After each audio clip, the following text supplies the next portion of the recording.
Alright, good morning, good afternoon, or good evening, everyone, depending on where you are. I'm Quina, and I'm going to be running Bravely Default 2 True Ending.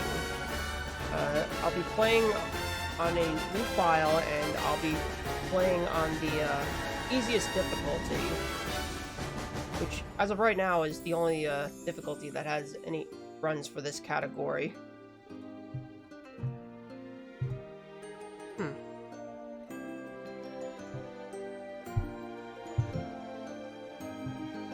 Is it too low? I'll try. Maybe I'll lower the game audio a bit. Is it better now?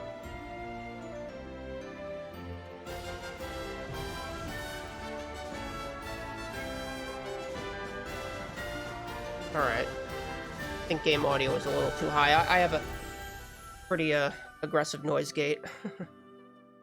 But anyways, I didn't submit a donation incentive for people to decide what language we be using, because we can use either English or Japanese voices. But if we didn't have that, then I guess I'll just stick with English. Maybe if I'm actually ahead of estimate enough, and there's a good chance I will be, I might even actually show the true ending.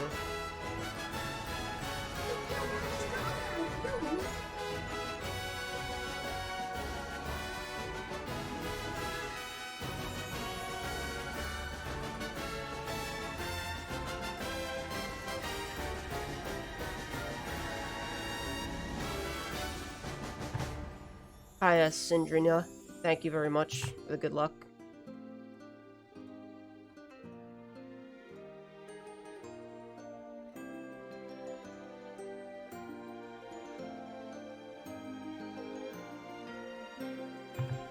Anyways, I'll just give a countdown and we'll get started.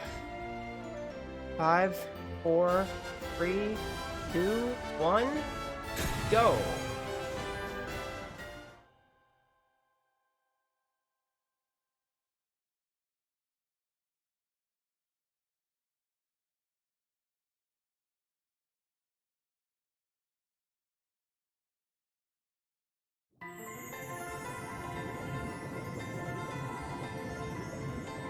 I am that which whispers, which carries, which connects. This thread of life, adrift, untethered. It must be woven back into the fabric of the world. Remember. Remember who you are. Oh, looks like we got a character name redemption.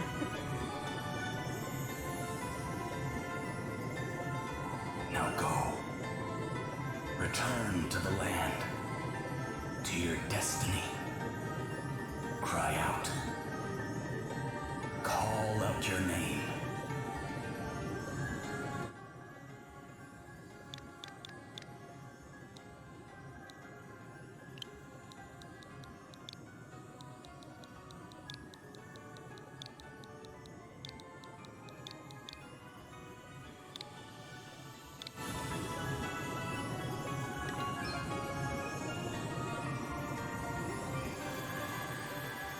Thank you for the good luck, Shifty. Thank you, Elodia.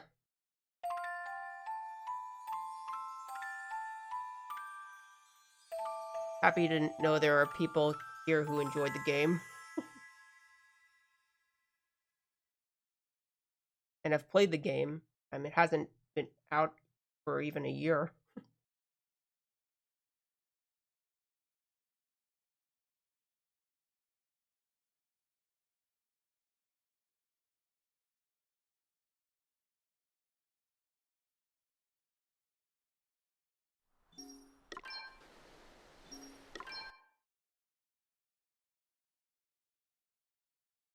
So, if you're familiar with the Bravely series, basically, it has a turn-based combat system where you can give Me? party members extra.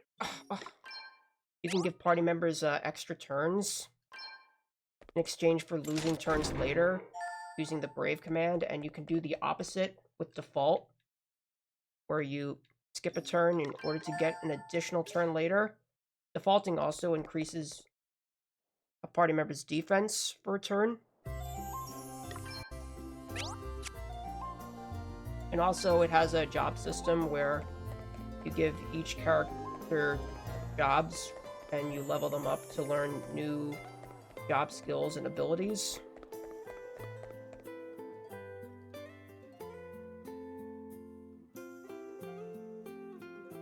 So we start the story as this random protagonist who just wakes up on a beach, doesn't remember anything. And so we're just kind of sent out to figure out why we ended up on that shore. So coming up is a brief tutorial fight. Oh, you know what I did not do? I did not set my setting.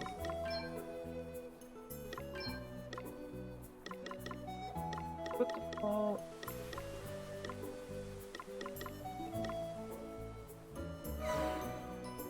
Ah, wrong button.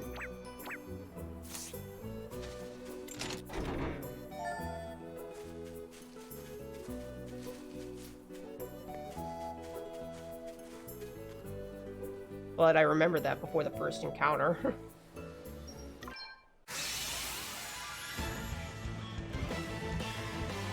Watch out, guys. This is kind of a tutorial fight. Okay then.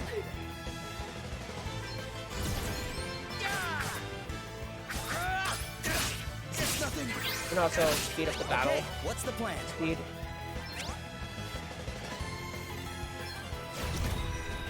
You can multiply the battle speed by 4. Here I go. You'll see how much faster battles go. Oh, did you underestimate us? But it's not Seth, Melodia, it's Bogart.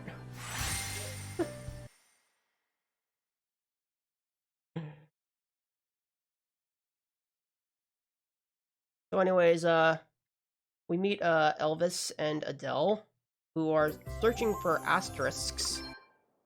Elvis has this empty book that he found from his master, which he cannot read, and he'll only be able to read it if we collect all the asterisks, which is something I do have to accomplish in order to get the true ending.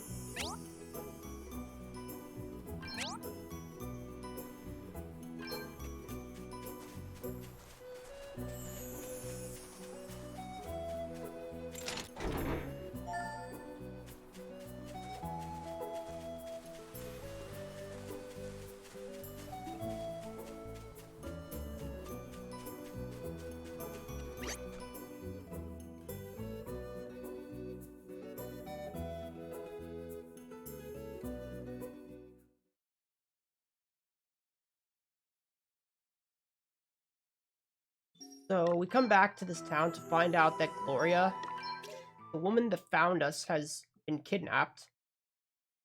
And her bodyguard, Sloane, is asking this random person who just met to go save her. But we don't have anything better to do since we basically got washed ashore. So we're to go save this woman. And Elvis and Adele are just gonna follow the protagonist because they think it might lead them to more asterisks.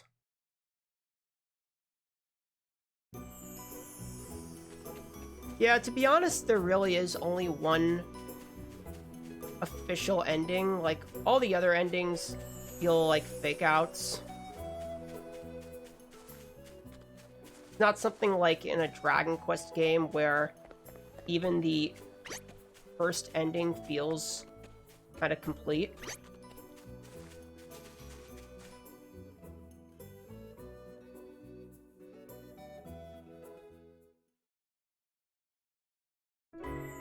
Oh, I was actually supposed to pick up some money there. I think.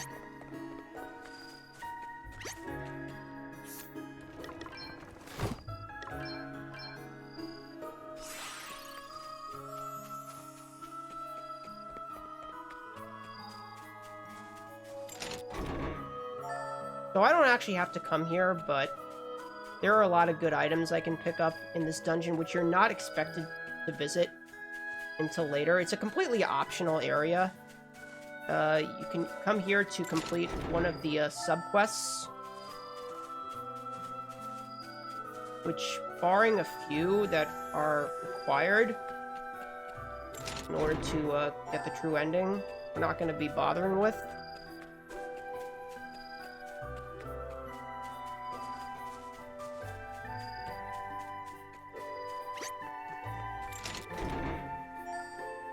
You'll notice there's like this white light around me, or blue light, because I used a ward light, which is supposed to make enemies not notice you, but it doesn't always work, unfortunately. In fact, I think there's a greater chance of enemies noticing you even when you have a ward light if you're under-leveled.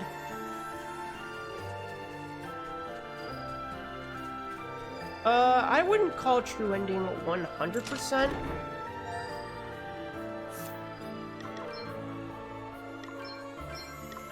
Because there are a few other things you can do. Like, you can complete all the sub-quests, you can break the limiters for all the jobs with some optional fights that I won't be fighting because they would be very difficult at my low levels, even with the huge exploit I will be performing.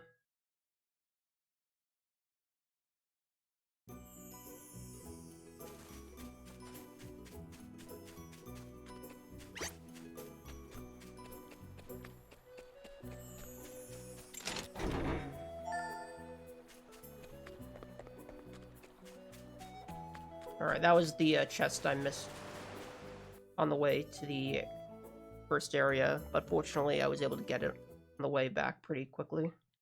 And this is the first required dungeon, and soon we'll be fighting our first job boss fight, where we'll be fighting the wow, I got really unlucky with that position.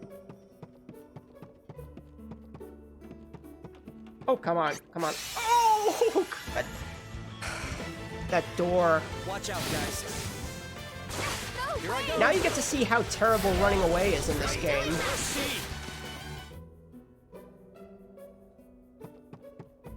Oh yeah, I am playing on the Switch, which has ridiculously bad loading times. I don't even think that Square has released like any sort of patch for this. Not only are there long loading times, but sometimes there's like a delay on certain things. Including running away from encounters. What are these enemy spawns?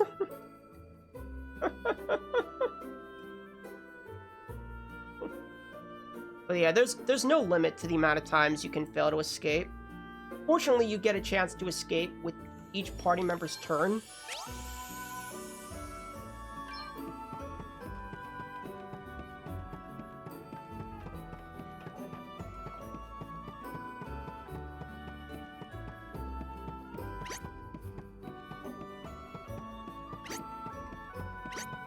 Oh, I got pincered.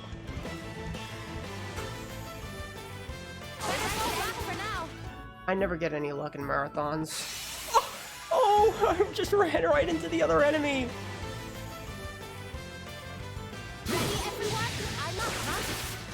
Alright, 2 first try escapes.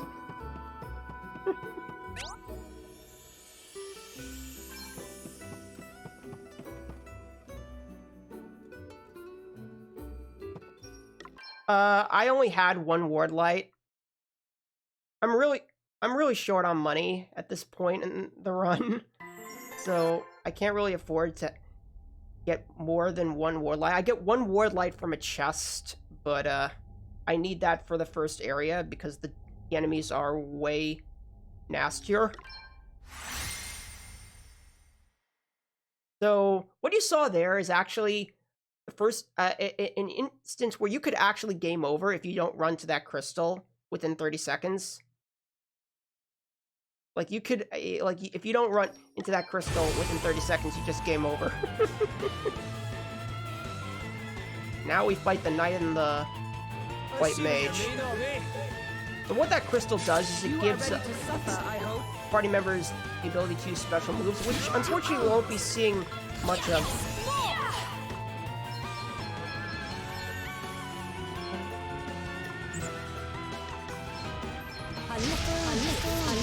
A little gift. You're ready. Here I go. I am set. Let me at 'em. Ugh. Anchors away. I'll give it all I got.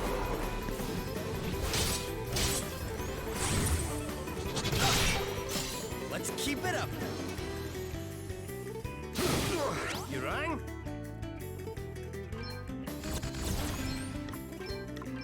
Fortunately, the knight is weak to thunder, and Elvis does have a beam that is on Black Mage, so I can get some damage. He also got Sloan as a guest party member, who will revive party members if they die.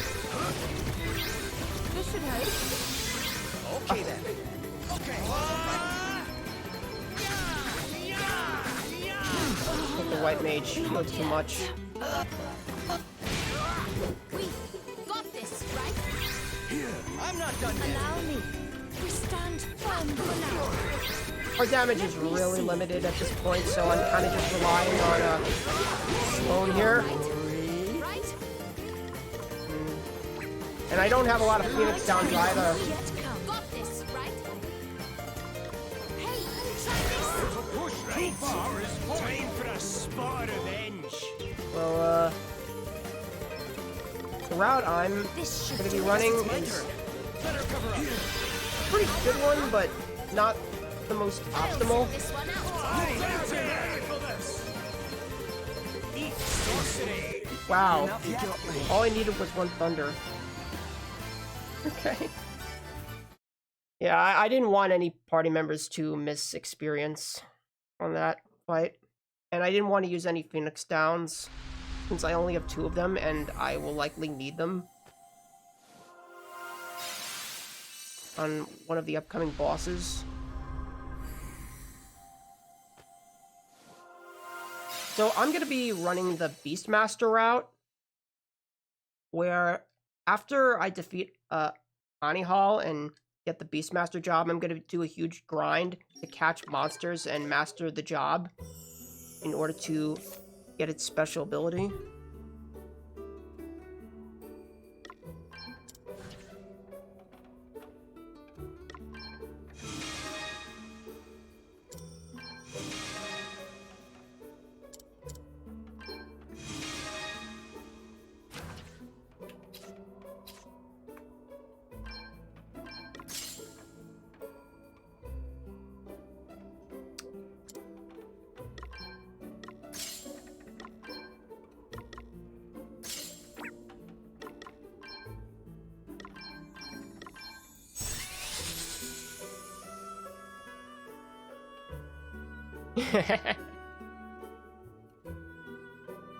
I wonder how many people in their first playthrough were able to figure out how broken the Beastmaster job is. Also, hi, name Runya.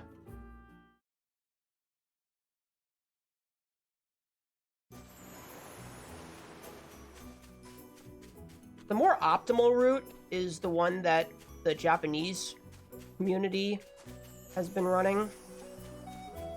That one does not master the Beastmaster job, but it's got some pretty cool strats, and it actually makes the end game pretty easy.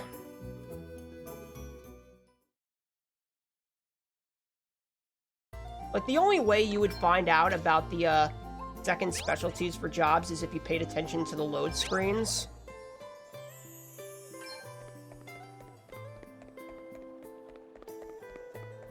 So, I'm gonna be talking to this old woman who may not seem that important, but we're gonna be seeing her later.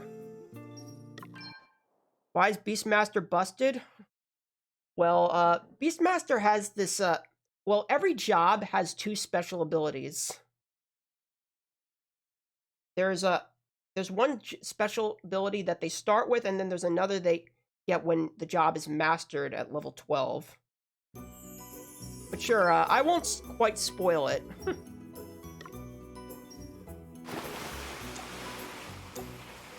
But anyways, this is kind of a tutorial for a little side feature this game has, where if you put the console into sleep mode, you can get some really neat items. Obviously, since this is a speedrun, I don't have time to really take advantage of this, but the game does give you a few free rewards since you're forced to come here for this brief boating trip.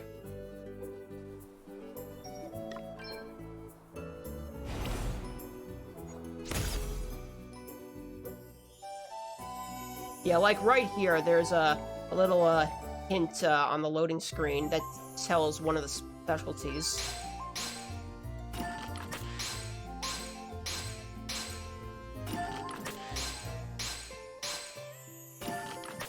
Exactly, Melodia.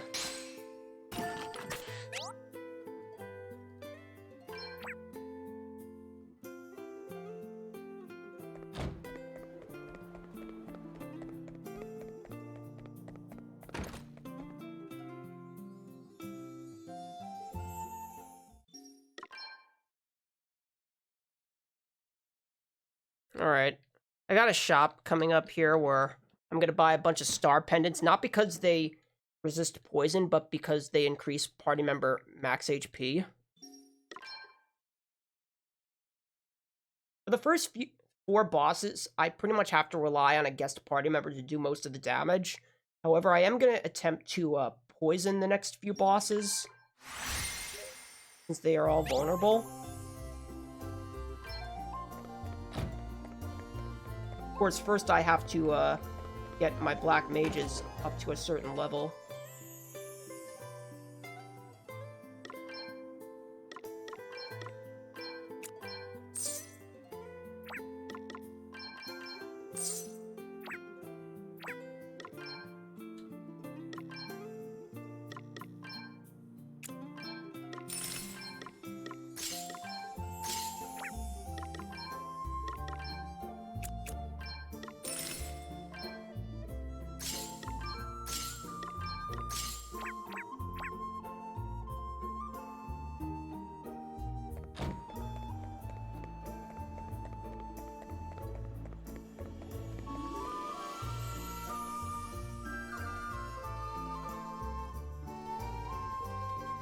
So now we're gonna meet an interesting character by the name of Truff. Character kinda tells you a few things about what you can do on the overworld. The first 2 Truff quests are required. The third one is optional, and what you get from it is barely even used in casual play. I think there's like 1 dungeon that makes use of what Truff teaches you the 3rd time. First, he's gonna teach us how to cut grass, which is actually something I'll need to do later.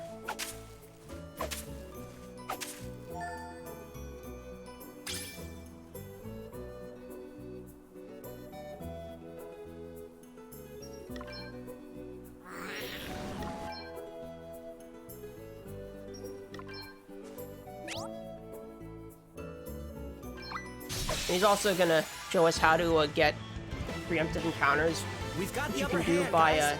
hitting enemies on the field. Here I go. You're not gonna like this. Almighty blade. Too easy.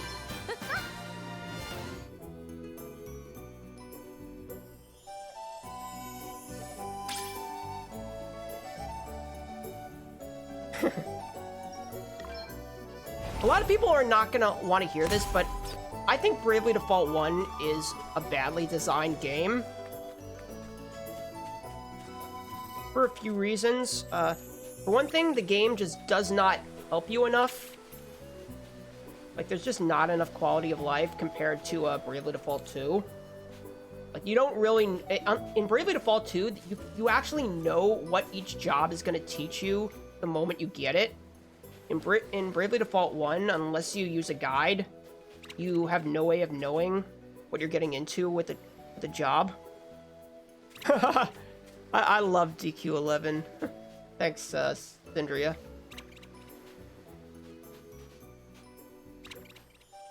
Also, I felt like, because of how that battle system was designed, where instead of each party member taking their turn immediately after you give them an order, they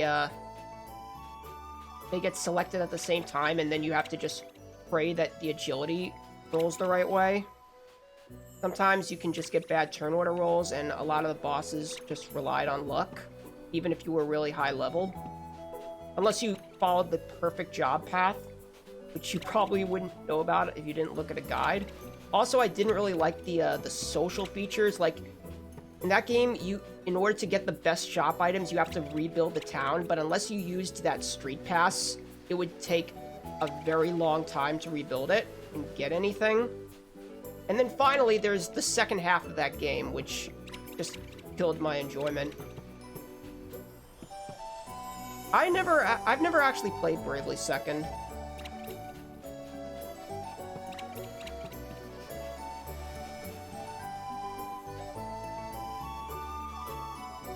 Well, actually, would you say that the speed mechanic is influenced by Dragon Quest? Because Bravely Default did it first.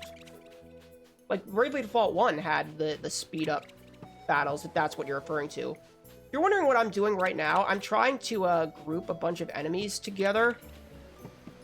Because in this game, since enemy encounters are on the field, if you encounter an enemy while other enemies are nearby, you get like a linked encounter, which will lead to a gauntlet of fights, and if you successfully complete that gauntlet, you get a job multiplier bonus. Your experience will be basically just solely dependent on how many enemies you kill. However, whatever job points you get for killing those enemies is multiplied depending on how many battles you fight. Also, I want to get into this encounter during nighttime, because at nighttime, you encounter more enemies than at daytime. So once I have them all grouped up, I'm going to wait till it's night before proccing the fight.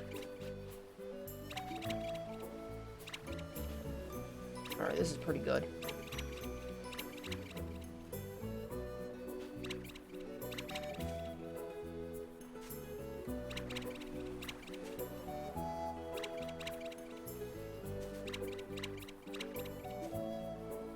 Perfect.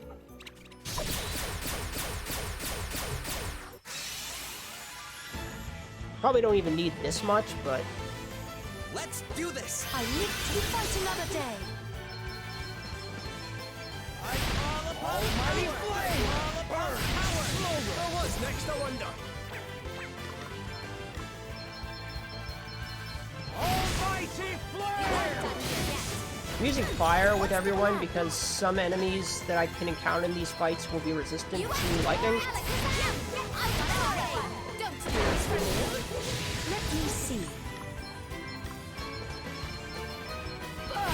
Your days are heed my almighty flame. Eat sorcery! Stay focused, everyone. Here I go. Burn! Alexander! We must remain calm. Push too far is free! Thing the heart! Ha! Oh, what's next, I wonder? Come and get it! Almighty flame! Sorcery! Guess it's my turn. I call upon the power! Bring it on! Guess nothing. Oh, man. Get it! Smolder like this! I call upon the power! To arms. I do at some point want to learn the Japanese route. I just didn't have enough time to learn it and be efficient at it for this marathon.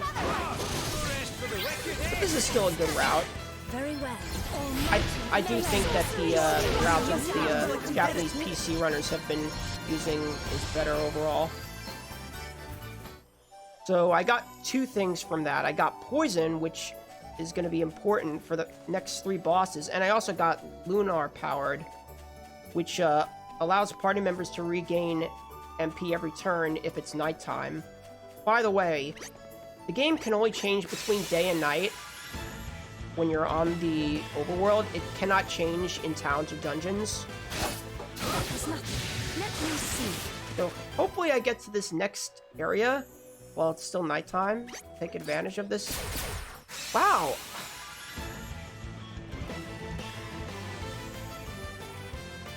Damn it! They blindsided us.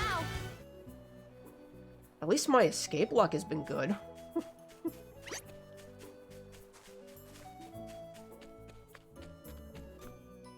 Alright, I think it's still nighttime.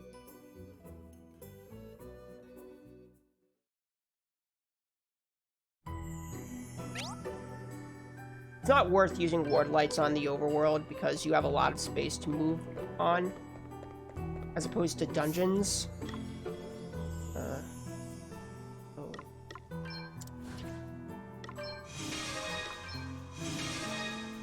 Oops.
So we got a few cutscenes, and then we're gonna fight the monk. The monk can do some pretty nasty physical attacks. So we're basically just gonna default and heal with our white mages, while Sloan does most of the damage. I will try to inflict a poison on the boss in order to make the fight go faster. But that's pretty much all we have for damage.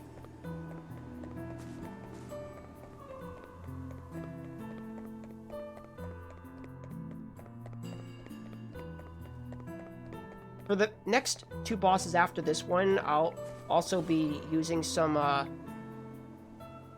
consumable items that can do AoE damage, since the next few bosses have ads that I gotta get rid of.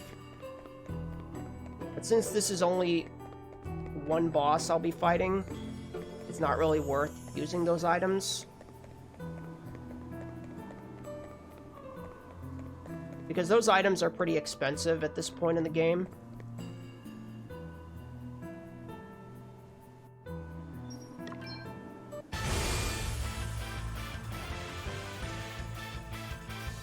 Let's stay focused. One boss. You will regret making an enemy of me. Let me at him.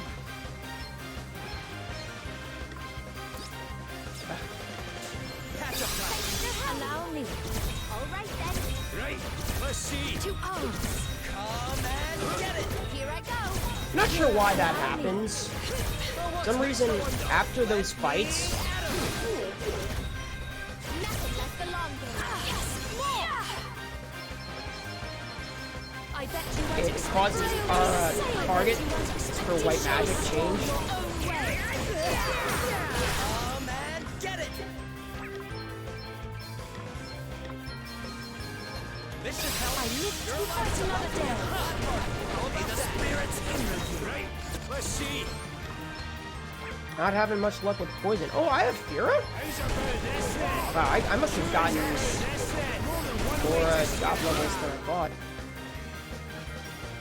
It's not gonna make a difference. Still not gonna do enough damage to be worth using. I needed that. Alright, I got poison. I'm up, huh? To arms. Let me. What's the plan? Let me see. You right? Come and get it. You'll notice our MP is recovering every turn because of that lunar powered ability.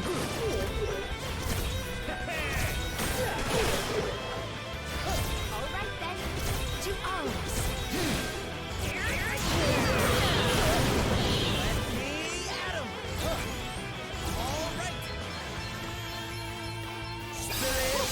When possible, I prefer to have the main protagonist to use white magic, because using a job's unique ability increases Very well.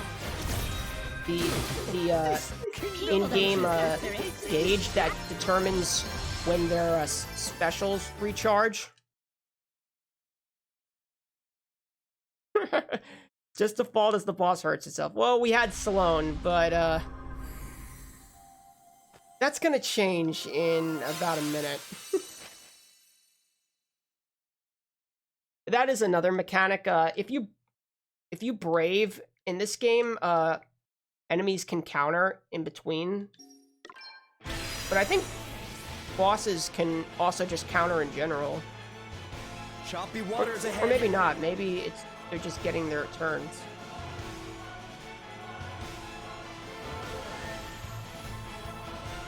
Speaking of counters, Before me. Something must be done. I'm sure this boss won't counter me.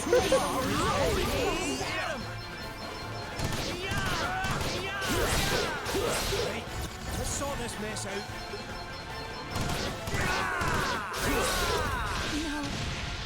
No. Not. Oh wow, I died.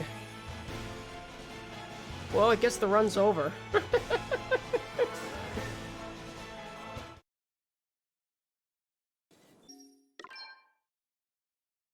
Is it actually possible to defeat Adam in that fight?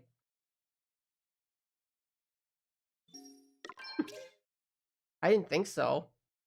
Like, I don't even think it's possible on New Game Plus.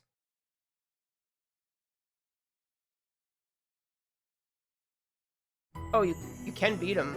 Interesting. I'm sure most probably didn't find out until their second playthrough.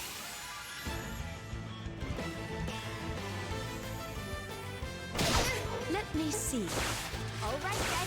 You right? Come and get it. Oh, I'm up. Oh dear. There's actually a category on the leaderboards for this game called Prologue Percent, which I believe ends after that fight with Adam. But, spoiler alert, Sloane died. Which means now I have even less opportunities to do damage, right? Sloane is actually pretty overpowered when you start the game. I think they intentionally gave you Sloane to make it easy for players to grind levels. I know in my playthrough, I actually spent a few hours just grinding when I saw how strong Sloane was, because I knew that he wasn't going to stick around for very long.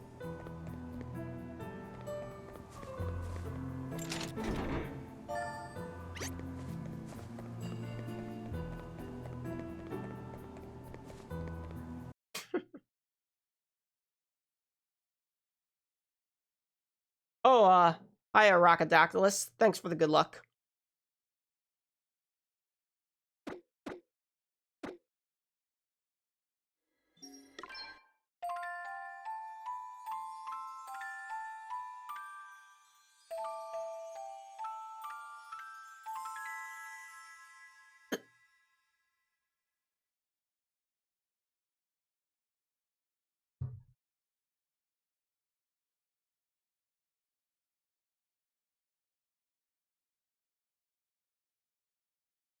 One convenient thing about this route is that there aren't a lot of menus that you have to memorize, which is nice because you don't really get a lot of break time in a game like this since all cutscenes, or most cutscenes, are skippable.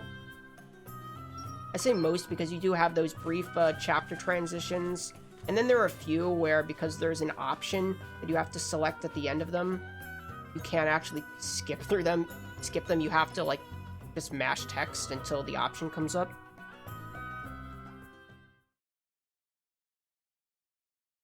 But there's almost no downtime here. Even the credit sequences after the fake endings are skippable.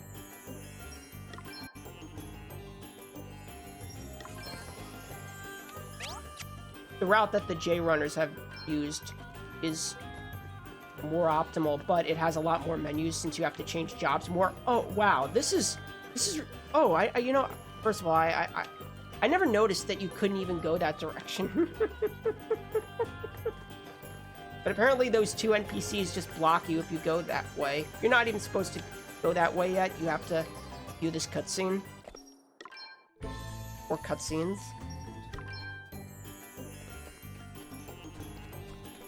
And now you go to the palace where you get another guest party member, Castor.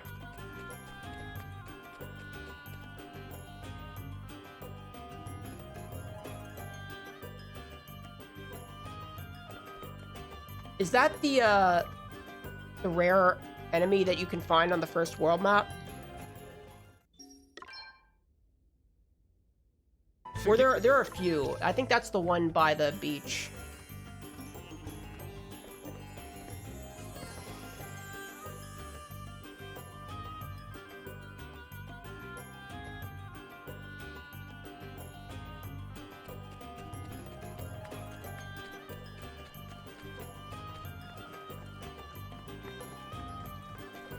So we're gonna head over to the gaming hall, where I'm gonna get some money, and then I'm gonna do some shopping. Because next we're gonna fight the Bard. It might seem like a pushover, but because of how underleveled we are on both experience and jobs, it's one of the hardest bosses in the run. Orpheus likes to buff himself in his ads, and he also likes to counter Braves with sleep. Which is why I gave Seth the clothespin, because I need to throw consumable items at the ads to get rid of them, since they'll just destroy my party. Otherwise, I can't just rely on Castor to get rid of them.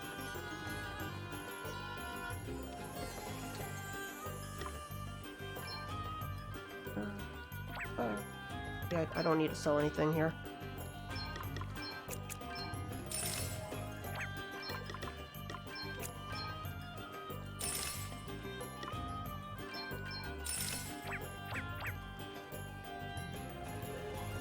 Unfortunately, I have to split that shop into 3 visits because I'm so broke. So I'm just getting what I need for now.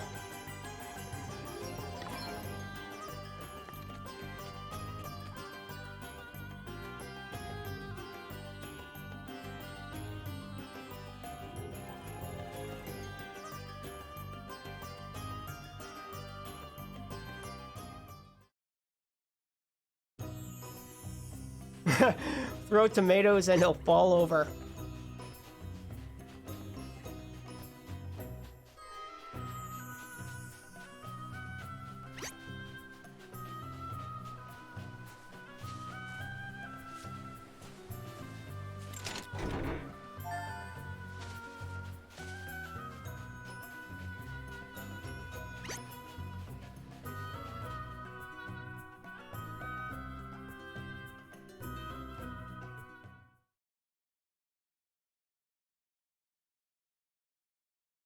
So, first thing I have to do in this fight is I have to wait for the ads to not be defaulting. And then have Seth, the character who has sleep immunity, throw the Antarctic winds and Zeus rats at them. And then, just like the previous boss, I try to inflict poison on Orpheus and wait for a caster to finish him off, while the party just heals and defaults. I don't know if Seth has his, or not Seth, Bogart has his, special back. I think I went the wrong way. In fact, I think I missed a chest. Wow. That was my fault. Damn! Let me see.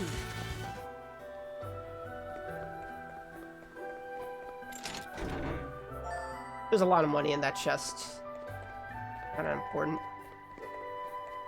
Yeah, I gotta go this way.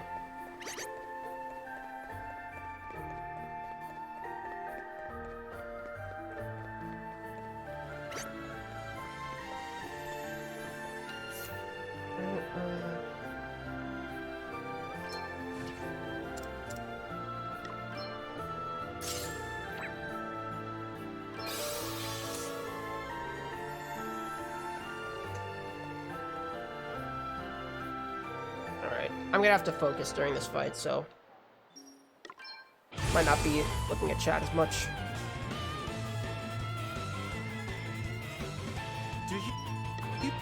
I think the J route uses that card.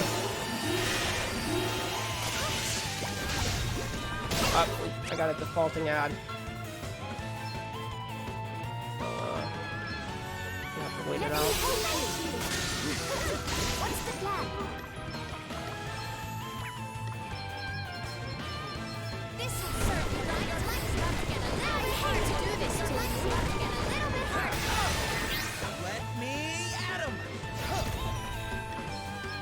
Hey, looking good. Let me see.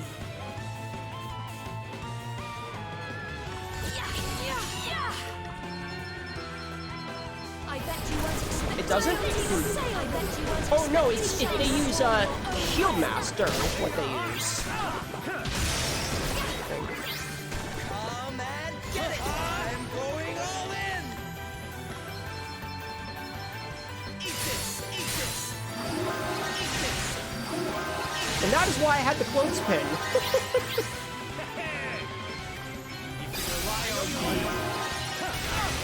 Okay, I was correct. Some bosses can just counter even if you don't brave. So what's next, I wonder?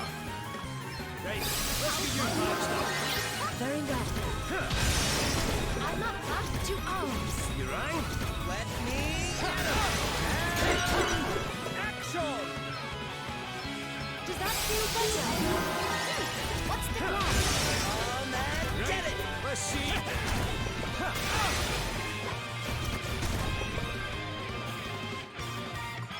Let me at him. Patch up. Cheers. I owe you one. Back in the game. Safety first. Come and get it. This is why I wanted to save my Phoenix Downs. Because I don't get a raise until after this fight. Does that I feel live better? to fight another day. Why? That's better. I needed that. To arms. Let me at him. Alright then. I wasn't talking about Brave the action, I was talking about the attacks that can come out of Brave. Buckle down. Okay, and Bogart has anything special. I'm up, huh? Allow me. Come and get it. What's To the plan? arms. Let Oh, please. me at him. Here, Uh-oh. Let's go again. Does that feel better? Okay, it missed. you can rely on me. I Alright. have so Nobody missed experience and job points.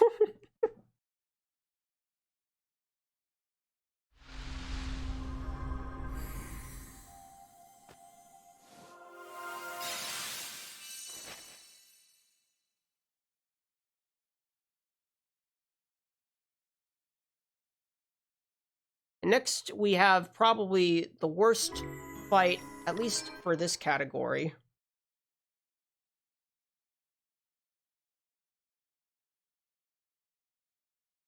But the reward is going to be quite massive. We're going to get the most broken job in the game.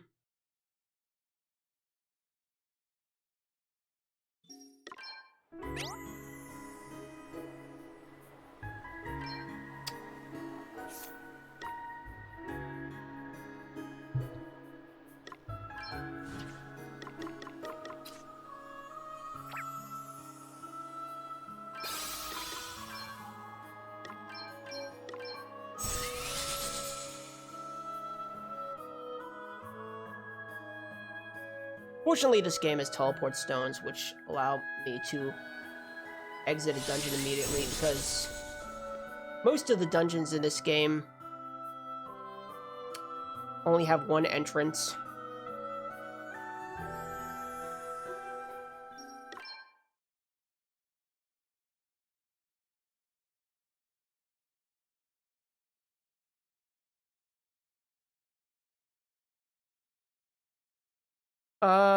The route I originally learned doesn't get the Earth Shield. Is that the item you get from that enemy chest?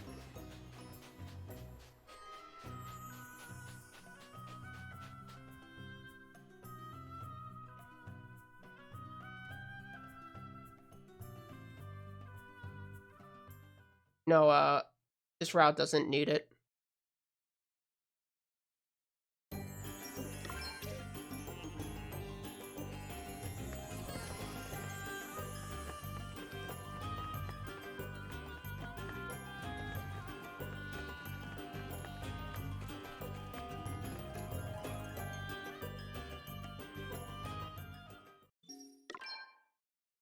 It's hard for me to tell because those runs are in Japanese. So until I take the time to actually, like, look at everything and compare it to the English version, like the icons and such, and positions of skills, I'm not really gonna know the route.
Well, I actually had enough for 9 bomb fragments. That's pretty rare.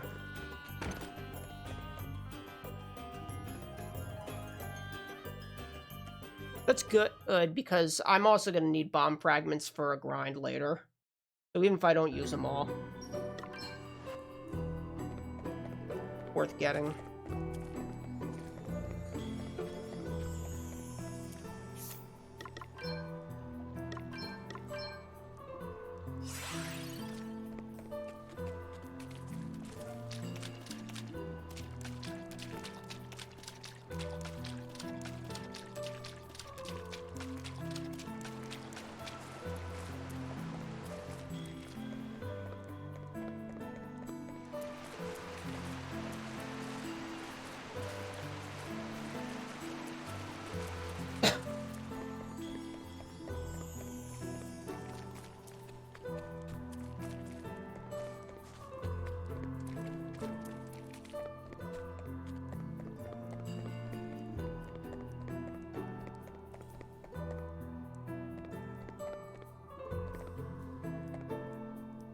Come on.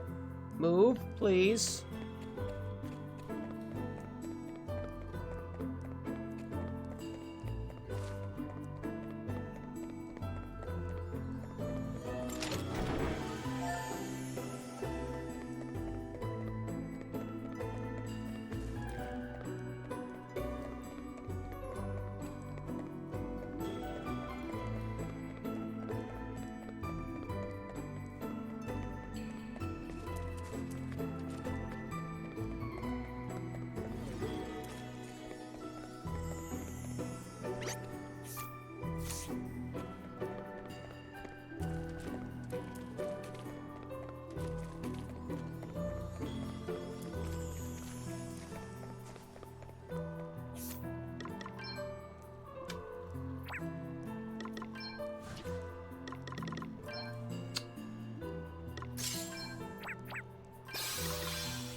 I knew that was the wrong path. Why?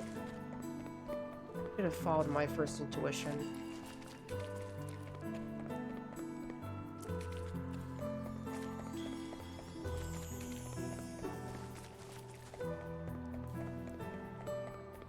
I was right the first time.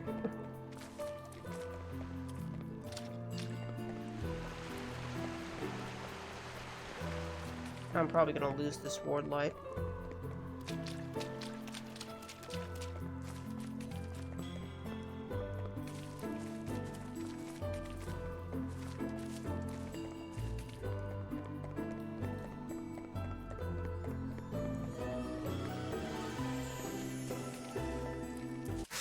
Oh, wow, that was unfair. I had no time to react.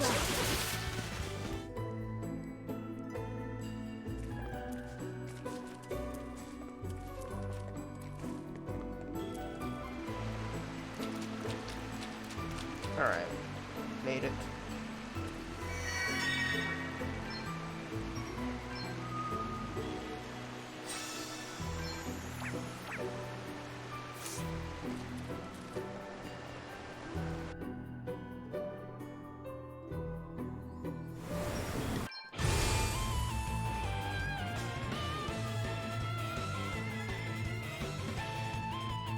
Please. No big deal. To arms. Does that feel better? Much better.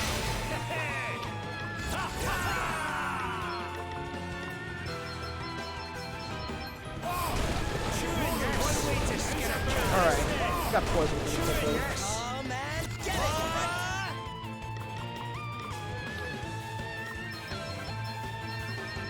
Eat this! Eat this! Eat this! Eat this! What's the plan? Enjoy. Enjoy. Enjoy. Enjoy. Very well. A little gift.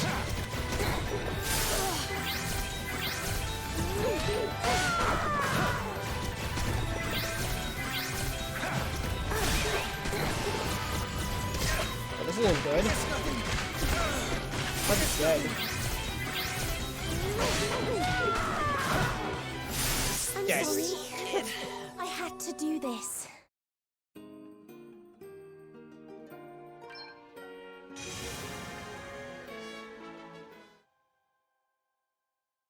I didn't kill the flan because it defaulted every attack item.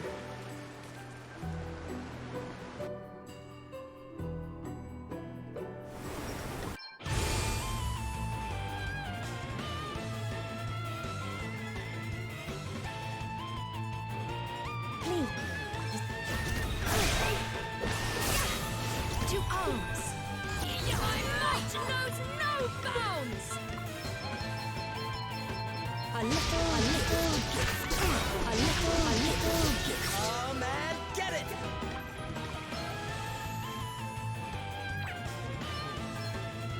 This should help. Sorry to be a pain, huh?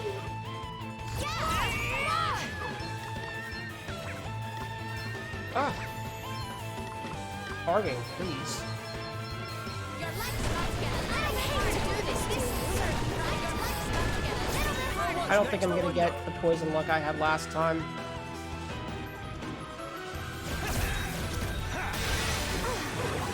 Just come over here. Let me at it! Eat this! Eat this! Eat this! Eat this! Hang in there, all right?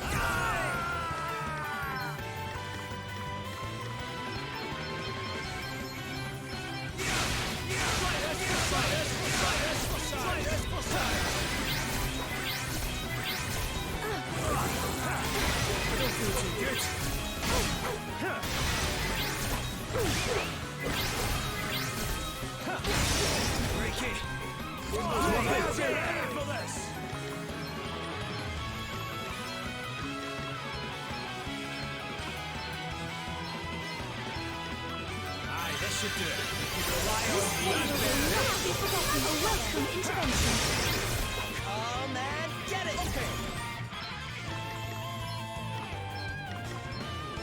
This'll do it. Patch up time. What's the plan? Okay.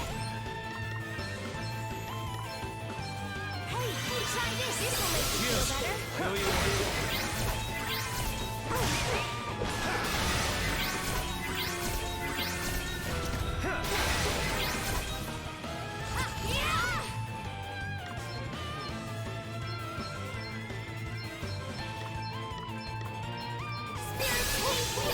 Thanks for bailing me I out. hate to do this to you. Let me at 'em. I'm going all in. Huh. How about that?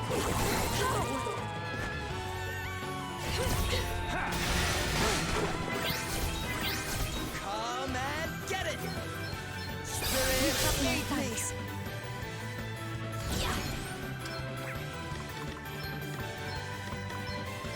Perhaps this might help. Let's see. Safety box. Let me help you. Let me at 'em. Very well.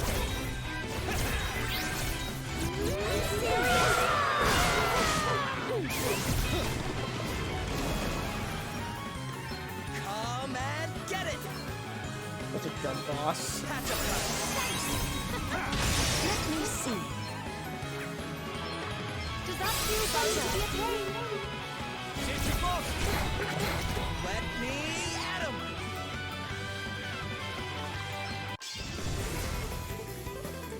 Here. This gives me a full heal. Bathe in the healing light. I live to fight another day. This isn't over yet. Allow me. It'll also boost our defense. What's the plan? This will make you feel better. To arms. Be healed. Good.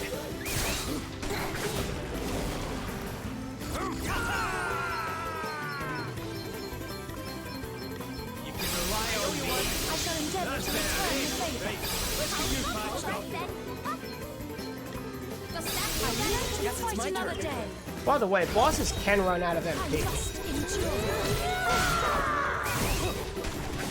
Here I go. This will make you feel better. Close one, eh?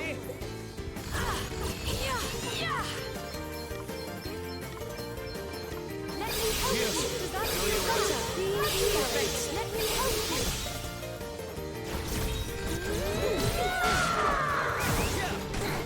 Oh. This, right? Afraid that Does that feel we're better? gonna die. What's next? I want a spot of revenge. That's better, eh? Have my thanks. Allow me. Does that feel better? You saved my bacon there. Sorry. Come on, anyhow. It's over.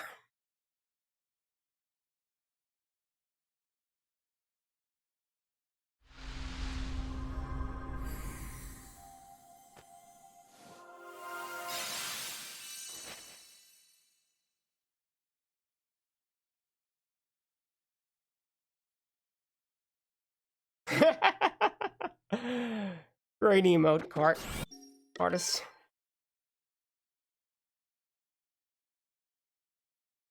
Well, you may have noticed that we haven't been able to do any serious damage for the last 4 boss fights, but that's all gonna change in maybe 40 minutes.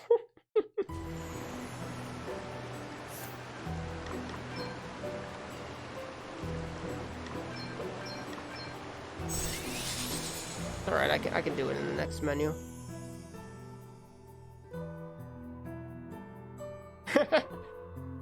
Time to break the game. Also, I'm gonna apologize in advance because this next part of the run is gonna be kind of boring. But I invite chat to talk about whatever they want.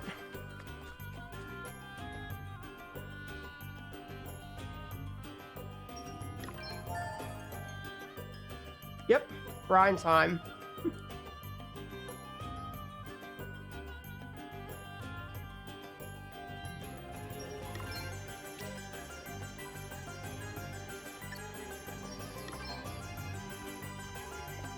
I don't actually know if it's faster to skip that cutscene or to just mash the text. Let's talk about penny candies and pinwheels. Hello, high spirits. How's it going?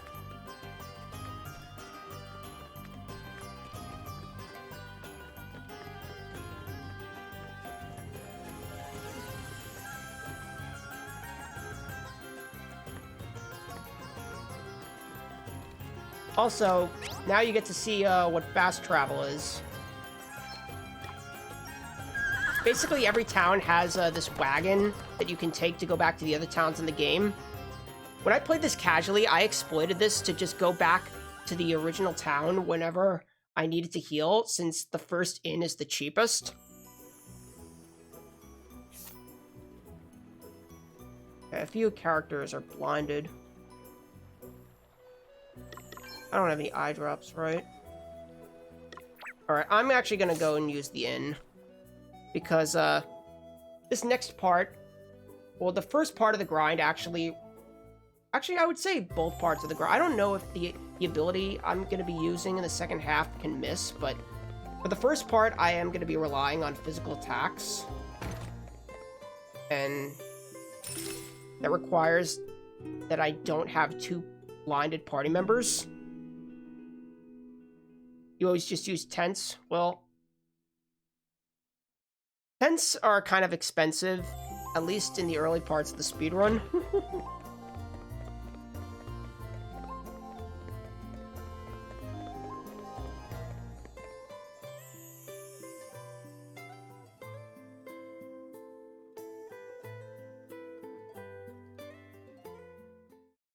It can? Oh yeah, then I definitely needed to remove blind.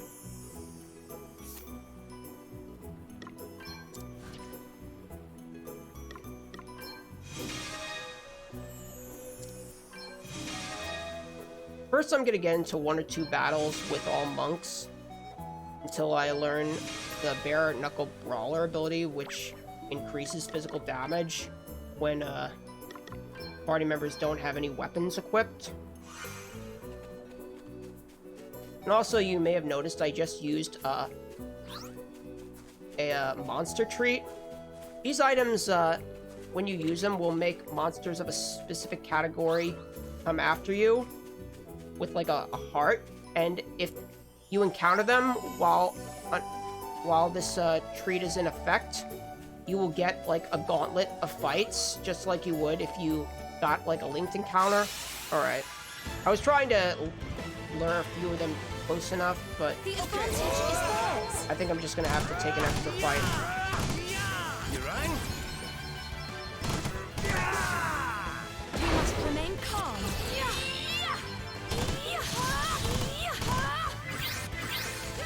What's the plan? I know where High Spirits lives. High Spirits lives on Itadaki Street, where you always lose.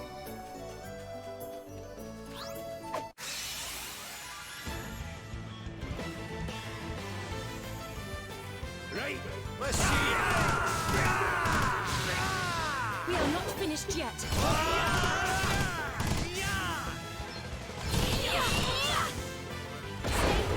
Allow me. Here I go. Sorry. Don't take it personally. I'm done here, yeah. That was close. Here I go. Okay, you don't always lose on Itadaki Street. Crazy. You win when the game lets you.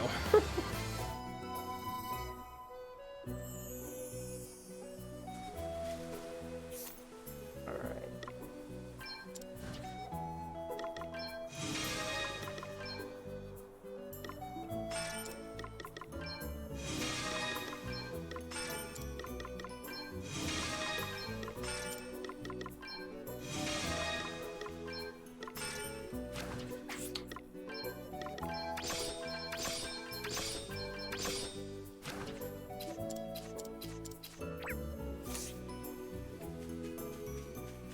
So, you may have just noticed I switched everyone to the Beastmaster class. And I also have a White Magic as a sub-ability. Okay, so I need to heal.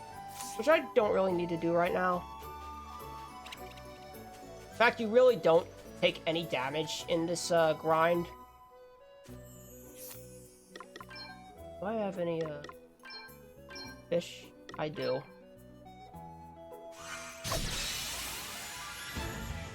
So for the first part of this grind, I'm basically gonna just use physical attacks with everyone until they reach Beastmaster level 6.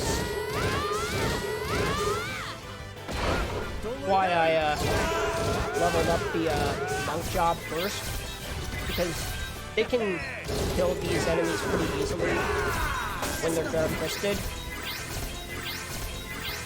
Let me see. Alright then. Always enough, guys. Here I go. Yeah, what the other route does instead is they go back to one of the dungeons and they actually capture these enemies, which if you use them as a monster in battle, It's my turn. they can either do quad 9 damage or they can miss.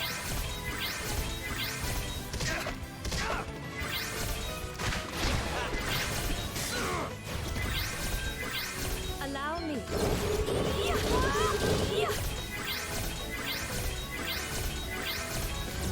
Alright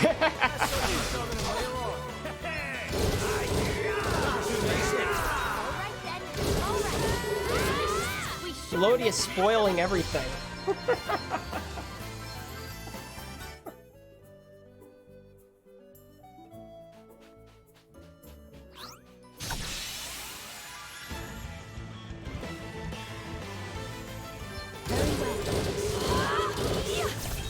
But yeah. The other Chapter 1 fights on the JP route are much more random Here I go. because there's a chance that the monsters you capture can miss, and if that happens, you can actually die. You rang? Is that what it is? It's 50% of enemies max HP or miss, and since everything, like all the bosses, even on casual difficulty, have like over 10,000, over like 20,000. To arms. You're gonna basically one-shot them. Here I go. You rang?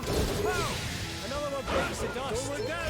The JP route still does the beef grind though.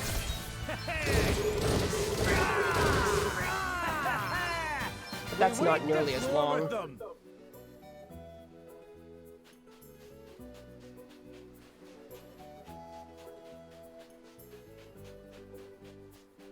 I already cleared out all the enemies.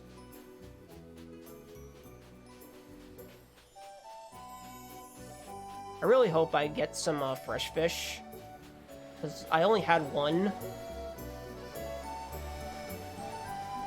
And it's not necessarily a good thing to get into link encounters here, because we actually need to capture a lot of monsters, and if we level up our job too fast, we're going to have less monsters captured, which is going to have an impact on the exploit.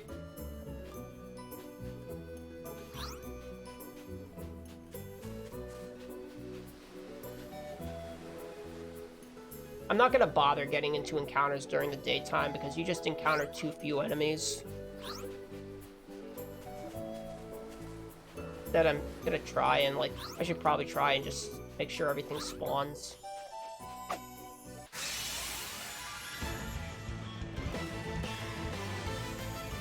Let me see.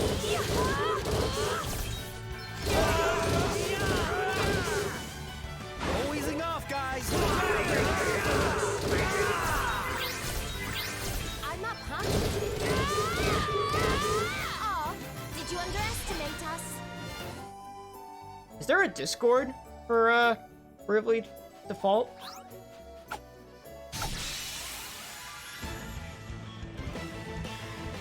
Let's do this.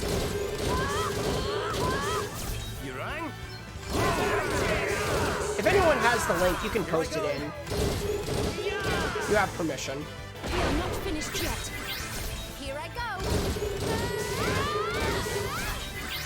Sing the heart. Ha.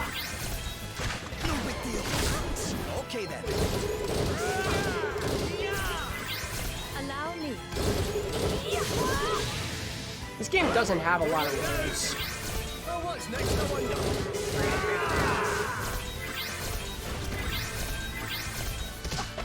Kind of weird because Octopath Traveler had a huge speedrunning community, although Octopath Traveler also has like categories for each story. So it's a lot easier to get into that run.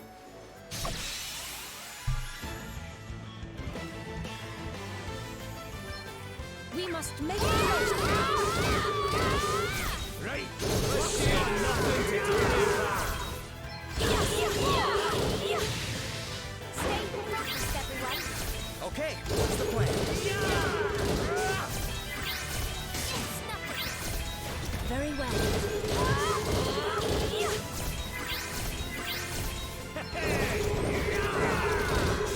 I cannot be defeated. It has prologue percent, Reinu, which can be done in, I think, world record is less than 20 minutes long.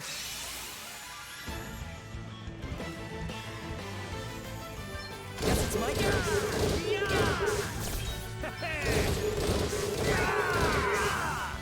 We must remain. By the way, there are separate categories for PC and Switch, so if you own the game on Switch, you don't feel like you can't run the game because they don't compete with each other, the two versions. There is more yet to come. Okay, what's the plan? Don't look out! Here I go. No big deal. However, they don't have separate leaderboards for Japanese and English, and I don't know if one is faster than the other.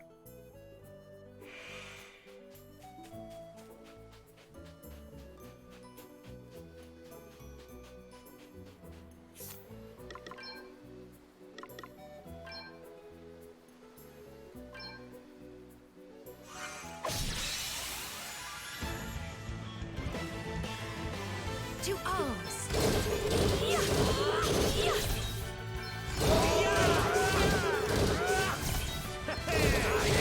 That'll do nicely. Stay focused, everyone.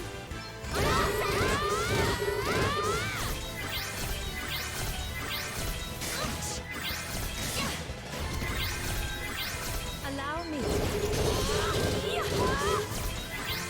Okay then. There's more?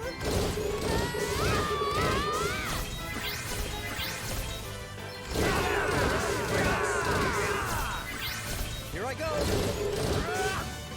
Oh, there's more of them.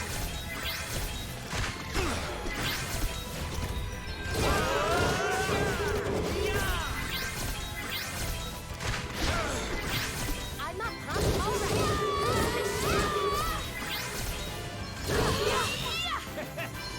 Alright, level 6. So this is the part where I actually start capturing monsters.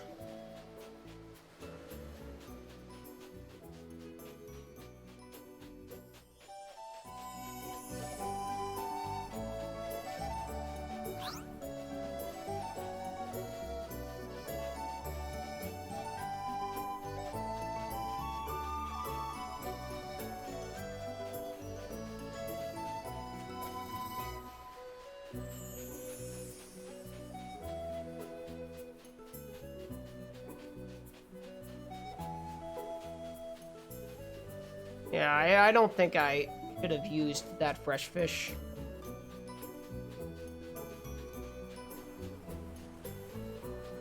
Should have just got into the encounter without it. Or waited.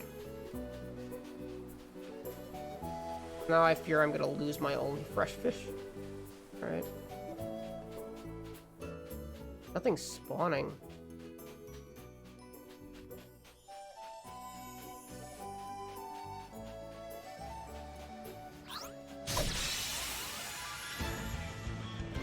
Alright. Okay, what's the plan?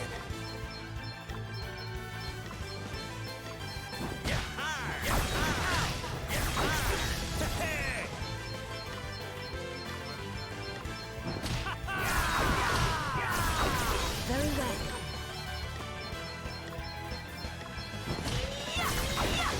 There is more yet to come. All right then. Alright, so what I'm having everyone do here is I'm having everyone use Mercy Strike and then capture, because the game actually made it really hard to capture enemies if they're not at 1 HP.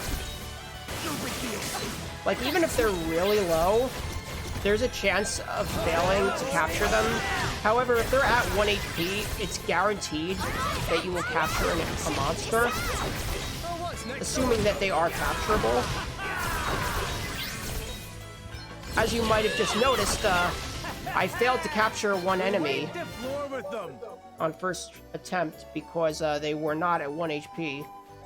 They defaulted, so I didn't get enough damage even with Mercy Strike. What Mercy Strike does is, it's kind of like that one attack in Pokemon where The initiative is ours. it cannot kill the enemy. The most it will do is leave them at 1 health, We must remain calm. which is what we want because we want to capture as many enemies as possible. False Swipe, that's what it's called.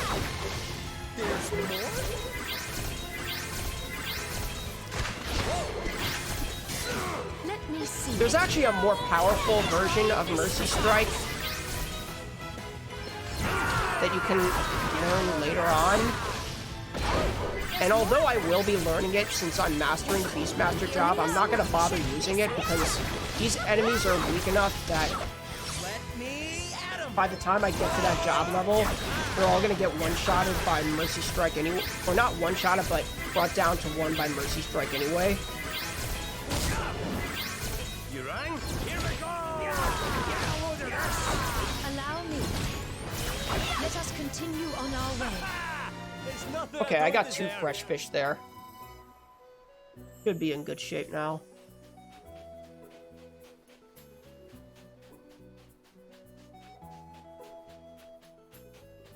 But yeah, I'm trying to capture as many enemies as possible while grinding the Beastmaster job to level 12.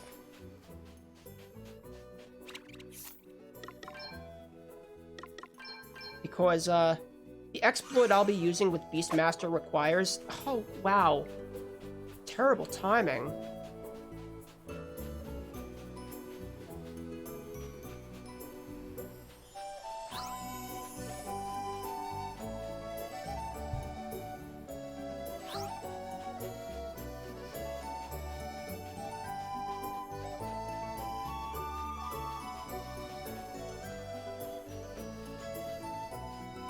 Beastmaster also has some other really good skills that I'll be getting.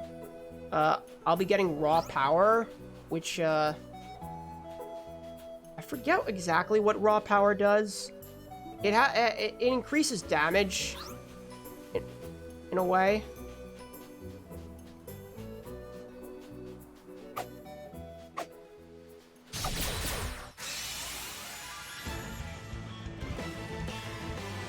Outmaneuvered them. Yeah, at least I missed. Always enough, guys. Allow me. Damage based on number of braves. Also, there's MP Saver, which is going to reduce the MP cost of all abilities. And that's nice because eventually I'm going to be getting this really OP ability that costs a lot of MP. Right. Let's see. And even with this exploit, I still want that MP Saver ability so that I don't have to use as many items. To arms. No big deal. Let me. So yeah, I'm going to be doing a lot of brave attacks, which is going to allow Raw Power to amplify the damage. All right then. This out. Mercy Strike does cost a considerable amount of MP at this point, but since I have a Lunar Powered equipped and I'm getting into all fights at night, it's not much of a concern.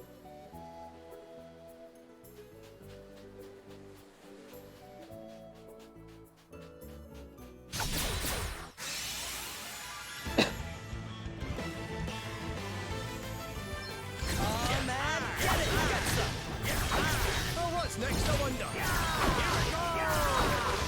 We are not finished yet. What's the plan? Allow me. Brace yourself.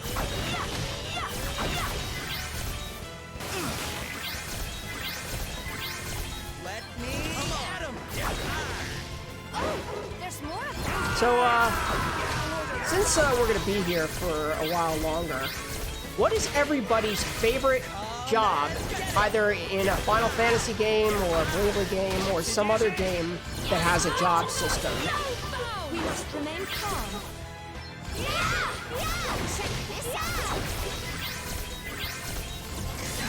Just nothing. Allow me. Try this facade. Blue Mage? Well, that's one of my favorite jobs, if you haven't already guessed. We wipe the floor with them. Gladiator?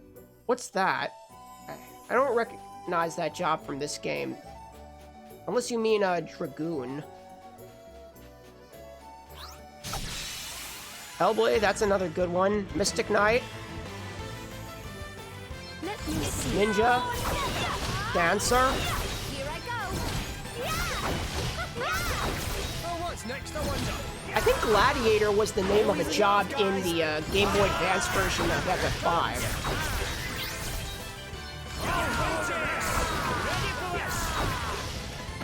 There's more of them. Very well. It's now or never. Brace yourself. Oh, that's Swordmaster. What's the plan? Check this out. Let me at him. I cannot be defeated. Beastmaster. You know, Red Mage is actually a pretty good job in Bravely Default 2, but that's because they actually gave Red Mage its own list of abilities that can't be learned from any other job. Like, Red Mage in this game has the Wind Elemental and Earth Elemental skills. And if you master Red Mage, you get a nice spell called Disaster, which does a lot of wind... Actually, no, I shouldn't use an item. It's daytime.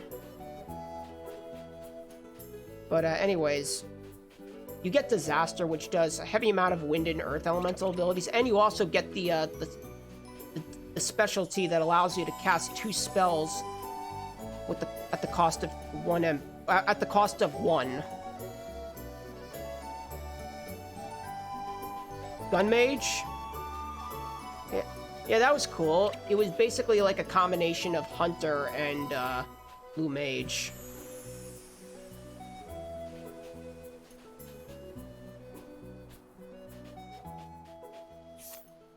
You liked Pirate?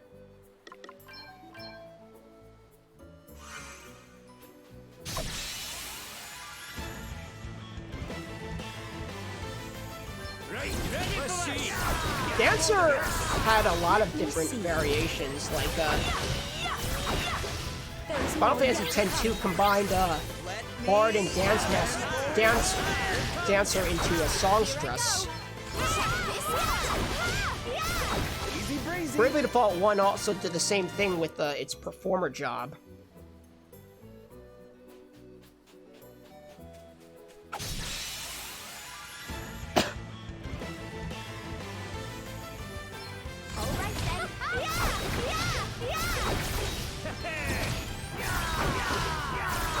Let me see. There is more yet to come. To arms.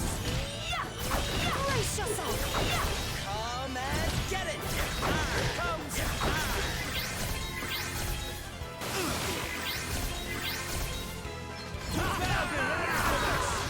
We must remain calm. I'm up, huh? I've also heard that Yakuza Like a Dragon has a job system.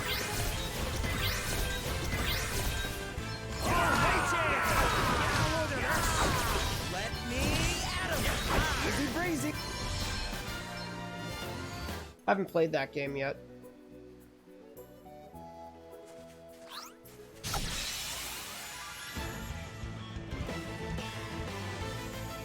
I'm not yeah! This should do it! Hopefully I will someday. No easing off, guys. I'm going on. It comes. Let me see. It's now or never! Don't look down. No big deal. Sting the heart. Try this assault. Oh, what's next? No wonder.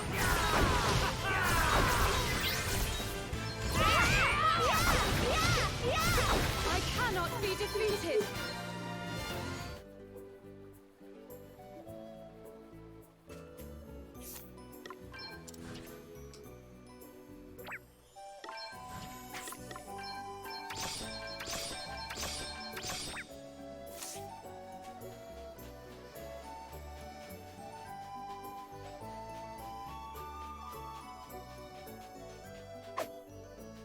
Alright, I got raw power now. So I shouldn't underdamage enemies anymore, even if they are defaulting. Let me at him. Here it comes. I'm not pumped. Yeah! Oh, there's more. Yeah! Check this out. Ready for this.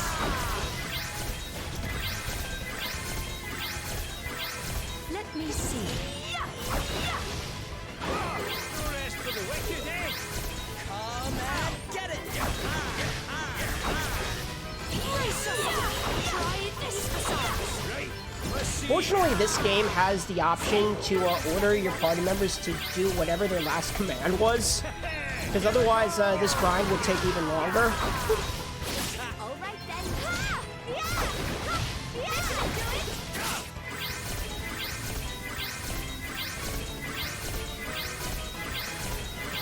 Allow me. Brace yourself. Everyone okay?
We've got the upper hand, guys. Here we go! Get a load of this!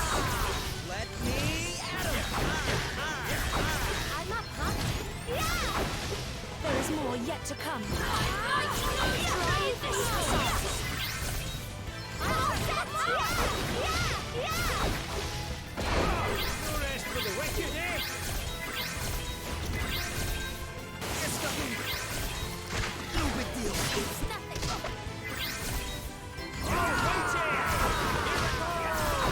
Let me see.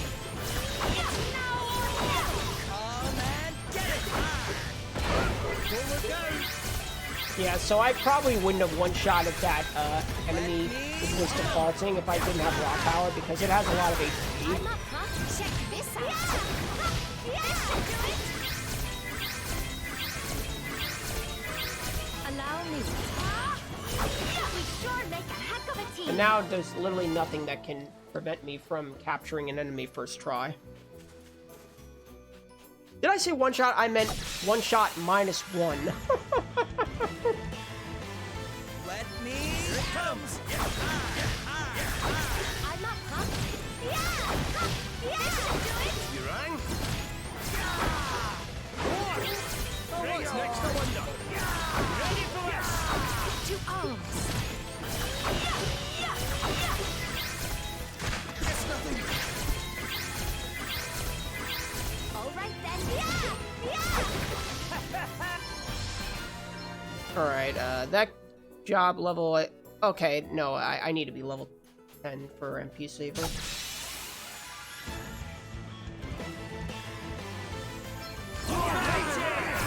Exactly, Zane, a zero shot. Let me see. I'm done here yet. Come and get it. Gotcha. Always enough, guys. Very well. Try this facade. Right, let's see. Get a load of this. Our quest must go on.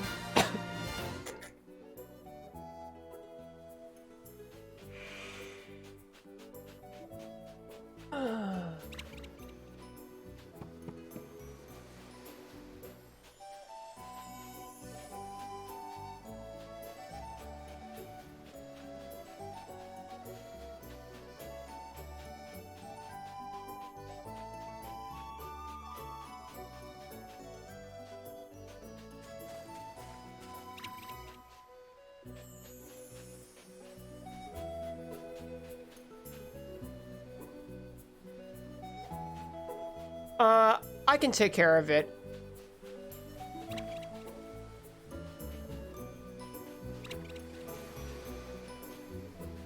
Assuming I'm ahead of estimate, I'm probably gonna let the ending play out. And I can do it while that's going on.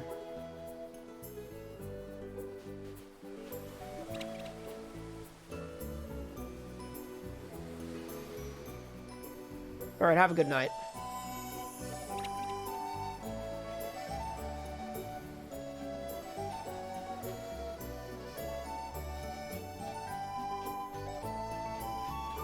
Right. I have a lot of enemies on screen now.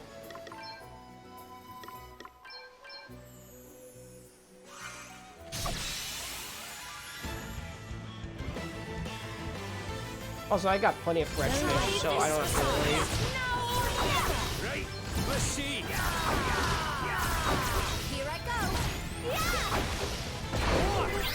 Bring on, man. Get it. Unfortunately, one thing that can affect the speed of these grinds is how many monster tree drops you get, which is entirely on RNG. It's not as much of a problem for this grind as it will be for the next major grind, because for the next grind I'm going to be fighting insect enemies, and there's not as much of a chance of me getting insect nectar as there is of me getting fresh fish for some reason. Like, in practice, I've had a lot of grinds where I just don't get insect nectar, and it just makes that grind really slow. Very well. It's now or never. We sure make a heck of a team.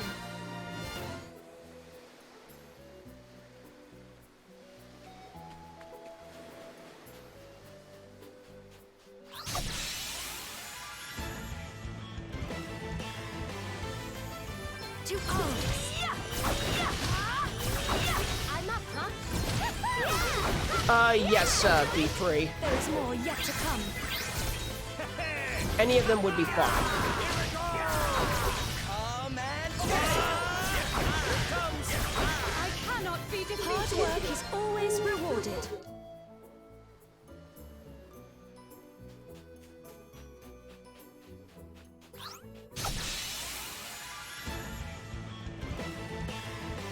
We've got the upper hand, guys. Check this out. To arms!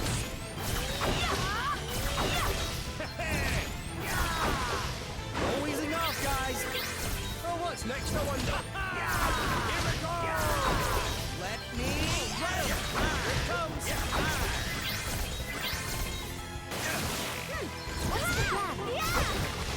Stay focused, everyone. Try this facade. I'm up, huh?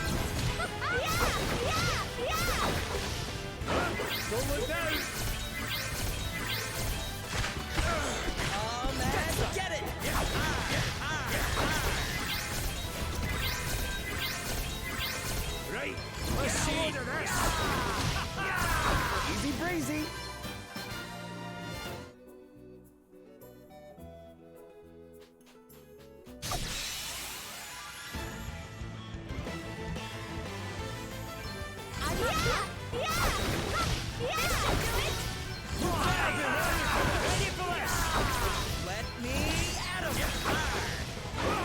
Oh, I have no idea, Sloth.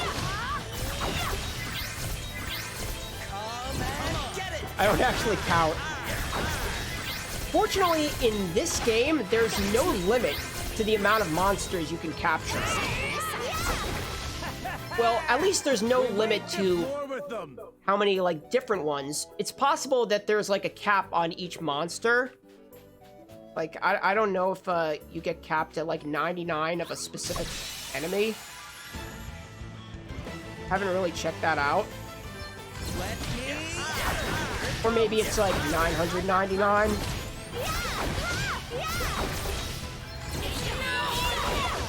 There is more yet to come. But it's not like older games that had the Beastmaster job where usually you could only capture one monster at a time. Here I go. Always enough, guys. Come and get it. Come on. What's the plan? Check this out. That's what I thought. 99 per enemy.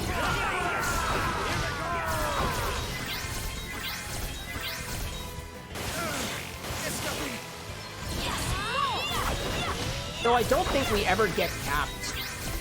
In spite of the fact that I'm basically fighting the same enemies for the entire grind. Here I go. This should do it. I cannot be.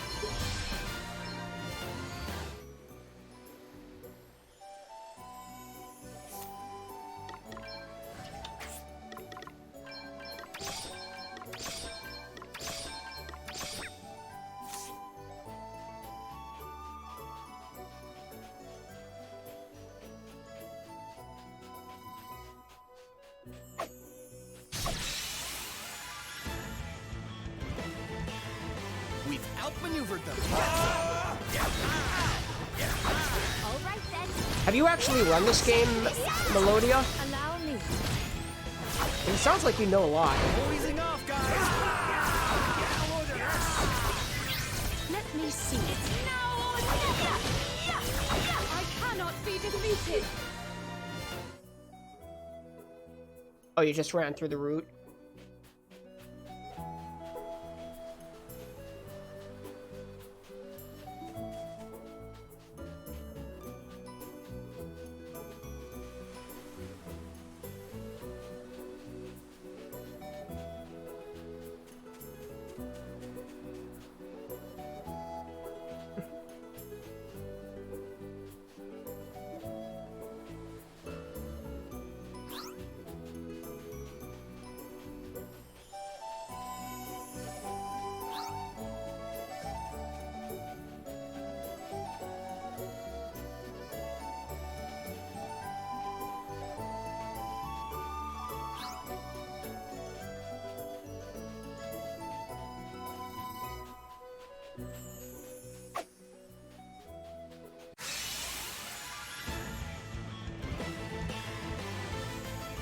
To arms.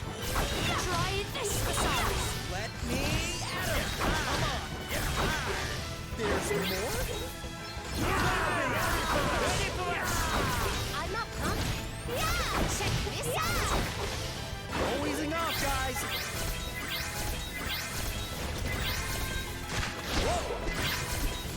Sing the hunter. Come and get it. Come on. Right. Let's see. Here we go. We wipe the floor with them.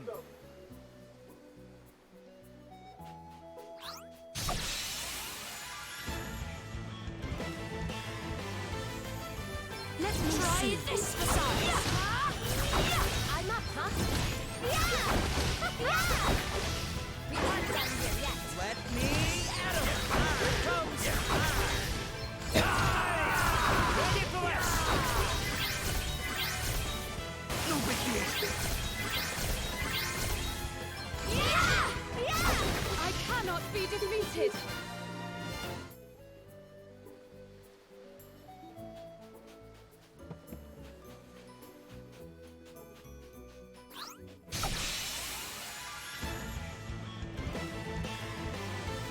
me see. Try this facade. Come and get it! Right, let's see. Did you see that? I'm amazing.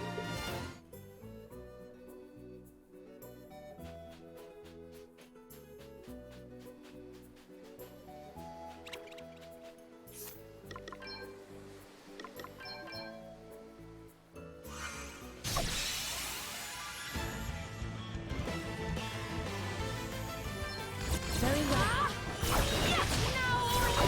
Come and get it! Man, I really wish that this game allowed you to sell monster treats, because it looks like I'm gonna have a lot of leftover fresh fish. We are not But I don't finished think it does. yet. Let me see. Try this facade. I'm gonna need a lot of money for bomb fragments made of. You can sell them. Alright. We sure make a heck of a team.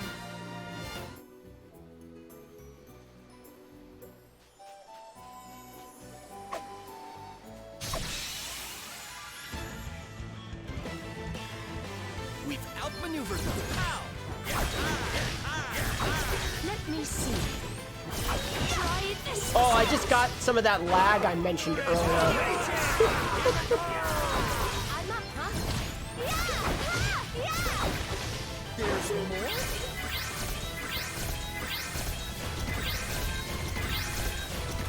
No big deal.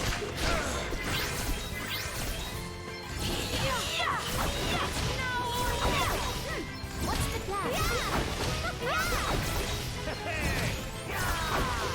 Oh, there's more of them. Come and get it! Here comes!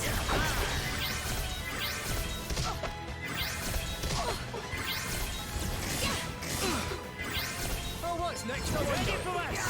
Get a load of this! All right then, check this out. We sure make a heck of a team.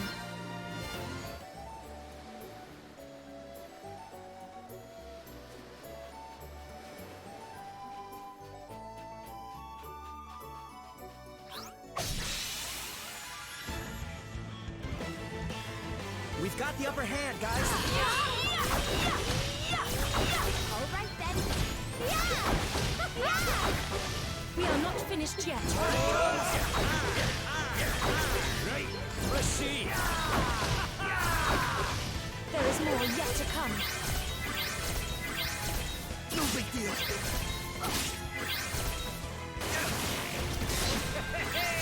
Easy peasy. Let me see. Brace yourself. Come and get it! I'm going on! What's the plan? I'll drink to that.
I'm up, huh? Right, let's see. There is more yet to come. Let me at 'em. Try this facade. Brace yourself. They really made grinding a lot easier in this game than in the older Bravely games, Here yet. because of the ability to get chain fights from monster treats and from encountering enemies with other enemies close.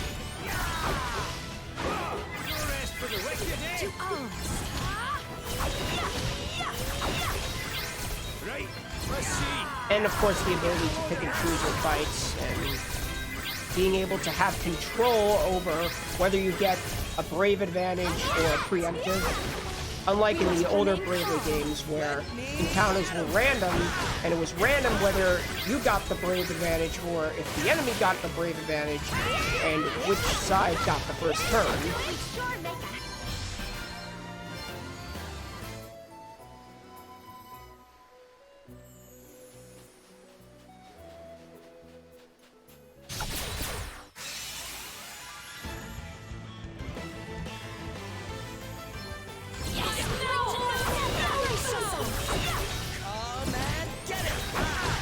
I just learned the Beast Whisperer skill, which I don't need right now, but later it's gonna actually allow me to capture more monsters in another grind. Basically, Beast Whisperer gives me a chance of capturing any defeated monster. It's not useful in this grind because I'm not actually defeating any monsters, since they all get lowered to 1 HP. But later on, I'll be killing lots of enemies with bomb fragments, and there's a chance that those enemies can be captured. There's more of them. All right then, check this. So I'll be equipping that when this grind is over. Well, what's next? I wonder. Here we go!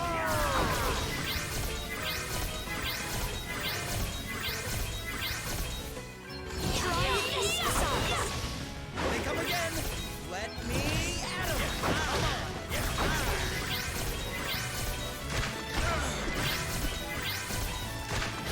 To arms. It's now or never. Brace yourself. Everyone okay?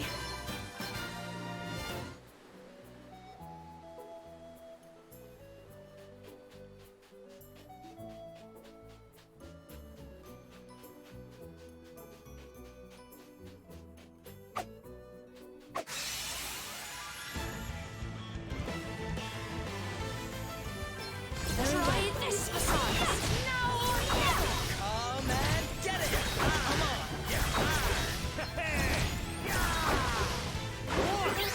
Bring it on. Here I go. Yeah! You rang? Get a load of this. Let me at 'em. We aren't done here yet.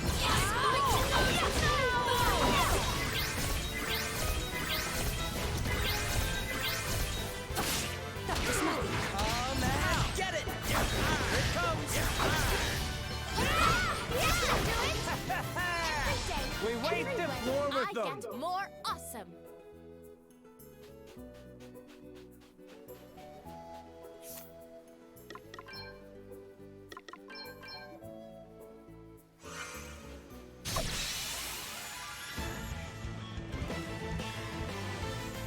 All right then. Yeah! Very well. No rest for the wicked, eh? Come on. Get a load of this. Here we go.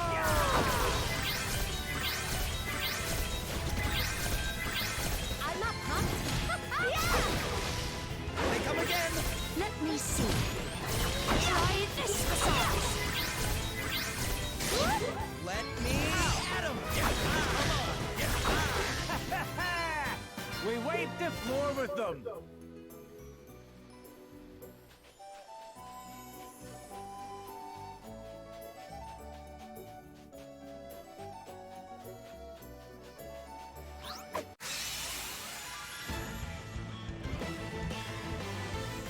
We've outmaneuvered them. Right, let's see. Brace yourself. Forward down. Let me see. Brace yourself. I'm up, huh? No, still standing. Let me at 'em. We are not finished yet. You rang? Here I go. Over here. Come and get it. Easy breezy.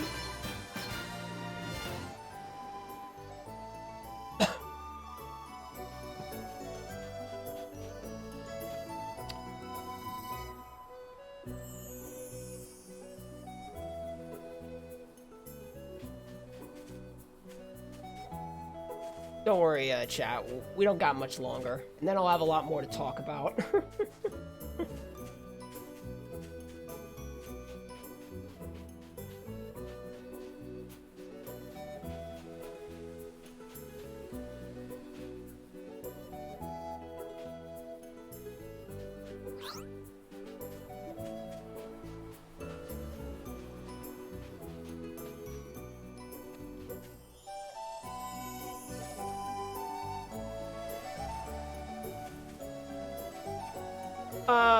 I'm gonna be grinding like insect enemies outside of Griswold. We've got the upper hand, guys. Let me at him. There's more? Allow me. Try this for size.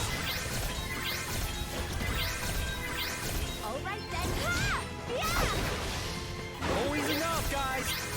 Come and get it.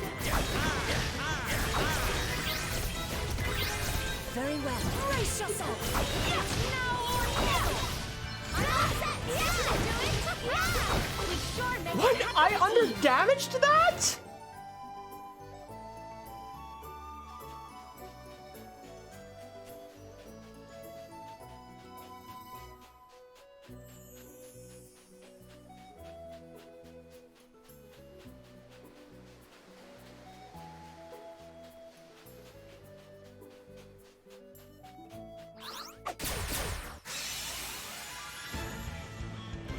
Alright, I got a chain fight here. This might finish it.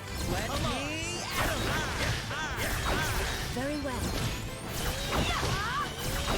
Alright then. We must remain calm. What's the plan? We are not finished yet. To arms. Brace yourself. Try this for size. Still standing. Come and get it. Ready for this. Everyone okay? Nope, not quite.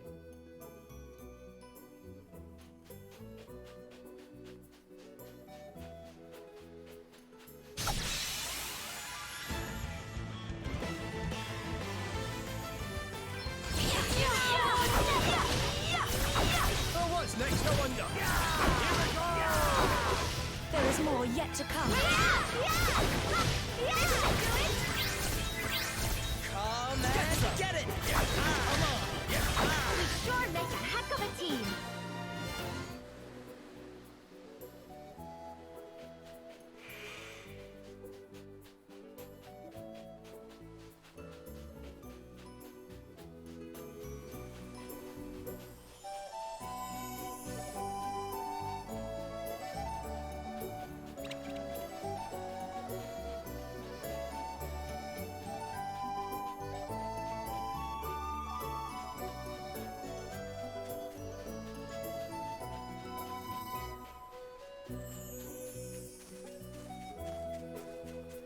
I'm not 100% certain of this, but I think also you get more enemies on the overworld at nighttime, in addition to more enemies in an encounter. Because I seem to get a lot more spawns.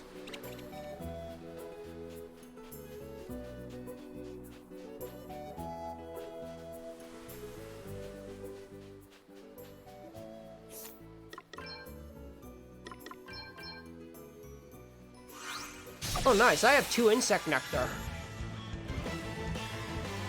Let's do this. Now or never. Try this for size. That's good news for the next grind. There's more? Let me at him. Here it comes. Here they come again.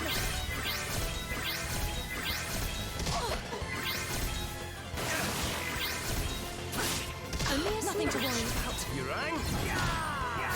Ready for this. Come and get it. No rest for the wicked, eh? Alright then.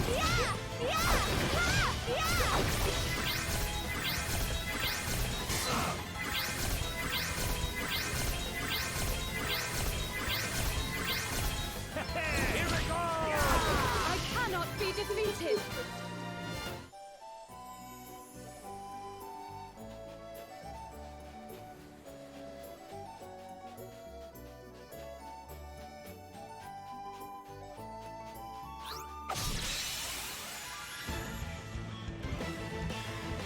Let me. Here it comes. What's the plan? To arms! There is more yet to come. Let me see. I do like it when that happens. I cannot be defeated! Oh, so close.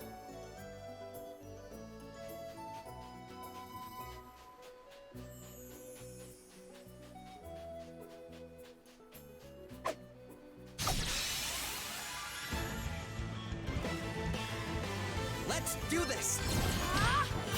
Try this assault! Here I go. Check this out.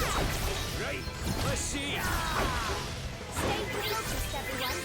Let me. Got him. Get some. Oh, what's next? I wonder. Ready for this? We must remain calm. No big deal. What's the plan? Check this out. To arms!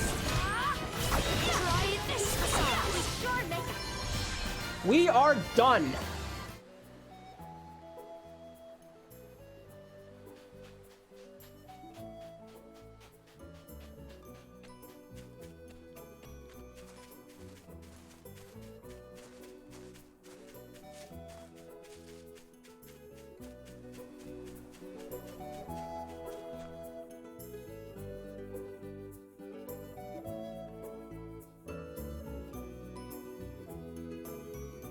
All right.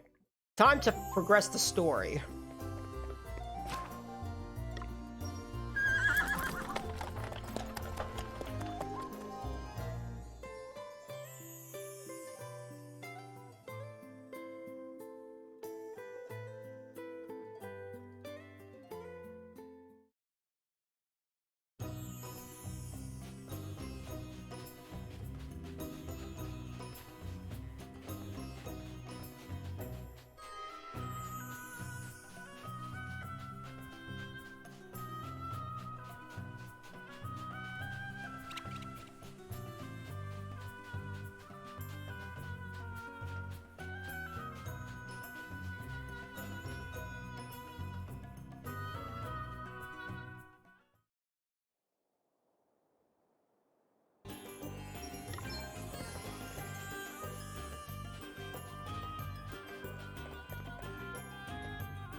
Now, if you saw that menu, you might have noticed that our party now has over 4,000 HP, despite the fact that we're not much higher level than we were when I started the grind.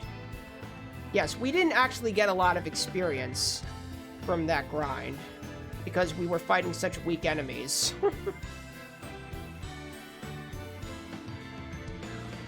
So, this is the payoff for mastering the Beastmaster class and capturing all those monsters. The Beastmaster job, when it mastered, gets the specialty, I don't know what it's called, but it increases every party member's stats based on how many monsters they are captured whenever they have the Beastmaster job equipped. And since I captured so many enemies, you might imagine that our stats are pretty high. Not only do we have high HP, but we can do a lot of damage now as well. There was no getting around that. There was no getting around that enemy. I'm up, huh? Yeah, that's what I meant, as your primary job, not your second job. Unless you have the sub-job specialty 2 ability, but you can only learn that from the Brave Bearer class, which you don't get until the very end of the game. And we don't have enough time to grind that.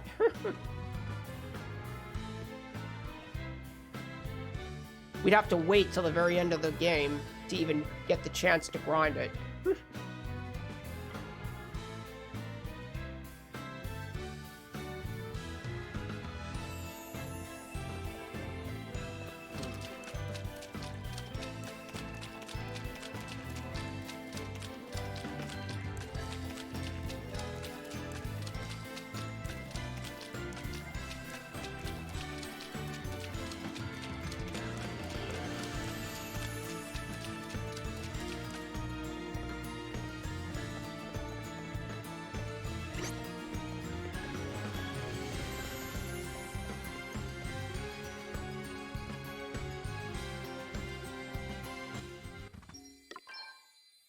So we're going to have another cutscene where a party member gains the ability to use special abilities. However, outside of a few boss fights at the end of the run, you're not going to be seeing specials, unfortunately.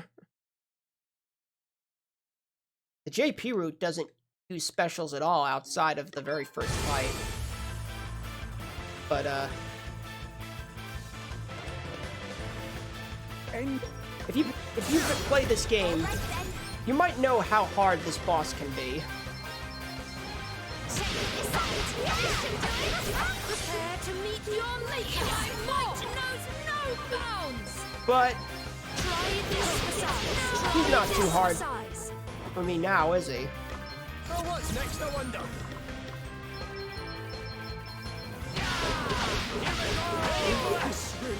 Jake's up for now.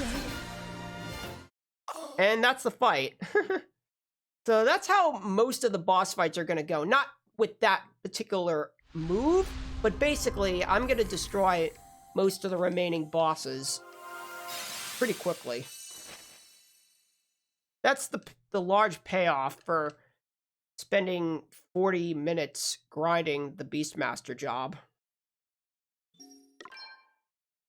At least 40 minutes. I don't know how long it took me to do that grind.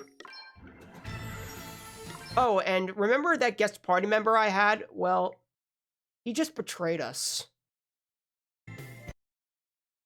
And I'm not too happy about that. So I'm gonna have to teach that guy a lesson.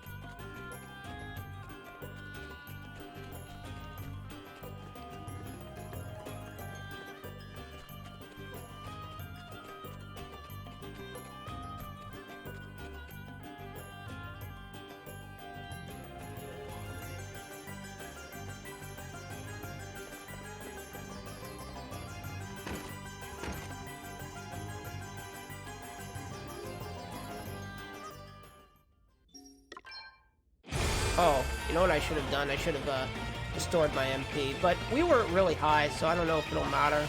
I will. Oh yeah, I should have healed. Actually, I think we got enough. What? Oh, he never switched. Oops.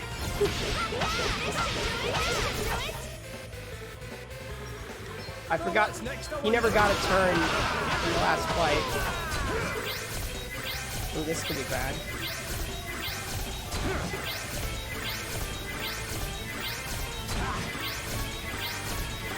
Alright, we're fine.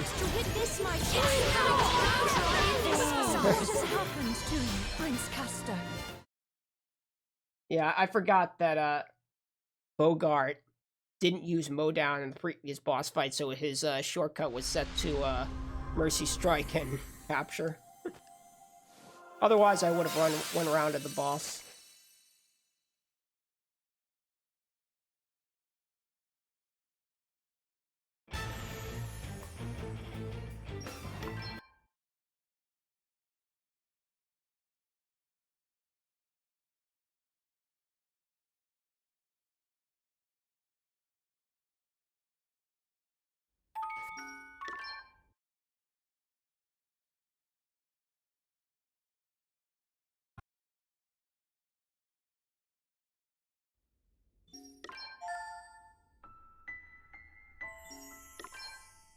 Well, I actually wasn't using a thief skill there. I was using Mowdown, which is a Beastmaster job. I will be using a thief skill when I get to the next boss, but first I got another grind.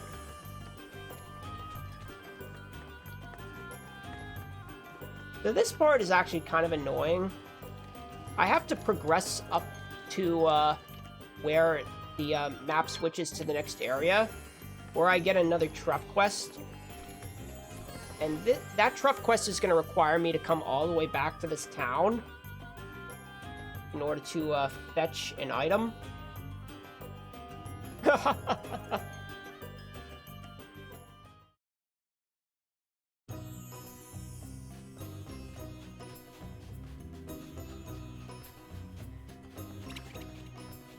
But basically, Truff's going to teach the party how to chop down trees, which can be kind of useful in some places casually. However, you're only actually required to do it once or twice, I guess, technically, to complete the game. The first time is like the tutorial one, where Truff teaches you how to do it, and then the second one is actually to cut down the tree blocking the bridge to the next area, which is intentionally put there in order to prevent you from progressing to that map before finishing Chapter 1. Which is why I couldn't start grinding those insect enemies earlier.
This is actually a good time to use an inn, because I have to come in here anyway as part of the quest and speak to the innkeeper.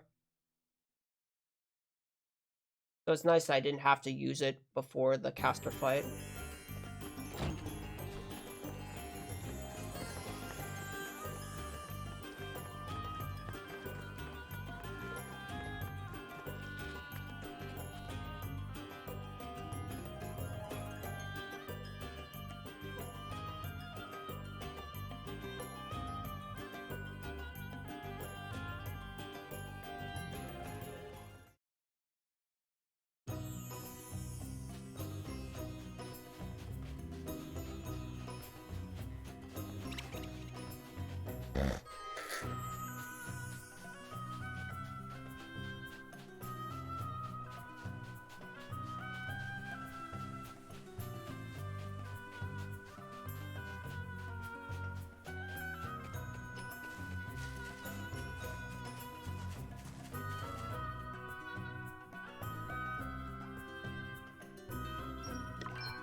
Yeah, that tree is intended to prevent you from progressing here until you get the water crystal.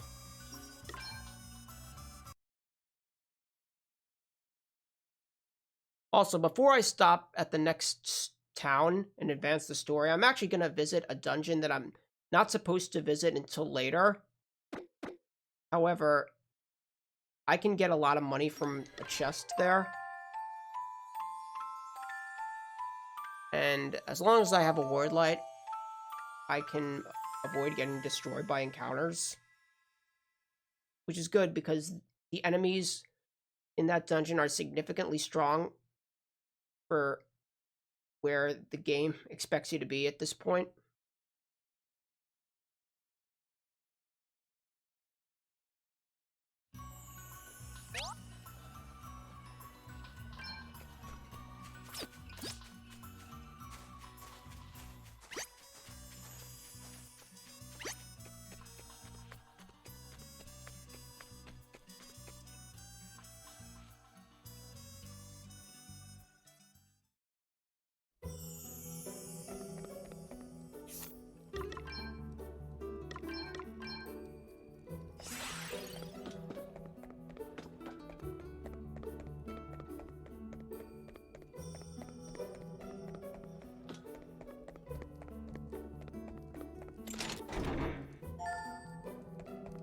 That's a lot of money.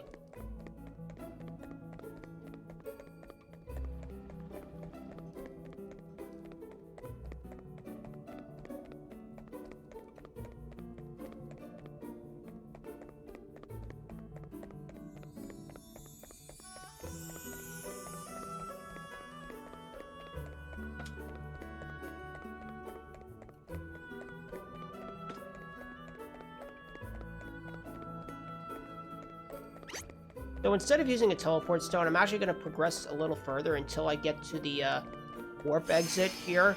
Because I do have to come back here later. And by reaching that warp exit, I can actually take the warp at the entrance when I revisit this place. Rather than having to walk all the way. Even though I had already walked like halfway there to get that chest.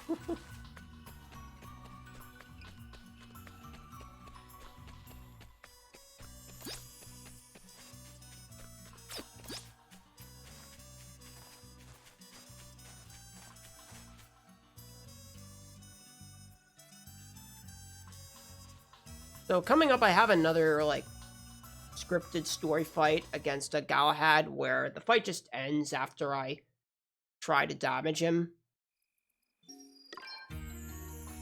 So this is what...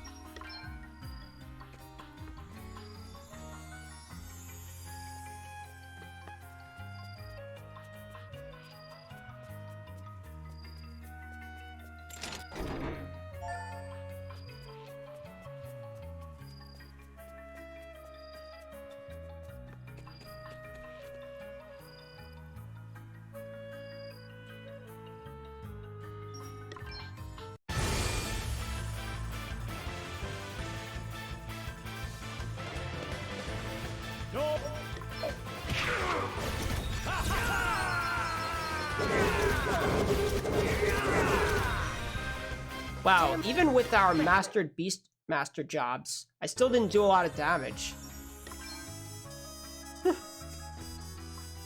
That's unfortunate. Guess I'll have to come back to him later.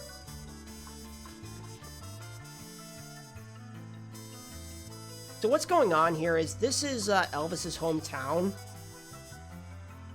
And he's noticing that a lot of his friends are brainwashed.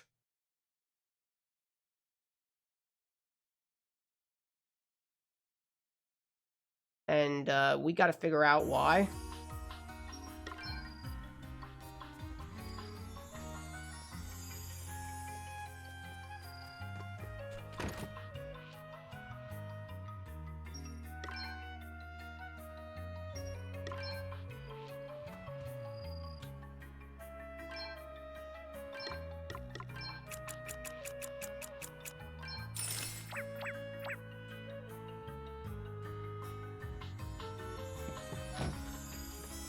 So right there, I maxed out on bomb fragments because I got another grind here where I'm going to be fighting a lot of insect enemies. They're all weak to fire damage, so I can kill them pretty quickly by just spamming bomb fragments. Wody B, thank you for the raid. Welcome everyone coming in. This is really, really long-a-thon. And I am running Bravely Default 2.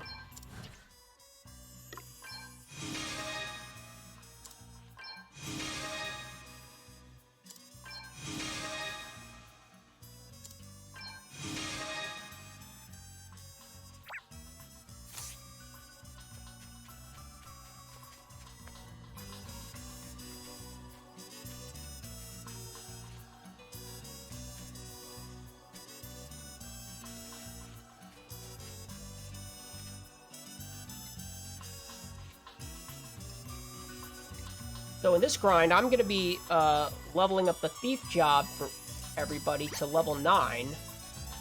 Because at level 9, the Thief job can learn the most OP ability in the game, which is God's Speed Strike. What God's Speed Strike does is it does a powerful physical attack to an enemy, and then after a few turns, will do additional damage to that said enemy. And because we invested the time to level up the Beastmaster job to level 12, well, it's going to do a lot of damage.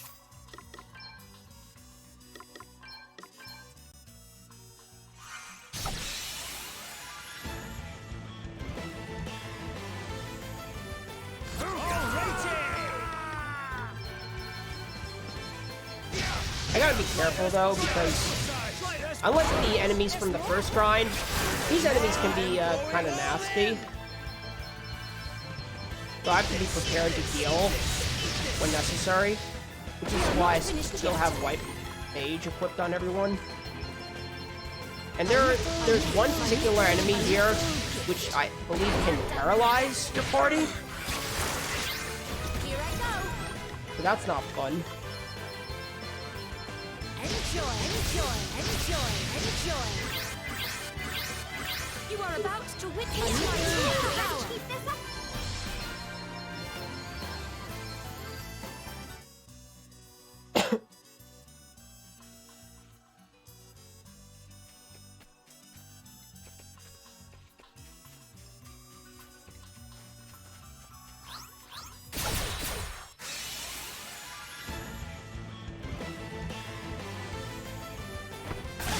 You are about to witness my true power. Yeah, who would have expected the Thief job to have the best skill in the game? It's funny because the Thief job was considered the worst job in the original Final Fantasy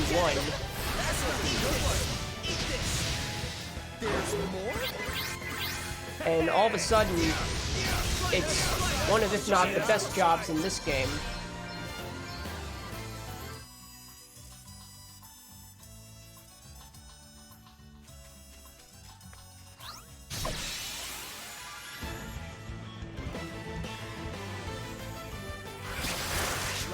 Also, when the Thief job reaches level 7, it gets the attack item amp ability, which raises the damage done from attack items like bomb fragments.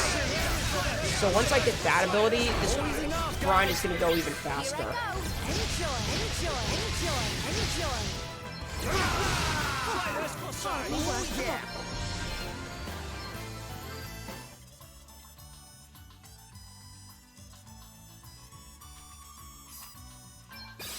True Softnum.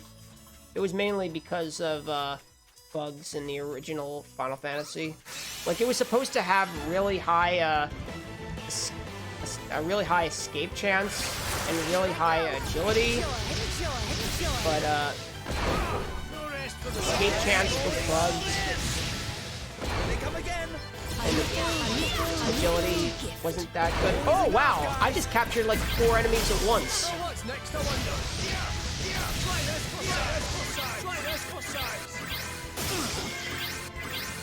Come at it, get it! Alrighty!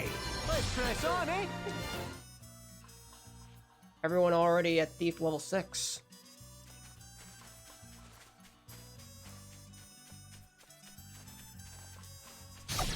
Oh, it just transitioned to daytime as I was getting into the encounter. What's the catch? Enjoy. Don't look down. Alright, it was a fast one.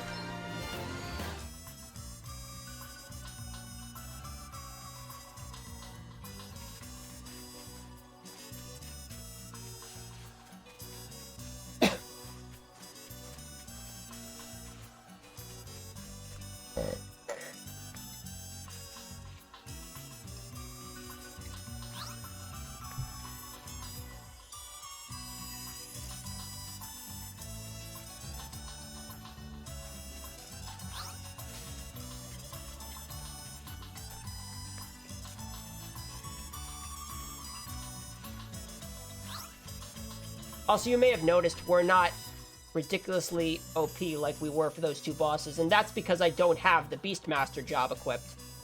The specialty only works when I have that job enabled.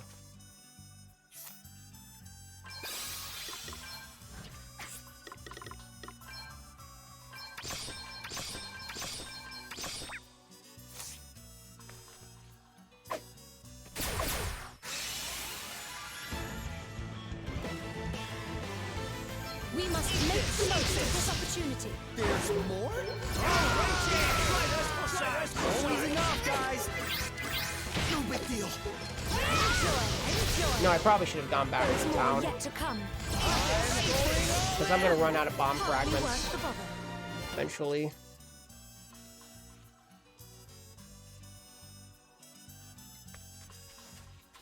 I'll do it when my insect nectar runs out.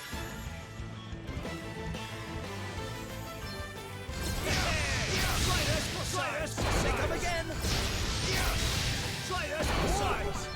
Even with max bomb fragments, I don't have enough to finish this grind.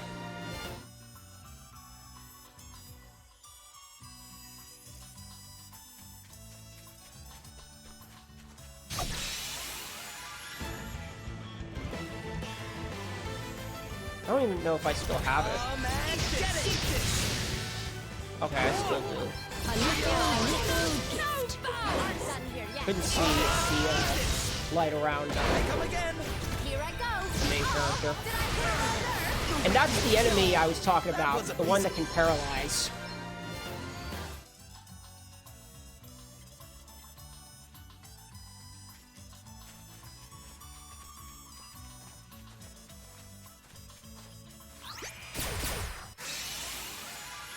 Alright, well this is still a chain fight. We must remain calm. Enjoy. Huh. Hardly worth the bother.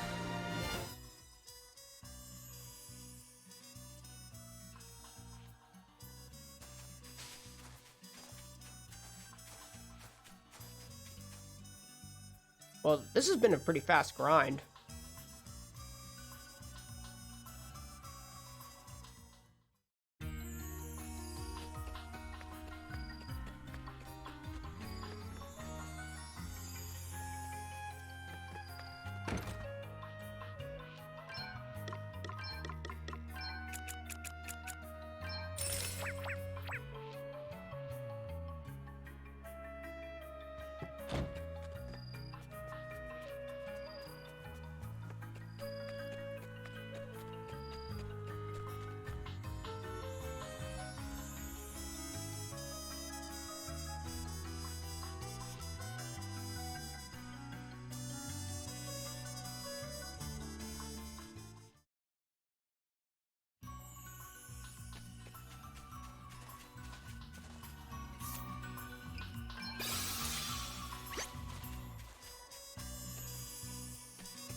Alright, so once I get Thief to level 9, I am gonna fight a few more battles to get the Berserker job to level 5, because I do want one ability from Berserker.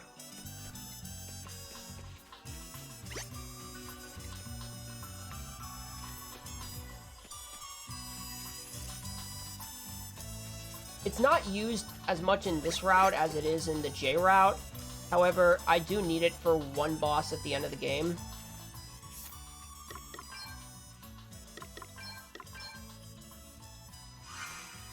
It's an ability that makes it so your attacks can never miss. However, it causes you to take damage with each attack. We must remain calm. Fortunately, because our stats are so high from the Master Beastmaster class with all the captured monsters, See that? I'm amazing. it's for the most part unnecessary on this route. But for one particular boss, I can still miss. Damn, they blindsided us. And that particular boss is pure RNG in this route. In the J route, it's almost free. One reason why I really want to learn it.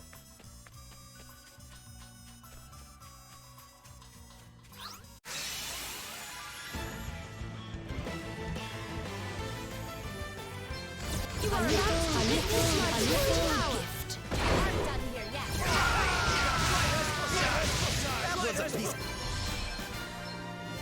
I don't know what you mean, B3. We don't hit for max damage.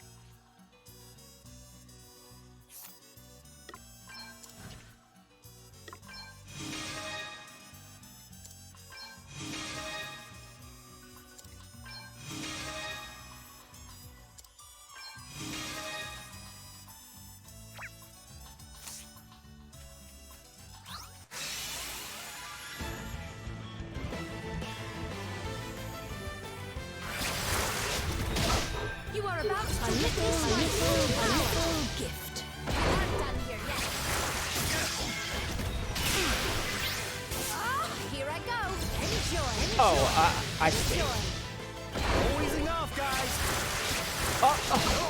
Still standing. Bogart got paralyzed. I wonder what's next for me. Alright, I should only need one more fight. And then I can fight the next boss.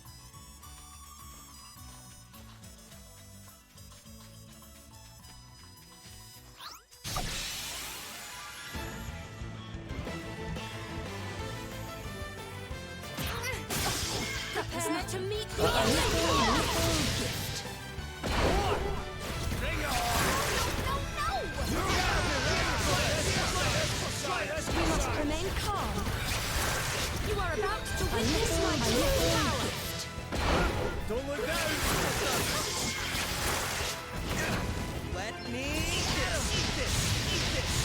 Too easy.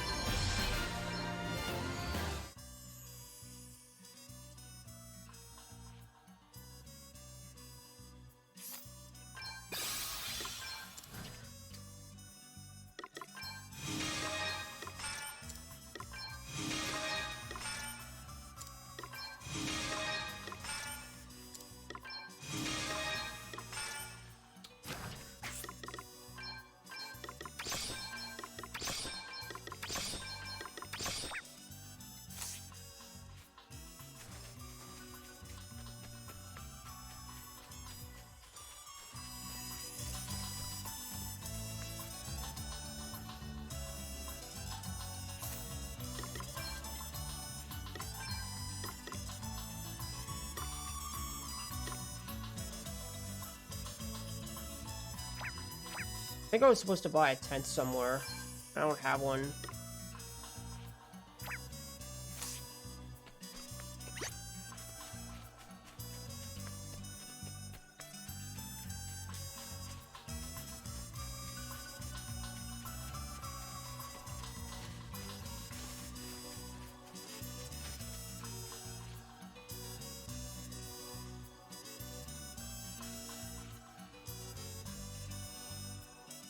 Yeah, I was supposed to buy a tent.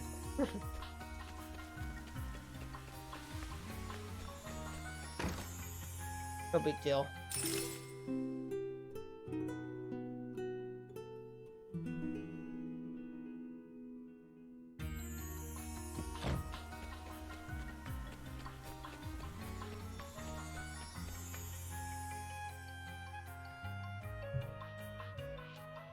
I should have restocked.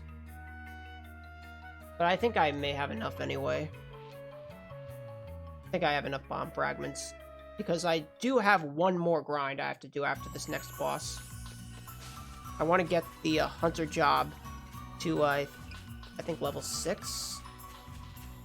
Since that gives me the counter save ability. Because a lot of the late game bosses will counter my Godspeed strikes. And I believe counter saving reduces the chance of it.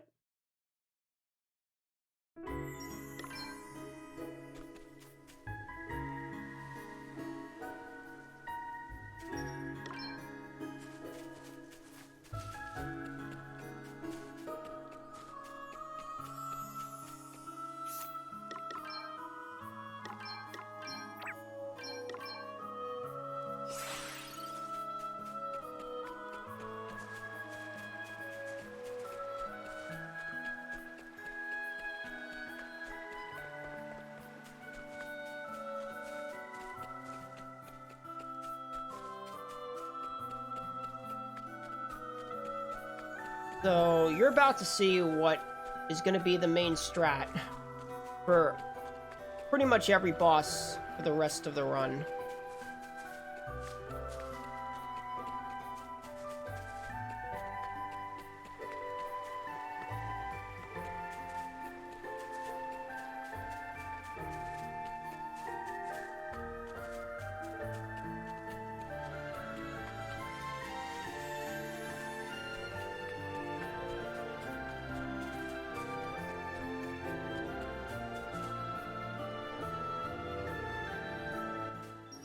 It dodges counterattacks that deal physical damage. That's what counter saving does. Sorry, I'm not too familiar with what these skills actually do. I just know what I have to equip. What?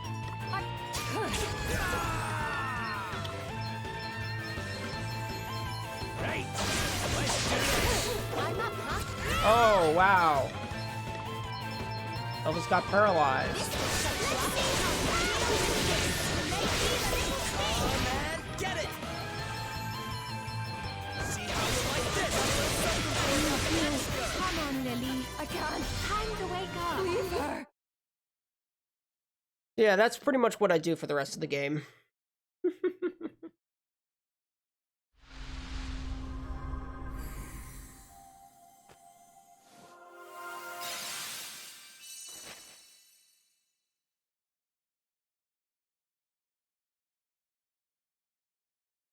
The Japanese route does the same thing for the most part. However, because it doesn't master the Beastmaster class, they have to do a lot more healing. They have to use like a lot more ethers and elixirs to restore MP. And they don't do as much damage. So a lot of these earlier fights are more difficult.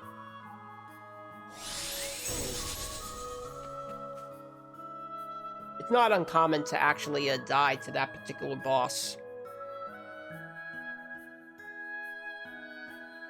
But I have one more job to grind, and that is the hunter job.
Gotta love that lag. You are about to witness my true power. Gift. man! Get it! Eat this! Eat this! There's more? A little gift. Looks like we did.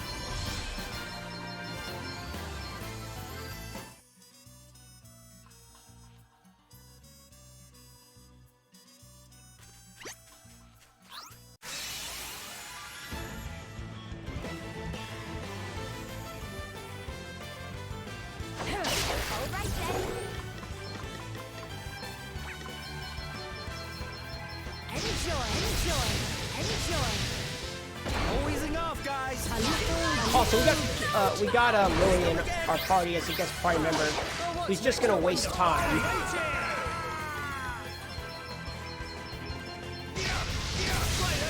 Everyone okay?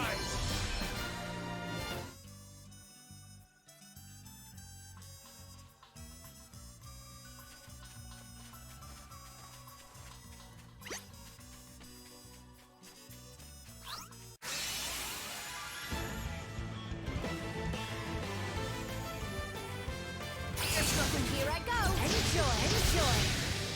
We must remain calm. Prepare to meet We the must make a little gift. Oh, there's more of them. Oh man, get it! This! Eat this! Did you see that?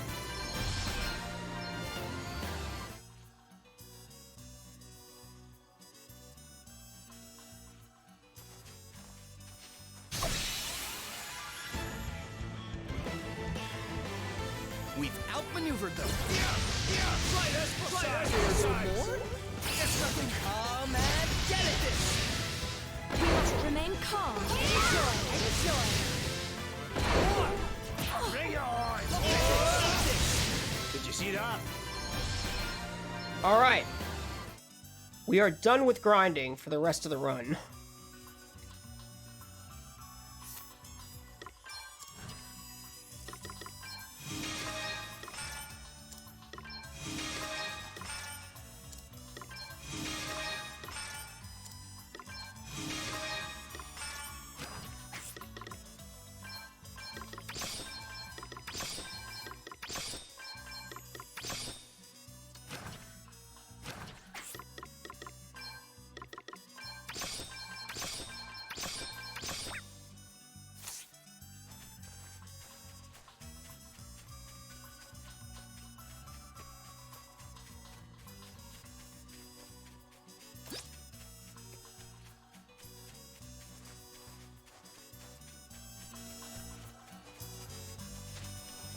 Hello, Ankabar.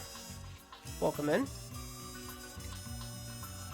Why do I need the hunter? I just needed one ability from it. I need to counter savey so that my party members don't die to counter attacks.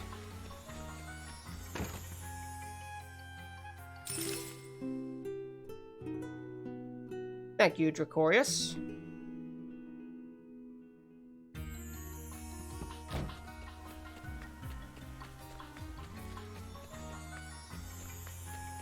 I always forget that there's one story trigger I have to do before I can go to the next dungeon.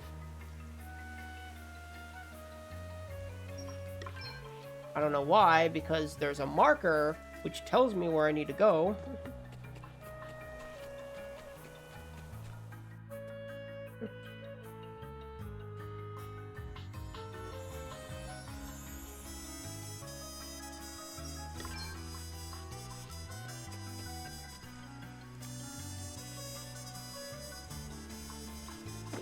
Prince Castor has been a brick wall to you?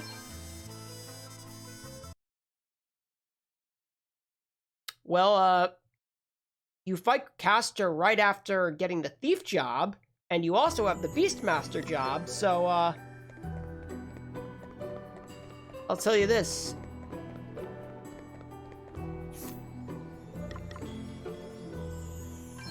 Did I? Did it again.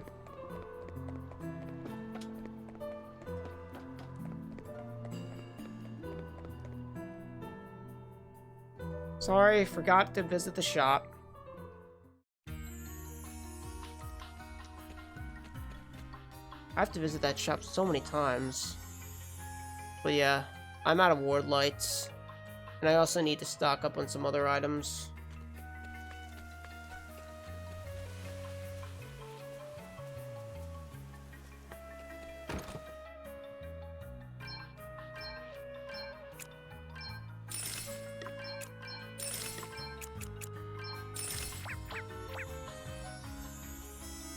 Basically, what I was about to say before I remembered that I had to do that shop is, if you master the Beastmaster job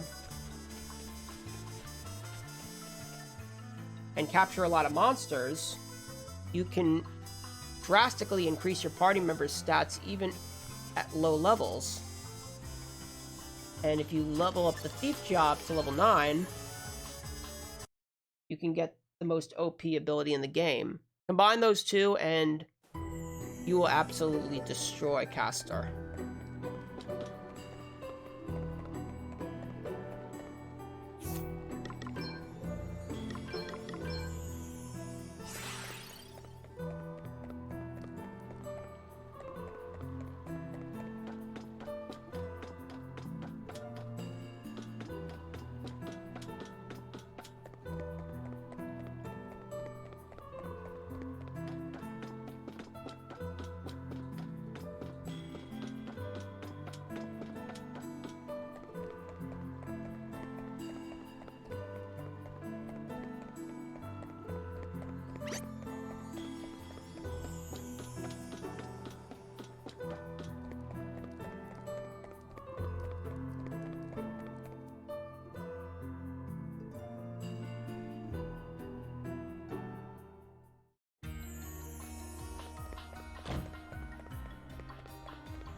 Yeah, Castor can be a nasty boss.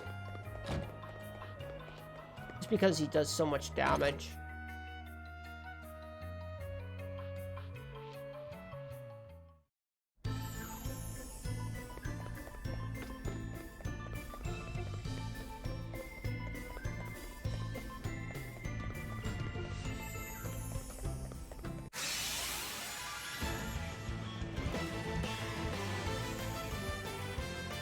Sometimes the wisest option. That's the place where you can capture those really strong enemies that can do ridiculous damage to those bosses.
Please, Rodney. You have to listen to us.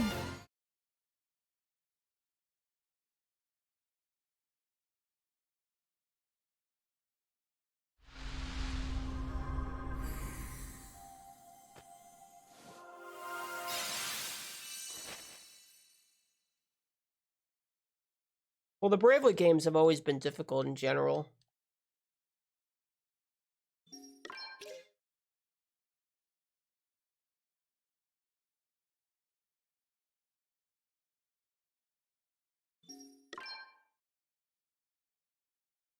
The games definitely expected you to grind up jobs. Oh, I don't need to use the teleport stone here.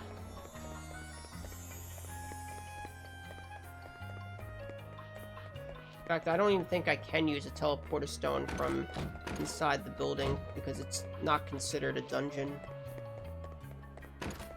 Fortunately, when I head back in here, there's a teleporter I can use, and that teleporter will take me back to the second level, which I can now use to just outright exit the area because the door isn't locked anymore.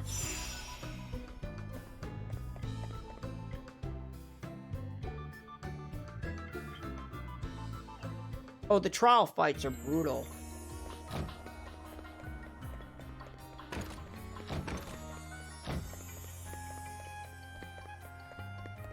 Because you have to fight so many job bosses at once. And they're stronger than when you fight them the first time.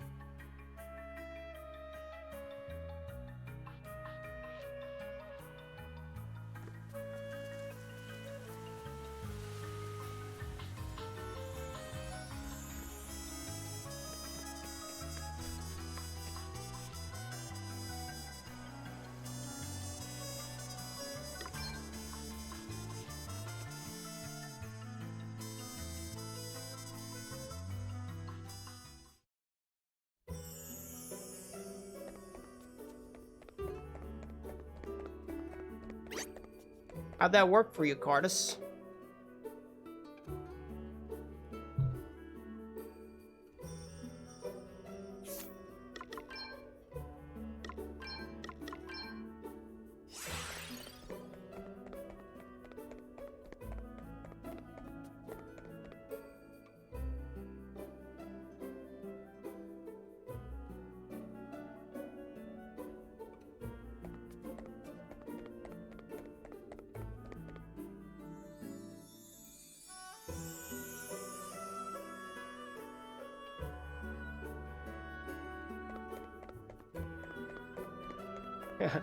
So basically, you just went for a YOLO strat where you either win quickly or you just die. Sounds about right.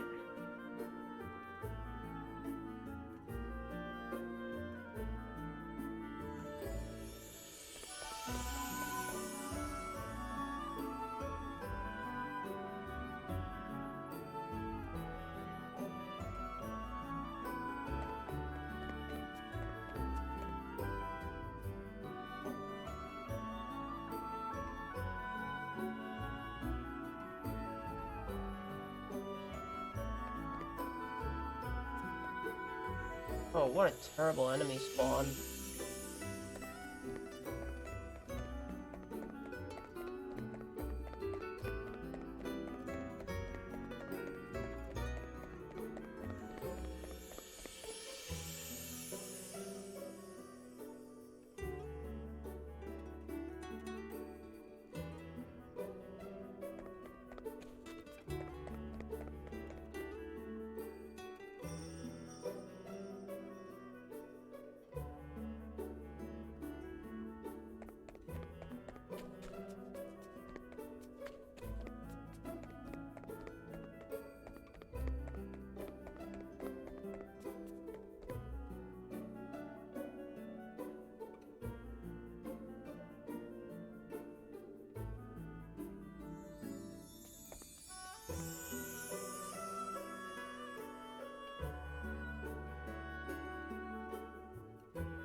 Let's happen. Prepare to meet your maker. I need to do something about this. Adam. You might be asking, well, am I not going to be able to use Godspeed Strike with Gloria now that she's silenced? Well, Godspeed Strike is not considered a magic attack, so yes, I'll still be able to use it.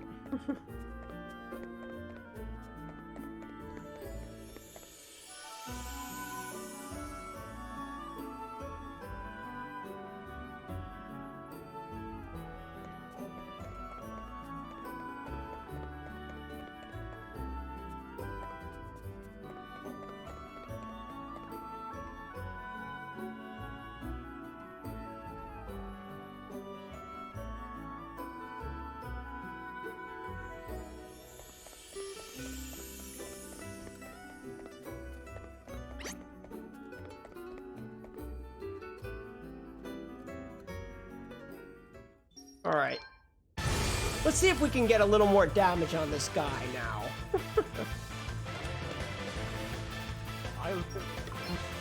Let me Adam.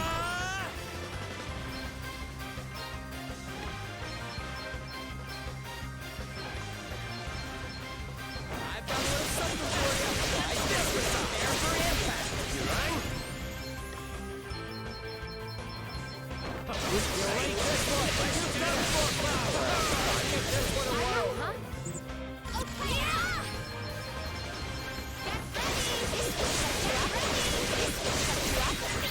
Prepare to meet your maker. Got the enemies mixed up there. Nope. So he kind of blocked a lot of that damage, but it doesn't matter because Godspeed Strike always comes with an extra hit later. So even if these bosses default, I'm still going to beat them pretty easily.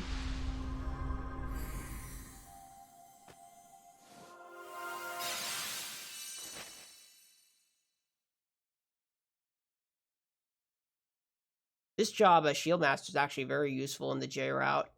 There's a skill, I think it's called Defender of the People. And basically it will just defend all of your party members so that they don't take damage.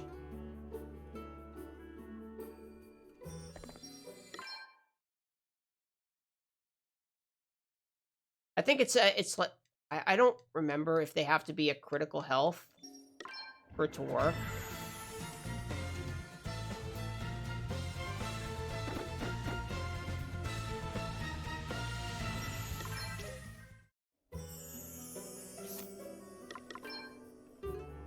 But anyways, through the power of Godspeed Strike, we've restored all of Elvis's friends to their senses, and we're about to find the culprit of this mystery, which apparently is just an evil realm.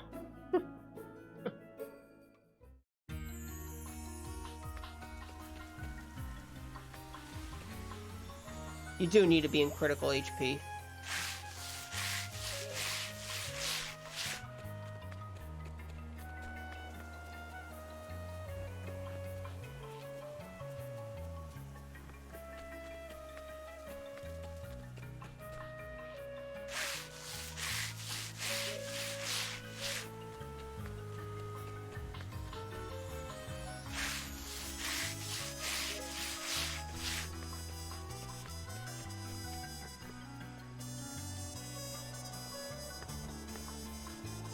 So we find all these paintings around town, and all of a sudden one of them leads to a secret entrance, which is where we'll find this artist's studio.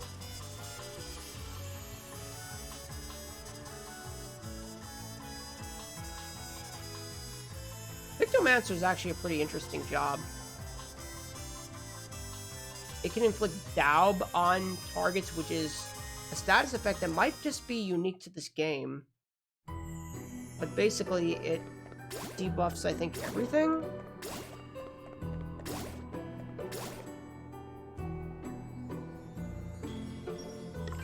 Also, apparently, our protagonist is poisoned for some reason.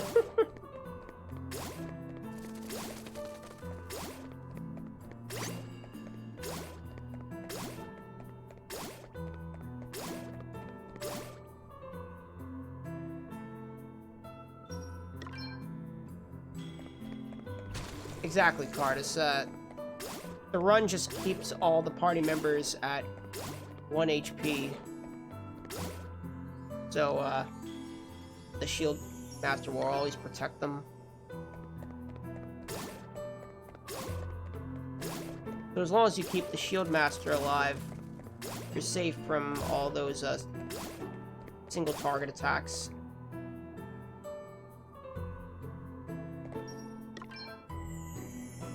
That's what it was, the fake Earth Crystal. I swear, I remember, like, almost nothing about this game's story. Except for the really critical parts.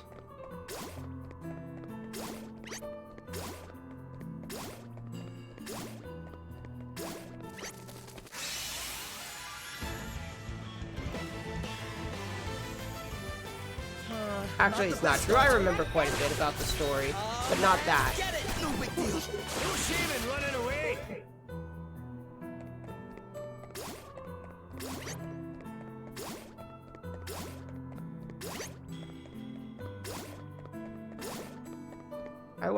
I think I was supposed to use a ward light here.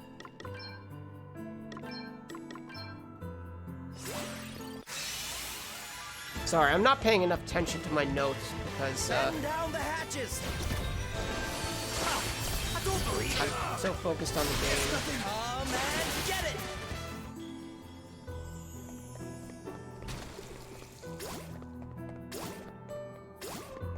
Honestly, there's no reason not to use ward lights at this point.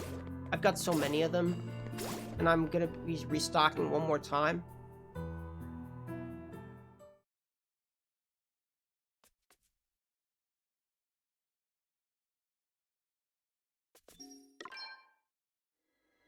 So now it's Elvis's turn to get us the Blessing of the Crystal.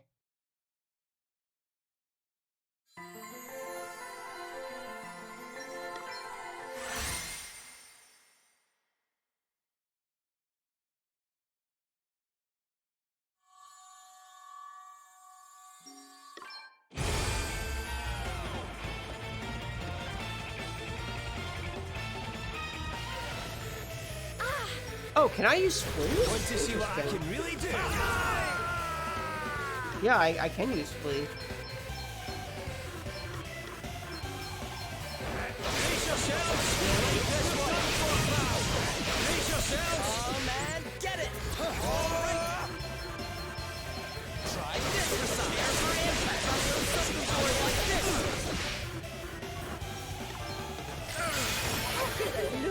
Stabs you right after what you did to my pals.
I tried.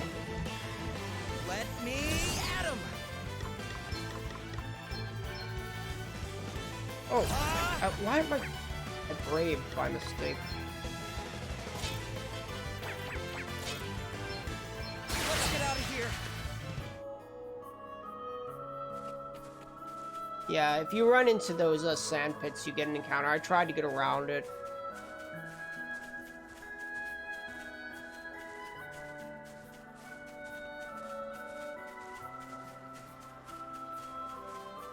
Also, this isn't gonna be the last time we come here.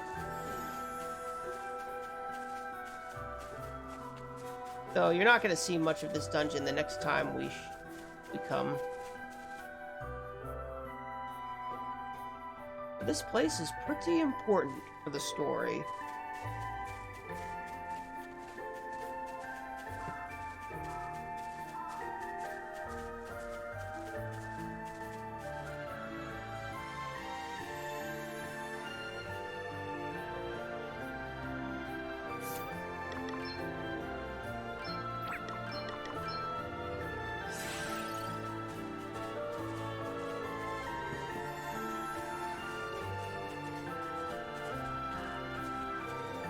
Wow, I am really bad at remembering maps.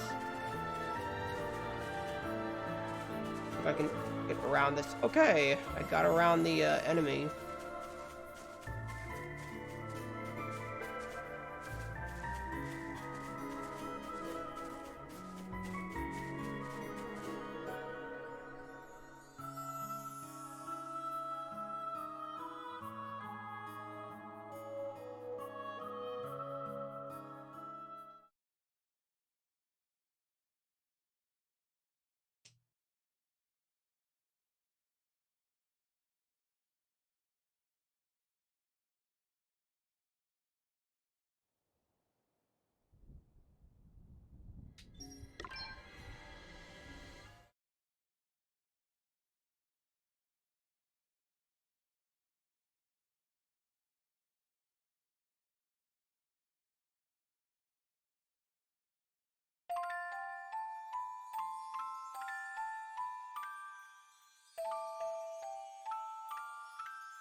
So, I'm actually going to take a bit of a detour from the main story. Because, in order to get the true ending in this game, I do have to collect every asterisk. And there are 2 asterisks in this game that are not obtained just by following the plot. You actually have to go out of your way and complete subquests for them. But they are necessary in order to, reach the final dungeon. And this is one of them, where I have to help awaken this person from a nightmare. And in doing so, I get the salve maker job, which is pretty useful in casual play if you know all the great combinations, but in this run, I'm not going to be using it.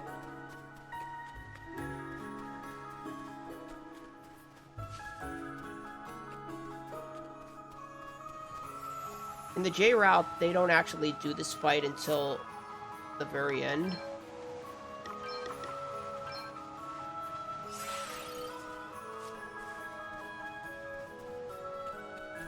Because they're just not strong enough to take it.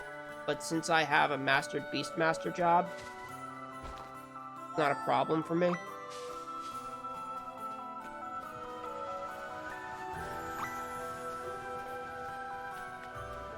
Also, the snow slows you down, so I have to be careful.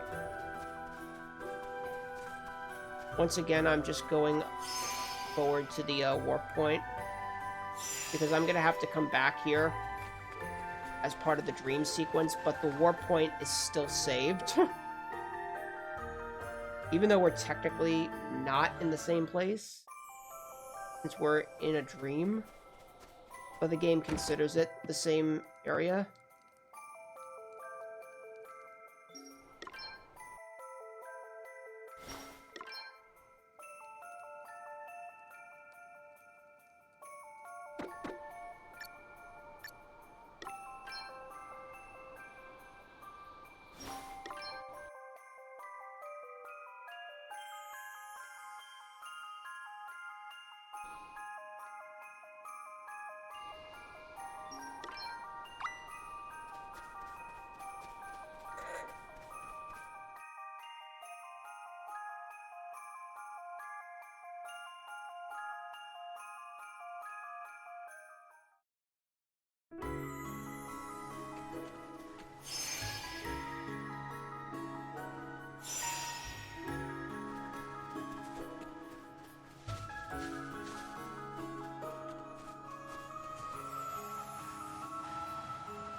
She's... Alright then. You are about to witness my true power! Oh man, get it! Time to play my trump card. What's the plan? I'll sit this one out. The handsome hero always wins the day. To see.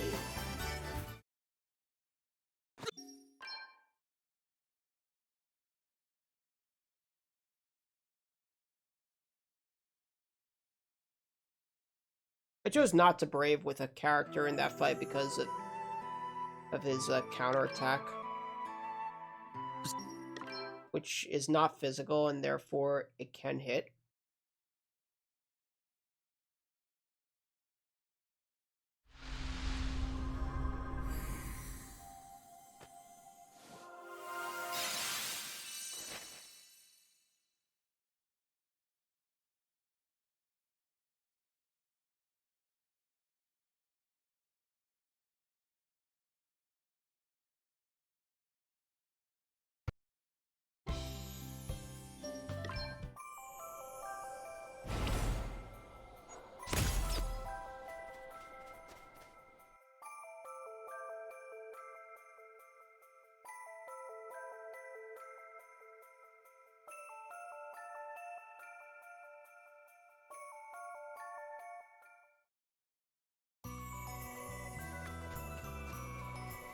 Oh look, there's Truff.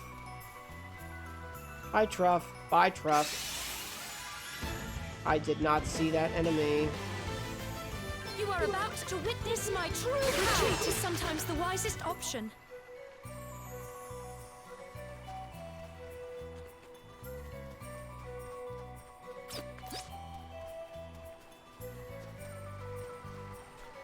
You gotta be careful with this overworld map, because while I like to enlarge it in order to see where I'm going better, it also can cover up enemies on the field.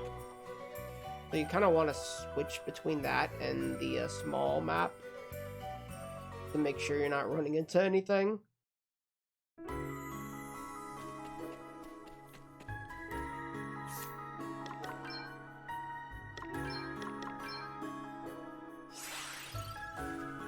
Here's another optional area where I'm going to be painting a chest that has not money, but it has a golden egg which sells for a lot. Prepare to meet your maker. There is no need for mindless heroics.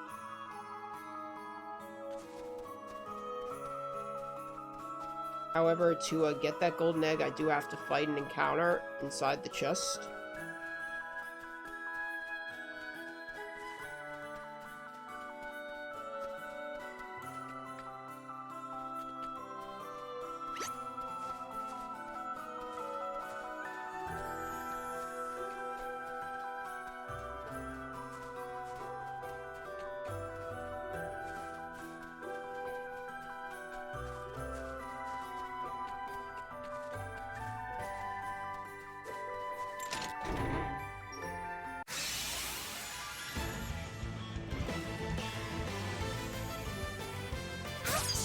Time to play my trump cards. Let's give this one a whirl. Brace yourself. Let's give this one a whirl. Let me at him. See how you like this. Try this massage. You see that? I'm amazing.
So we just got a new guest party member.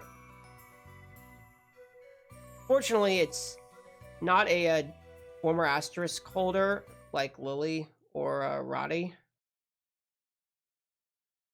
Or someone really strong like Sloan. Instead, we got a baby dragon.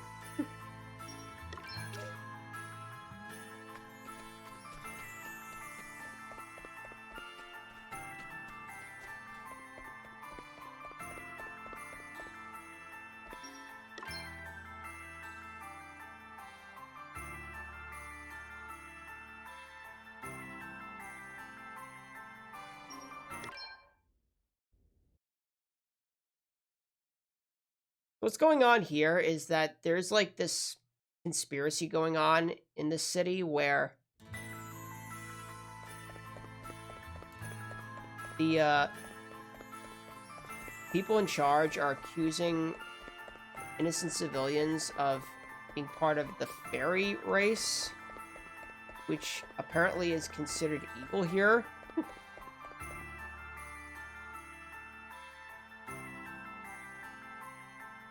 I'm not going to go into it much further because it gets kind of disturbing what they're doing here.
So we're on our way to meet Martha, who is a friend of Adele's.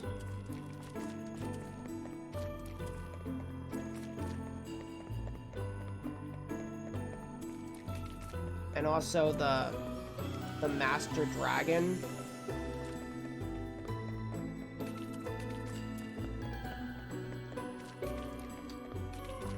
Because we want to know more about what's going on.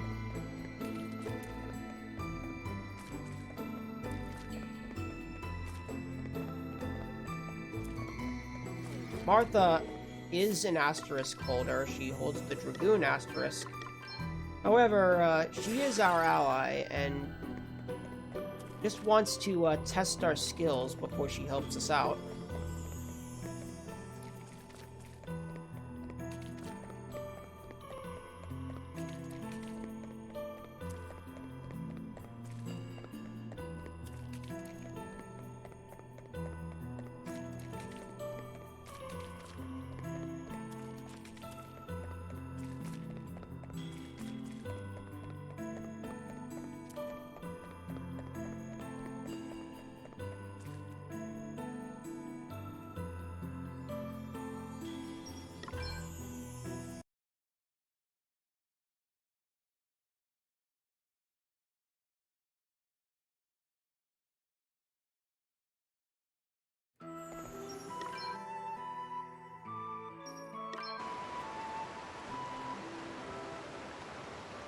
Why am I talking to Elvis?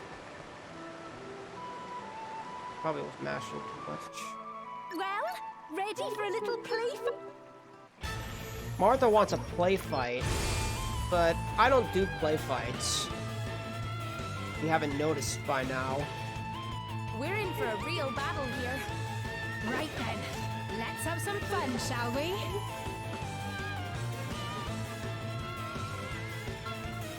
You are about to witness my true power. Ready? This is going to You're Let me at him!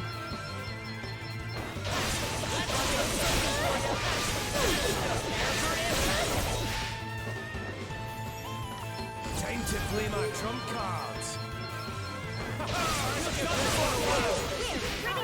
So much fun. Wow, that play fight was kind of one-sided.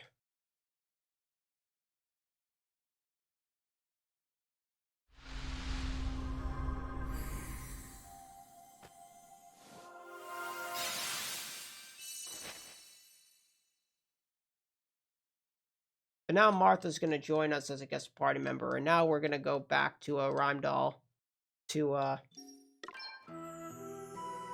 see what's going on.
So now we're gonna go chase after Gladys and Helio.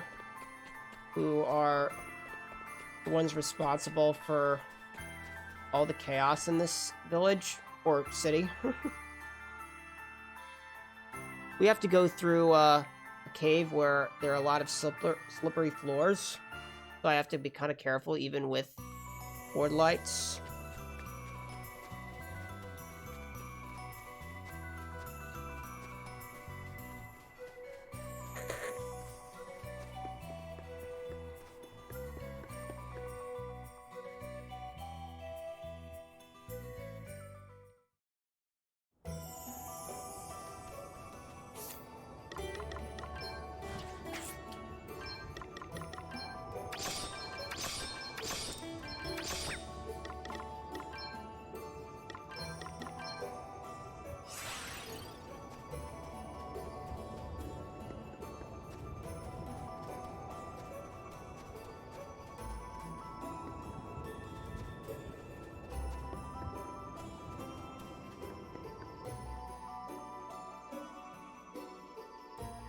Oh yeah, the visuals in this game are amazing.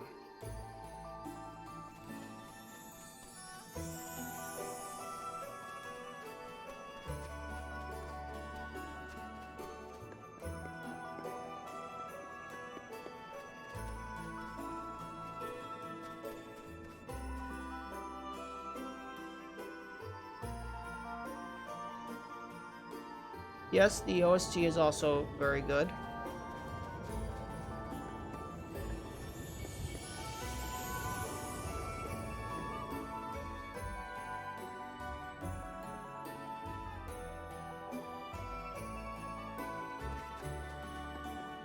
But that's another interesting status element in this game, contagion.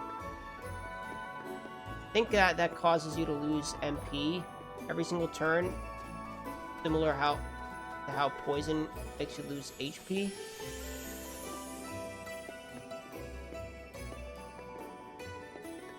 Taking it slow here because of the ice. Yep, MP poison. As I thought.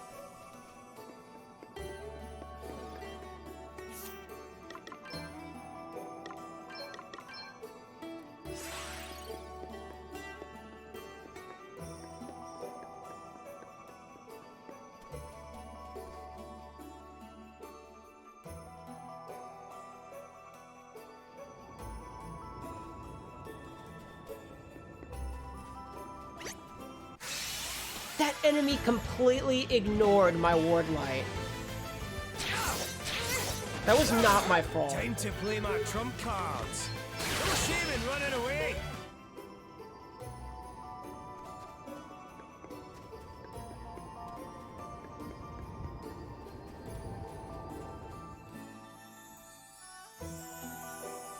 Another thing about avoiding encounters is that even though our stats are ridiculously high, our levels are still very low, and the game only checks for your level when deciding whether an enemy will come after you or avoid you.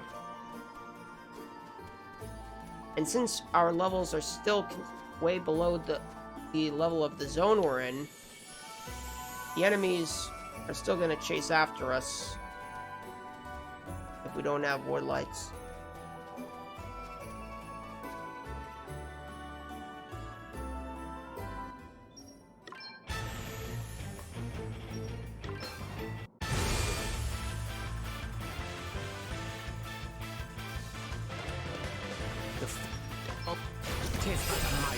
Time to play my trump cards.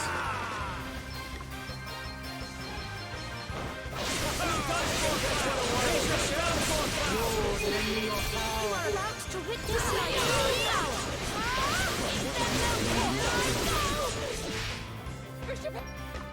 Come and get it. There's that counter savey. Oops. You must make amends for your crimes. You.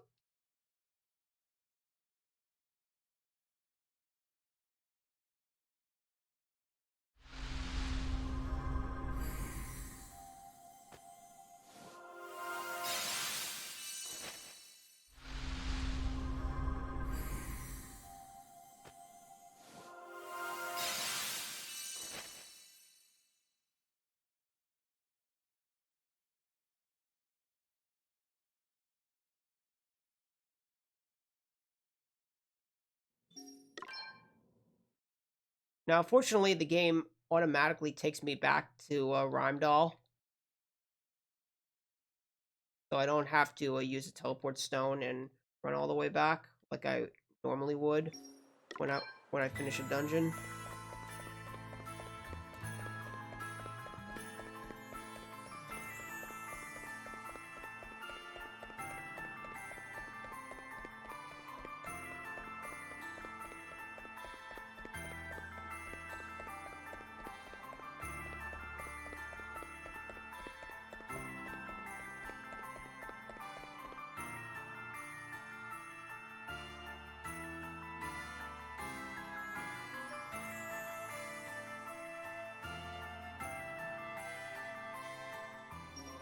So in these cutscenes that I'm skipping, it's actually revealed that Adele is of the fairy tribe. The same tribe that the overlords of Rheimdall are trying to get rid of.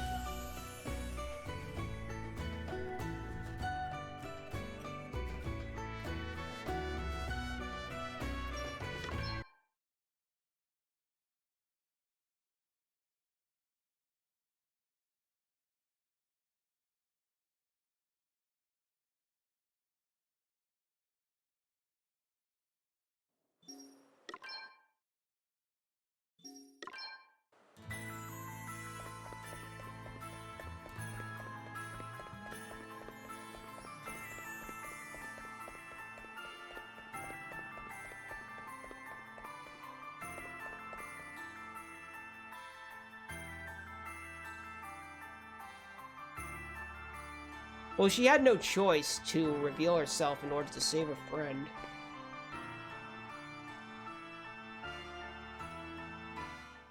And I'm not going to go any further than that.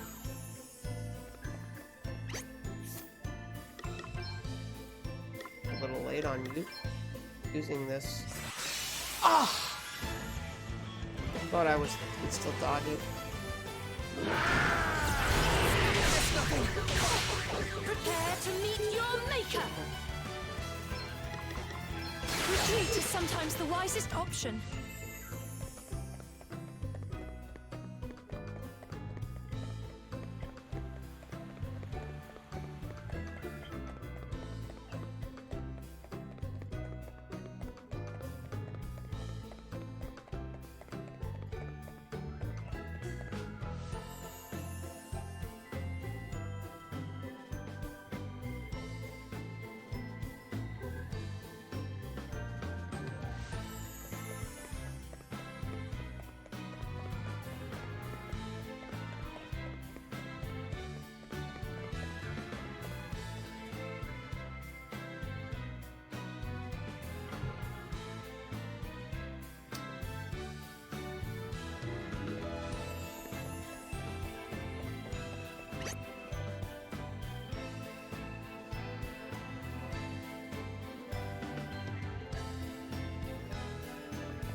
Did not see that. Oh, let's do this. Want to see what I can really do? Shut up for now!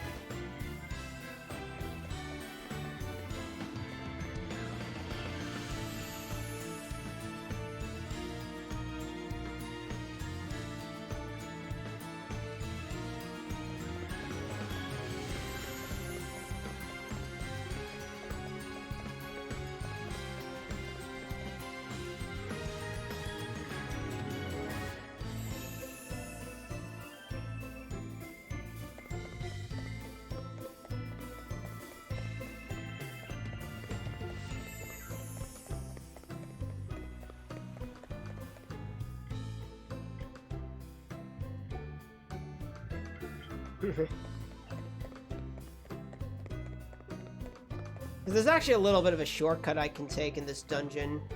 Instead of following the designated route where the markers are, I can just go down there and walk through this invisible wall.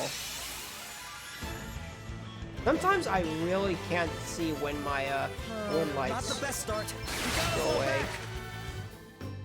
And by the time I notice, it's too late. Usually you hear a sound. You cannot turn off encounters in this game. You could in the older Bravely games. But since enemies are on the field, you just have to avoid them.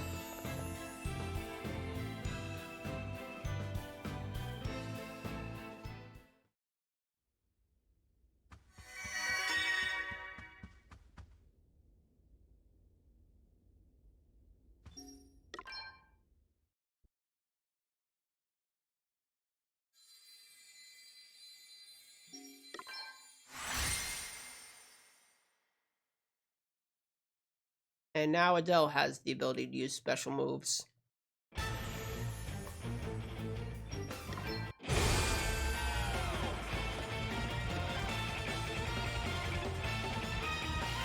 We must give our all. The Lord's judgment will be passed upon you. This boss can counter with stop, which can be annoying, but not going to change anything. This will shut you up. You are about to witness my true power. Oh, I'm sorry to hear that, Soviet. Majesty! Want to see what I can really do? You'll like this one! Majesty! Come and get it! Prepare for impact! Prepare for impact! Try this besides! And you can counter with that as well. That's a magic attack on the whole party. The counter save, you won't do anything about that.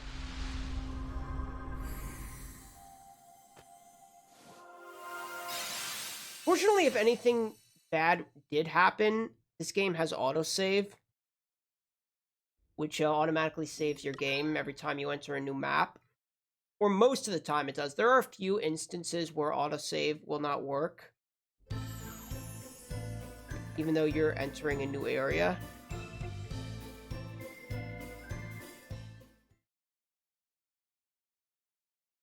But normally it's kind of like a lifeline.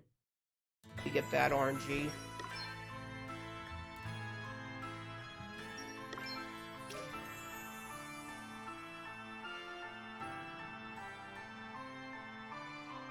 Which is why I don't really need to take many safety saves in this run.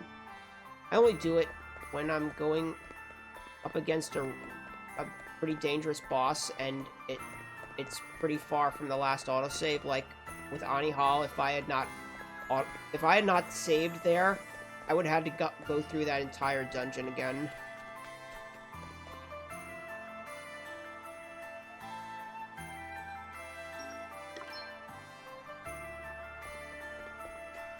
And now I have a gauntlet of fights coming up.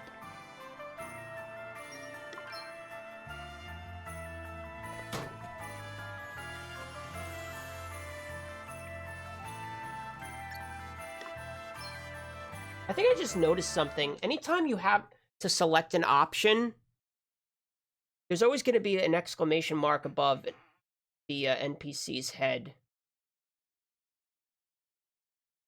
That's how I know when the next scene is not going to be skippable, because I have to select an option. It always happens after I talk to an NPC with that exclamation mark. We must give our all.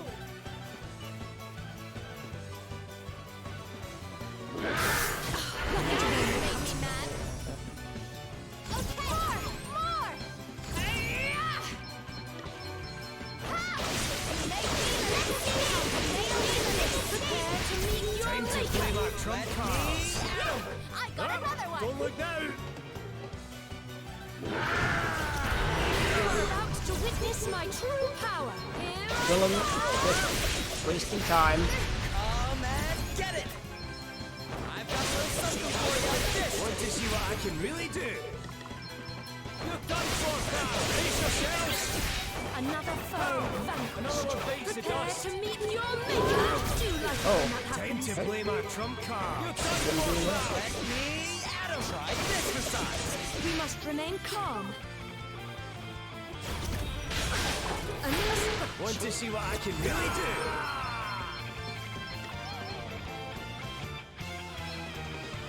Let's give this one a wait this way. You are about to witness my true Fine. power. Might knows no bounds. Here I go. Plenty more where she came from.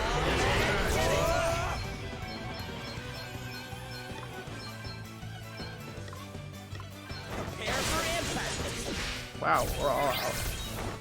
Your tail ends. Usually I never have to use an in. It's time For to get this. serious.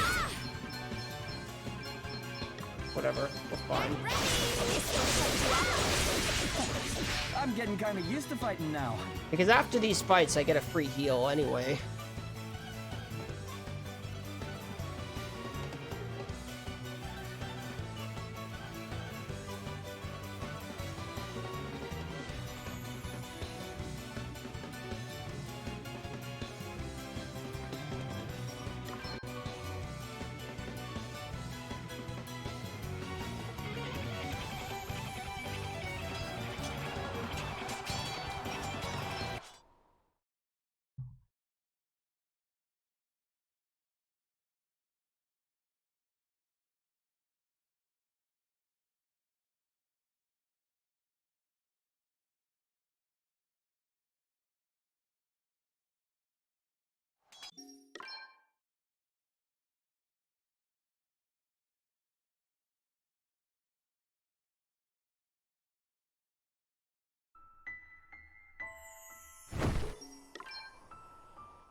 Got some sad music. Means sad things are happening.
So this is a part of the game where you're given the choice to go to one of three places. You have to do all three, but you can choose which order you do them in.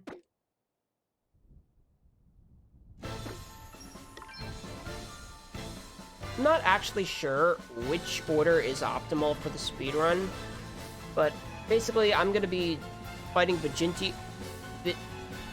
Vignito first, or Vigintio or Vignito? My notes say Vignito, but I think it's Vigintio, so I think that's a typo. And then I'm gonna go to Savalon and fight two bosses, and then I'm gonna fight Lonsdale and Halcyonia.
So that golden egg I found from the trap chest earlier just sold for a lot of money. And I was able to use that to buy a bunch of items, as well as 4 adamant bangles, which are just like the iron bangle and the star pendant, in that they increase max health.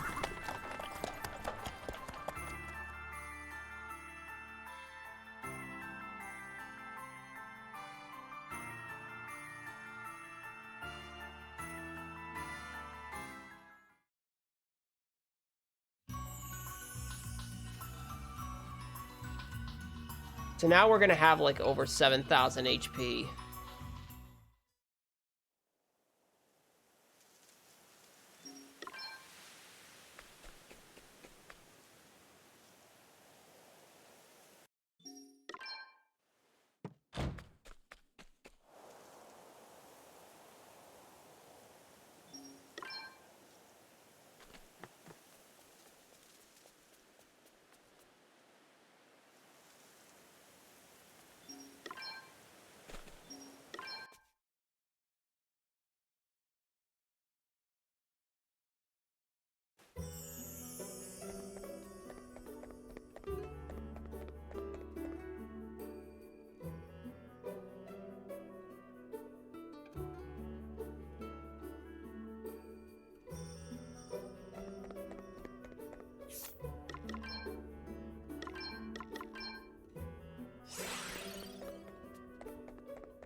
Yeah, we have a shortcut for this dungeon now, so I was able to basically skip to the end, where I found the fake earth crystal.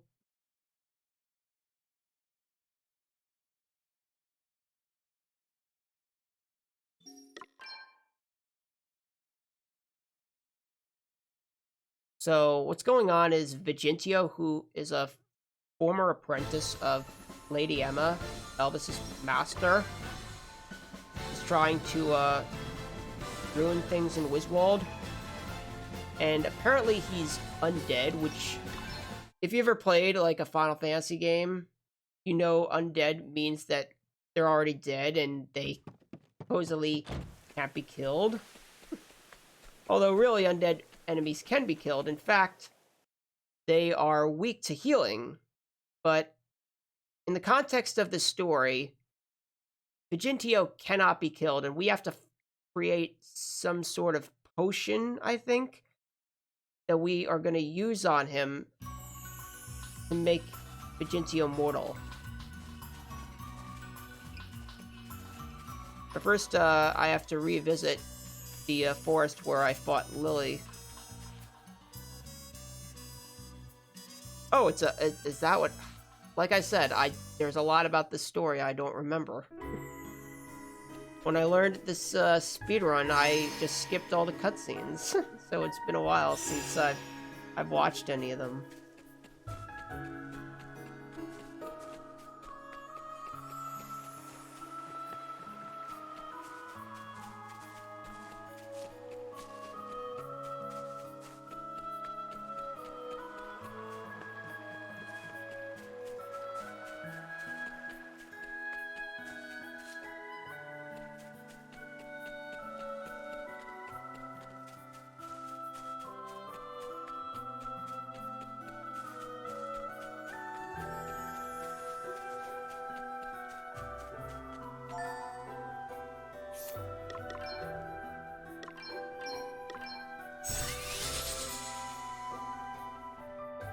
A special undead that is pretty much resistant to every normal way to deal with undeads. Well, Vigintio can be harmed by healing magic.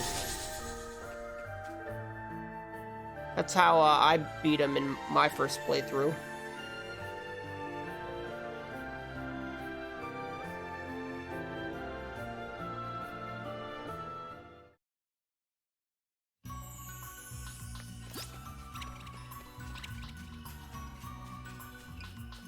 When I played this for the first time, I sure didn't know how strong God's Speed Strike was, so I never bothered to use it.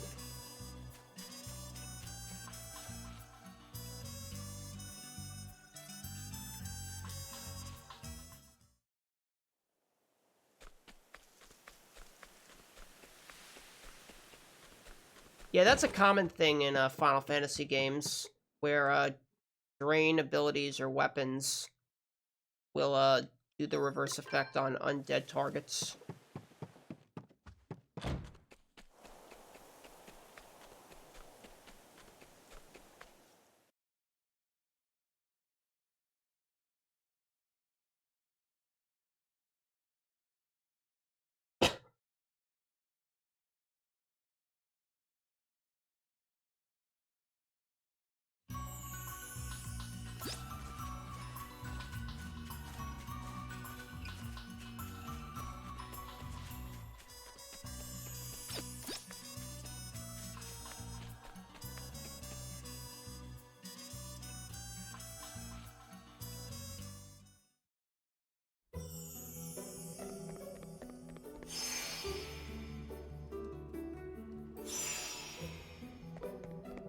So since I came here earlier to get that money chest and proceeded forward to the teleporter, I was able to cut through about half the dungeon here.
Uh-oh. I've got a bad feeling about this. I am the greatest, mightiest wizard the world has ever Oh, seen. man, get it! I'm going all in! See how you like this? Here for impact. Got a little something for you. Want to see what I can really do?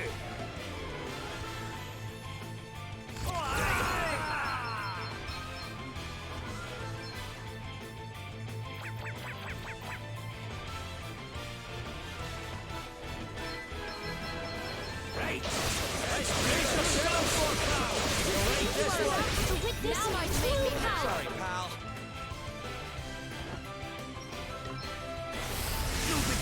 Time to get serious. Let's see how this goes down. Prepare to meet your maker. Yeah. Here I go. Sorry, don't take it personally.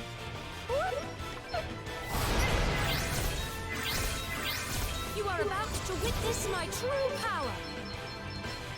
This is going to hurt. This is going to hurt.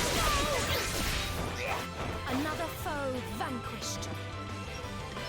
Ready to face Badge Vigentio? You lost.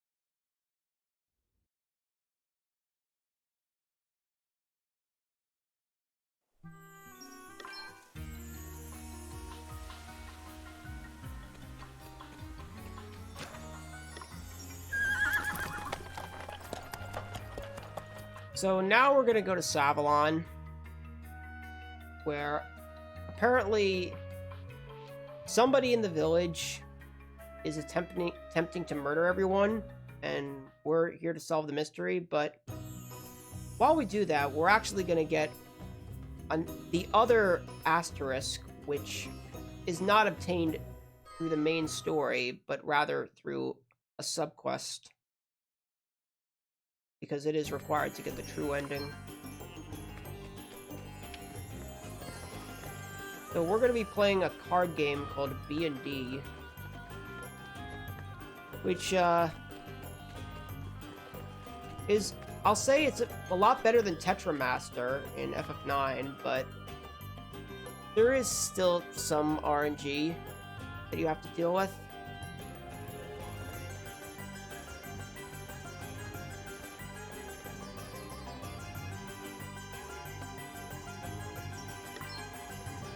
The best strat I have for B&D is to try and place all your cards like on the side so that they can't get flanked as easily.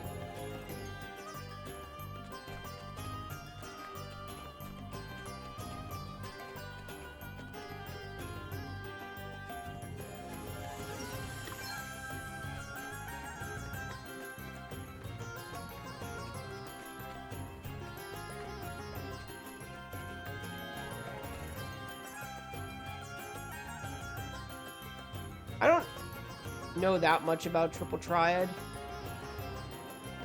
but from what I've heard, it's mostly a skill-based card game. But first I have to go through the tutorial.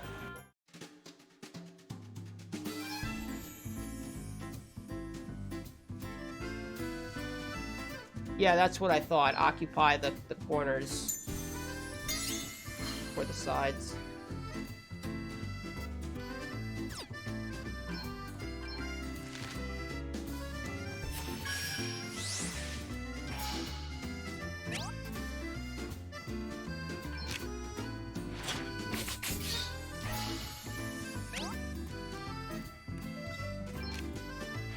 Fortunately, this tutorial goes the same way every time, so I know which cards to move to.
Also, remember that bard that we fought at the beginning of the game?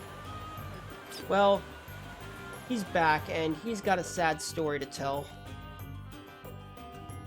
But he's actually going to give us a pretty good card to use. We have to win 2 matches, and then we can challenge Shirley.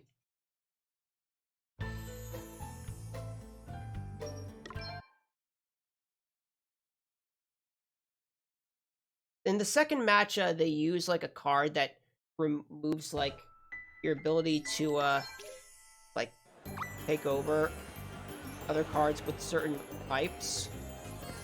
Forget what the, what happens in the first, match. I think it might raise, like, the abilities of some types. Whoops! I pressed the wrong button there.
I'm not gonna bother taking any cards from these two players because they're not really that useful.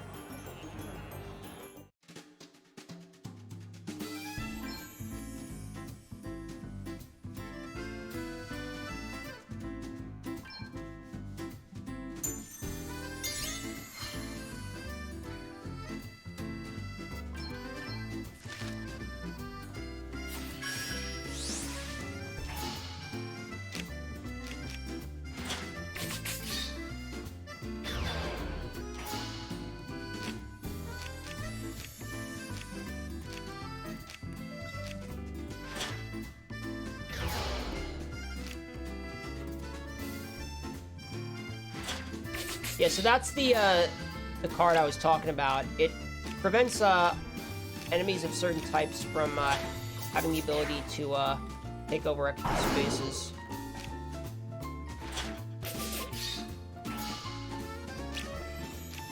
It only affects certain card types.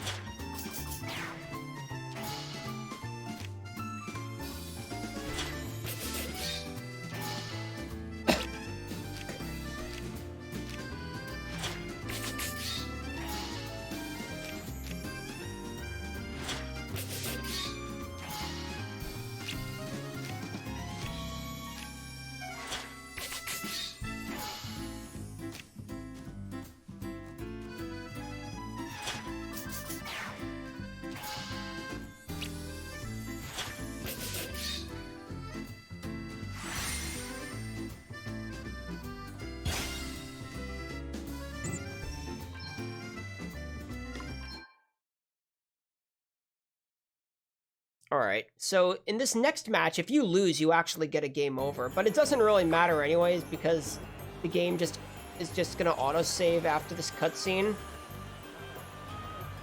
Back to show up. So it's just a minor time loss if I do lose. Everyone, well, I'll play fair. Of course. Basically, she says that if we lose, she's gonna take all our asterisks. And if that happens, well, we can't finish the game, can we?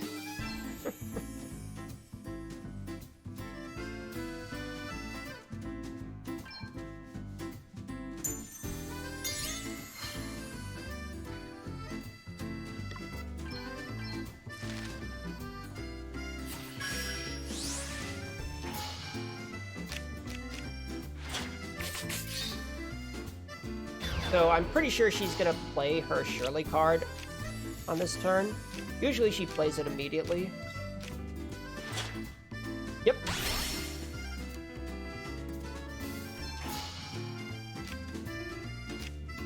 But that actually, for some reason, strengthens one of my cards. So it's not all that bad.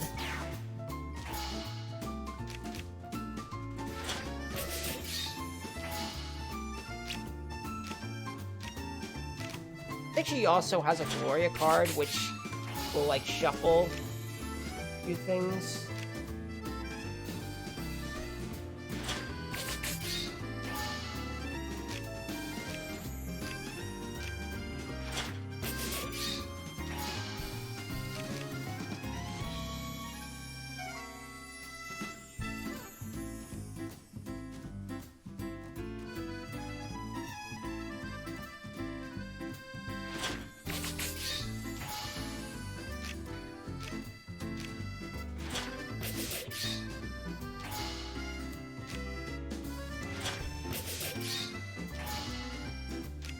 I think this is the, Well, I lost. Game over.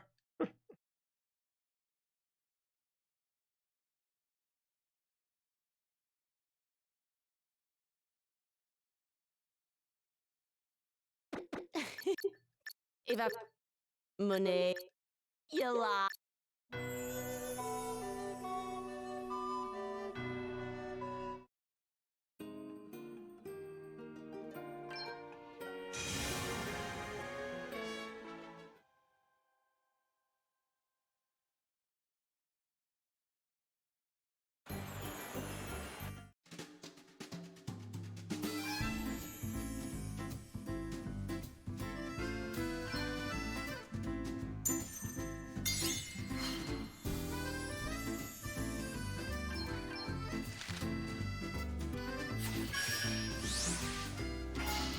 Okay, this time she's going first, so I think my chances are better. It's just like Tetramaster. If you go first, you're more likely to lose.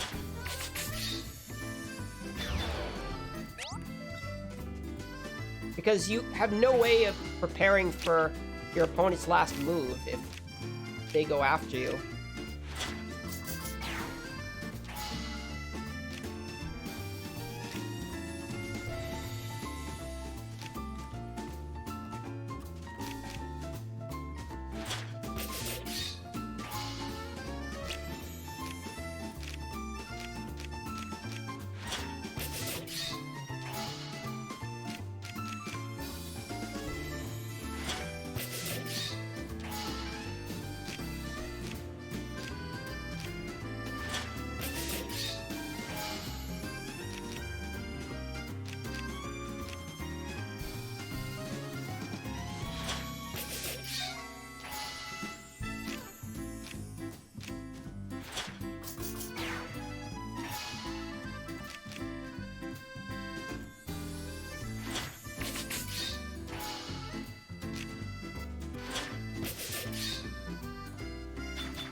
Alright, I win.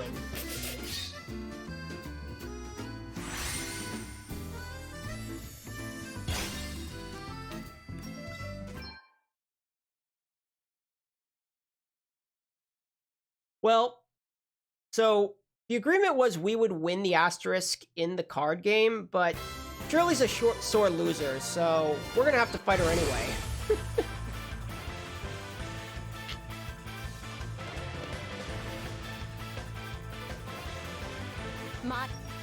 Want to see what I can really do? Come on, right there! Let's get this one To away! meet your maker.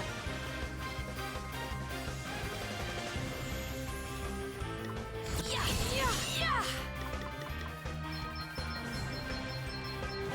I shall try this assault. It's time to get serious. Okay. You may feel a little sting. Time to play my trump card. Oh, man, get it! Here goes! What? Oh, did we beat you? That's just too bad. So you're expected to get this asterisk much earlier, but since we have to come back to this town anyway to progress the story, it's actually faster to wait until this point, since we have Godspeed Strike.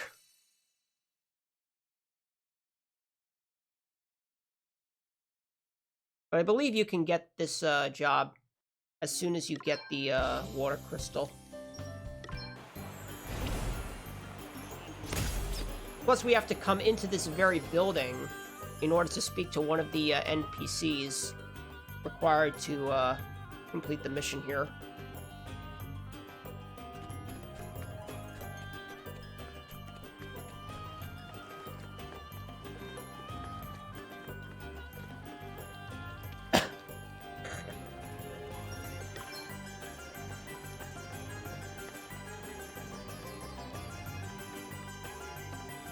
So back to the story. We've been talking to these people around town to find out who is the spy trying to cause all the problems.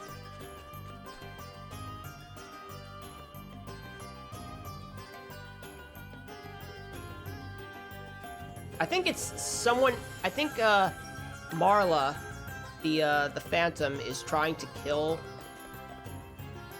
not Prince Castor, but his brother.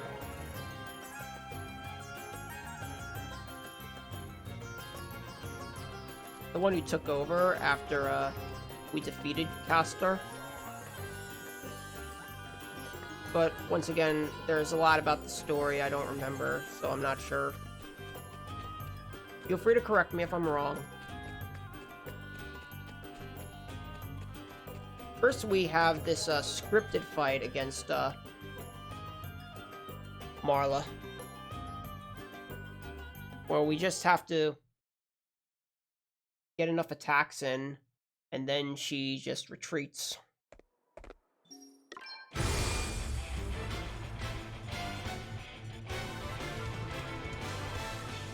We can do this, right? Prepare to die.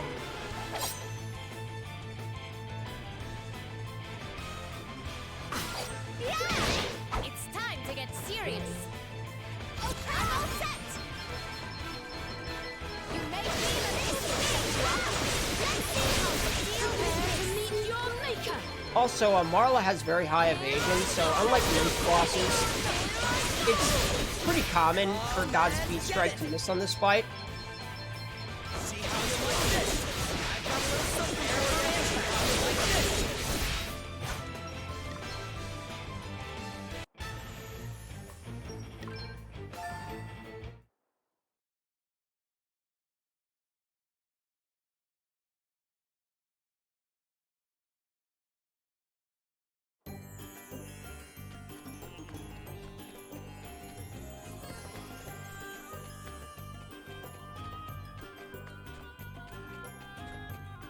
He's trying to get elders and the prince to vote for a salvation of Savalon by killing off the elders that vote unfavorably to her cause. Yeah, that's not something I was going to remember about the story. But anyways, there's a conference here where we have to select the correct options to identify the traitor. Have you identified the traitor? You have. As you are well aware. Oh, I can skip that part. First of all, it is important to, of course, why? However, not, luckily, we were, it was the same perfume.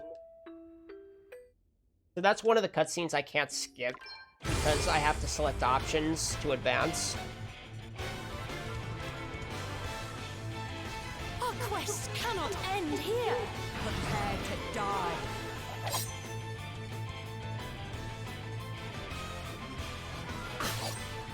Okay, I'm going all in. Prepare for impact. This is some prepare for impact. How you like this? I have Want to see what I can really do? Be ready for this. You like this one? This one. You like this one? Now you've made me mad. Get ready. Let's see how the deal is. prepare to meet your maker. Here I go. Forgive me, Lord Sure, you've had Commander. it bad, but that's no excuse. So, we got one more scenario left, and that's Halcyonia. Fortunately, in this scenario, I get a free heal because it requires staying at the inn. But there's actually a little bit of RNG, because before I can go and fight Lonsdale, I have to complete this mandatory subquest, which requires getting this item from grass. And after about an hour of testing, I'm pretty certain that it's completely random what spots the required items appear in. So I could be cutting grass for up to a minute if I have bad luck.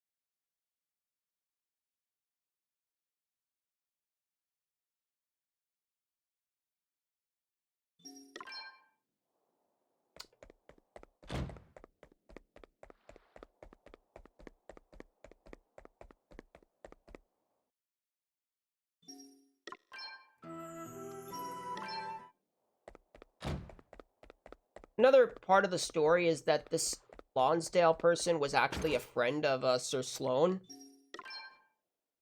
And while Sloan stood against Holograd and the rebellion, Lonsdale was too loyal to Adam to go against him. But Lonsdale kind of feels some regret now since Sloan got killed.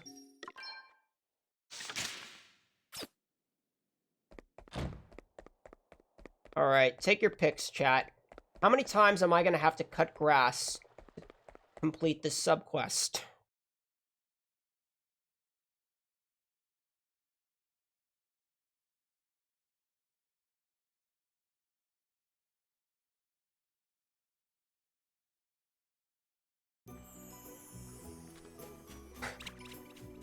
Delita, you do not have faith in me. 1, 2, 3, 4, 5, 6, 7, 8, 9, 10, 11, 12, 13, 14, 15, 16, 17, that's 18, 19, 20, 21, 22, 23, 24.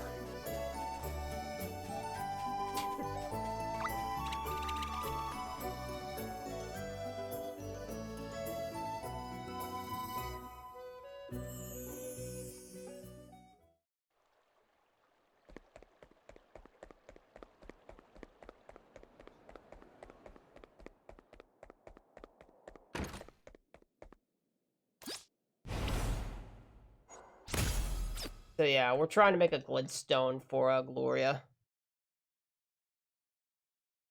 Did you? Yeah. Oh, thank you. After. I guess.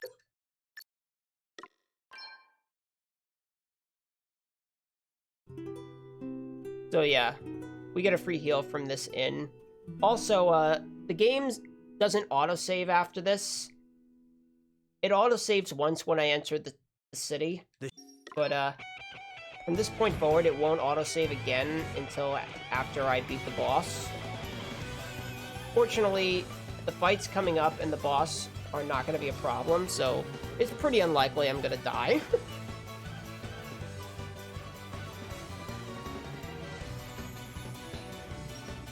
Well, this is just one route of the game. The current world record for Switch uses this route. However, the PC world record uses a different route, which I think is faster.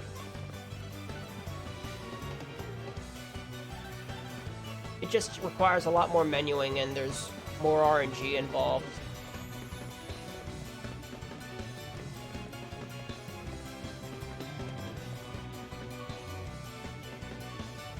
Oh, really? Has there been a better... I haven't kept track of the leaderboards. I didn't know that the Switch World Record had been improved.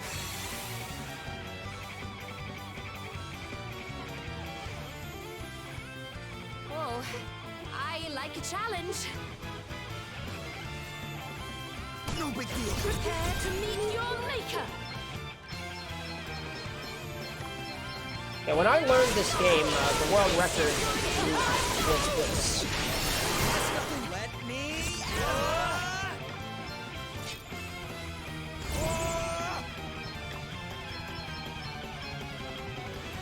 I have to undo this.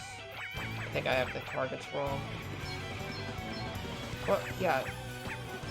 Targeting this one. Prepare for impact. Prepare for impact. Want to see what I can really do? Another foe. Now you've made me mad. All right. A few weeks ago, one of the PC runners decreased the record by 7 minutes. Nice.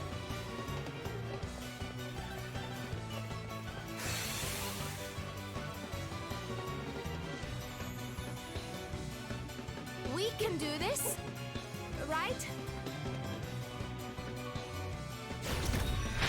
It's time to get serious. You may feel a little You are about to witness my Time true to play my power. trump cards.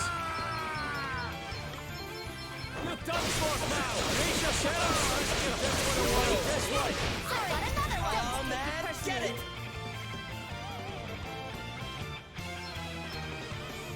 Okay.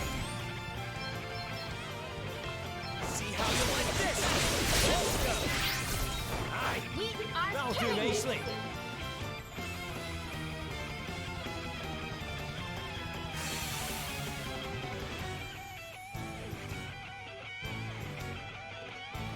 Uh-oh.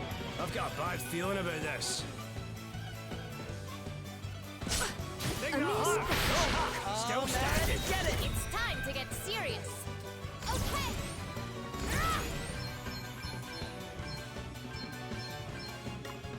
You may feel a little Prepare to meet your maker. Yes, More. My might knows no bounds. give them no credit. Time to play my trump cards. Why? You're done for now. Let's give this one a whirl. Adam.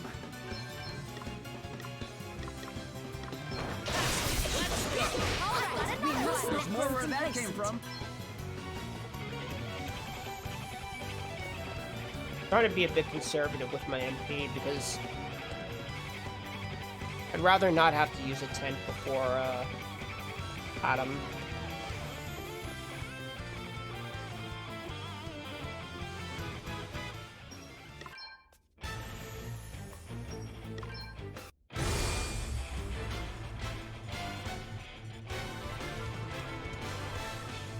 Uh-oh. I've got a bad feeling about this. I'm warning you. You better be good. Want to see what I can really do? Right. Let's do this. Brace yourselves. You'll like this one. Let me at 'em. All right. I've got a little something for you. Prepare for impact. You are about to witness my true power. Here I go.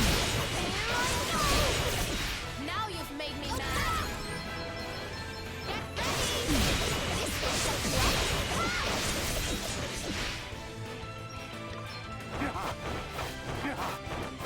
Well done. You beat me fair That and was a square. heck of a fight.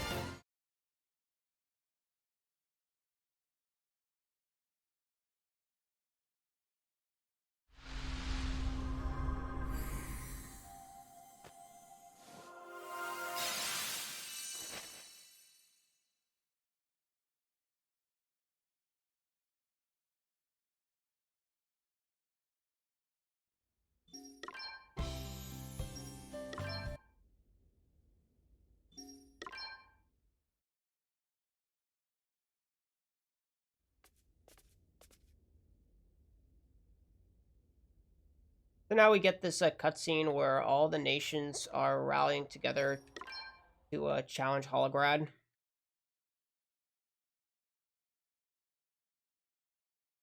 And so now we're finally gonna chase after Adam and get the Wind Crystal back.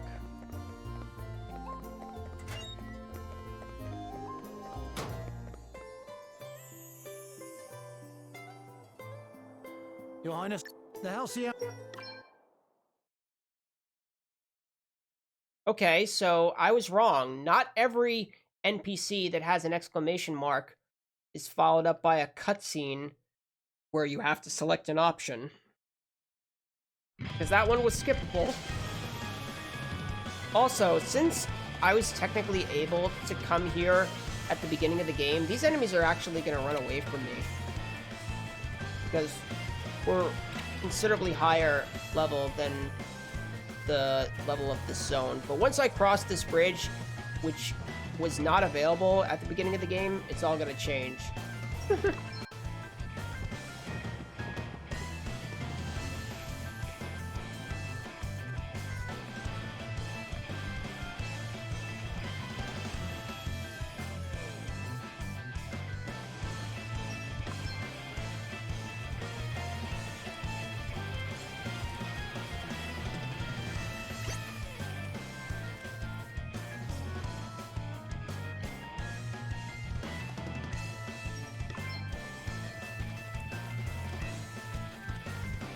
Really? So you can't come into this back area earlier? Then why are the enemies so weak?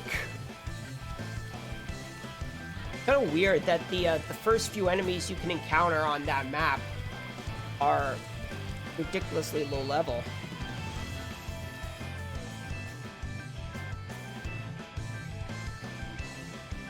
Maybe because it's still considered part of the same region and they just never bothered to change the enemies for that part. That would make sense though, because you have to talk to an NPC in order to actually go down that path.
All right, time for a banger.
So this dungeon is kind of a maze where you have to raise and lower these squares to complete the floors and bridges.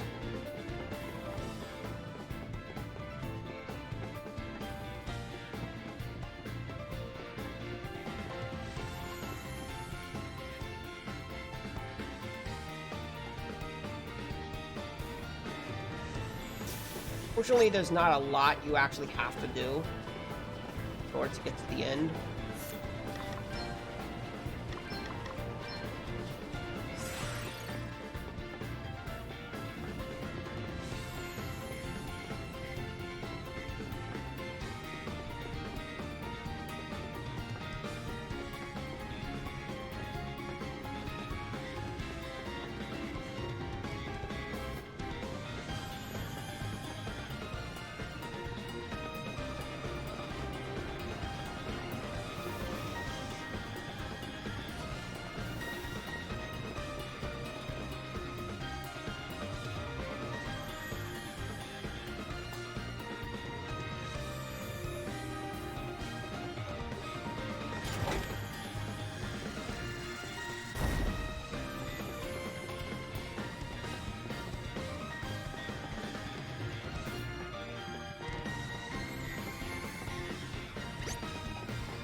You may remember Adam, who completely destroyed me at the beginning of the game. Well, this time things are going to play out a bit differently.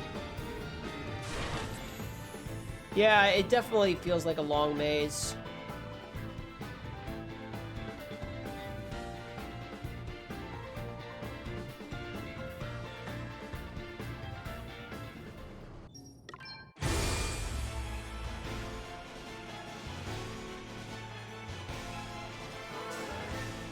Let's do this.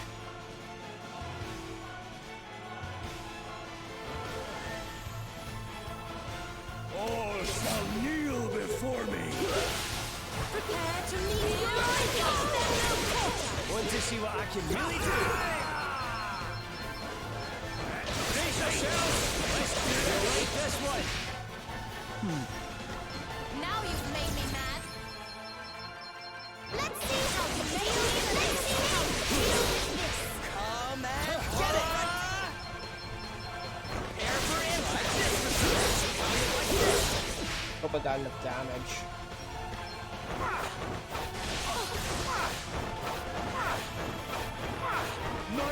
Nice. The wind crystal is ours once more. I was worried there. Because we ran out of MP. In fact, Gloria ran out of MP earlier than the others.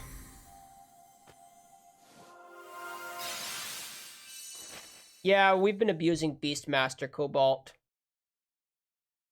Beastmaster and Godspeed Strike.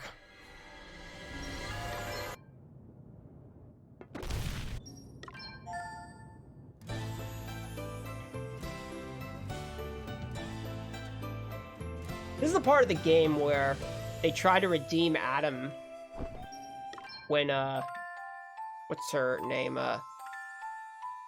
Edna betrays him. Like, we're just supposed to forgive him for killing Sloane.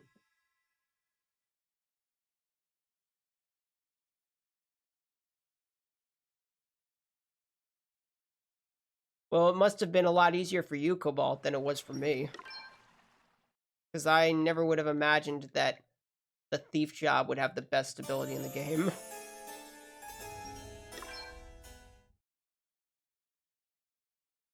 So now that we've got all the crystals back, the next part has us going back to the destroyed city of Musa and restoring the crystals to their resting place so that we can defeat the Knight's Nexus. Edna, who is, I think she's Adele's sister, she wants revenge against the humans for supposedly trying to kill the fairies.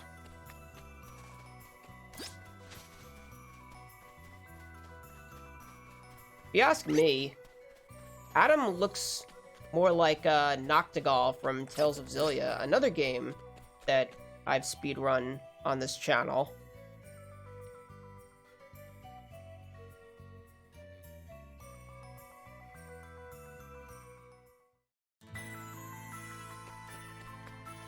And if you don't know who that is, he also looks kind of like Dracula from Castlevania Symphony of the Night.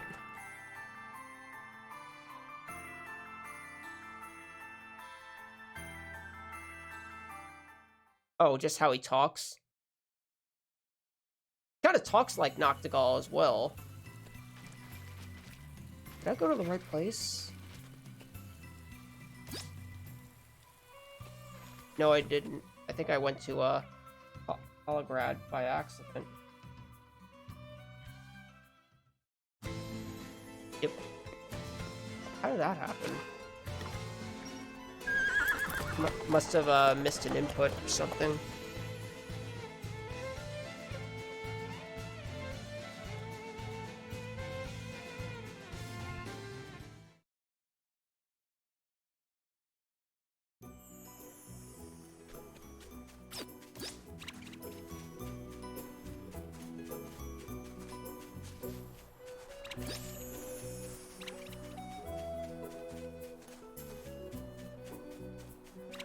So this bridge, which was broken at the beginning of the game, is now fixed for some reason. They never explain why, but basically it's broken in order to prevent you from getting to this area of the game. Oh, also, I just noticed that the enemies on that side of the bridge are also very weak, and I know you can't get across that bridge at the beginning of the game. So, yeah, I guess they just never changed the enemies for that zone in the areas that were inaccessible.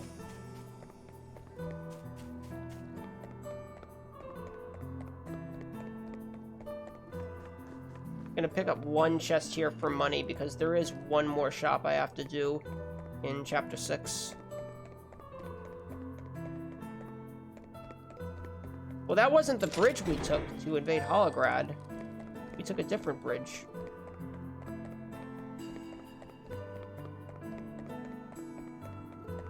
Maybe it was for the other people involved in the invasion.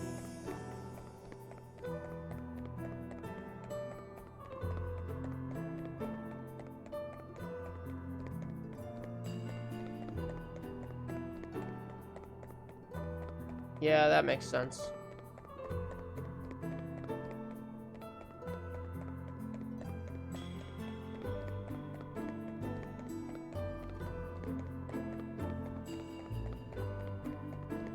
Oh, nope, nope, nope. Not getting into that encounter.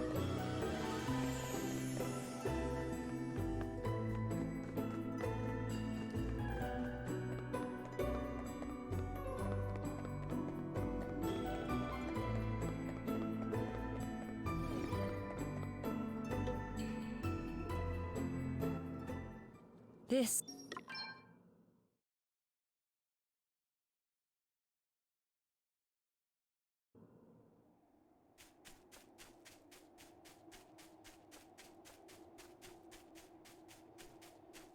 So what we have to do is we have to go through 4 rooms, and at the end of each room, I have to fight a boss, which is guarding the resting place for each crystal.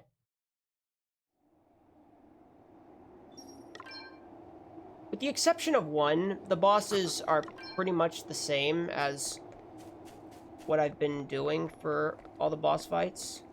I mean, there's one boss that always defaults, or almost always defaults on the beginning, at the beginning of the fight, so I just have to default until it opens up. Another boss can default at the start, but otherwise is very easy. The only boss that's a bit more challenging is the one in the water room, because we actually take damage for each god speed strike, and so I actually have to X-Potion each party member when they get their turns.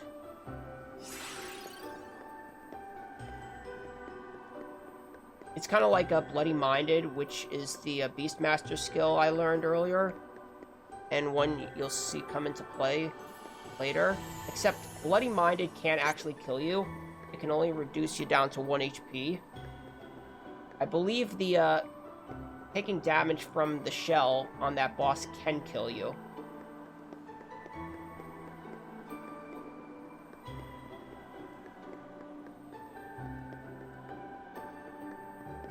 Also, that the water room is the longest. So, longest, mini dungeon, longest boss. Yeah, that's what I thought. It can kill you.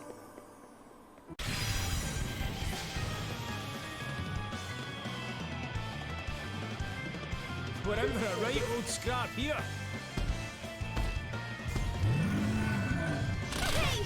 Hey! Man, get it!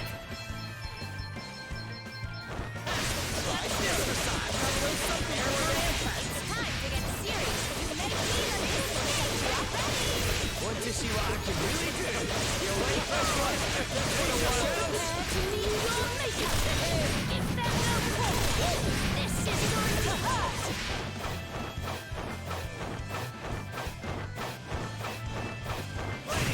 Everyone okay? It's nothing I don't deserve.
This room's kind of a teleporter maze,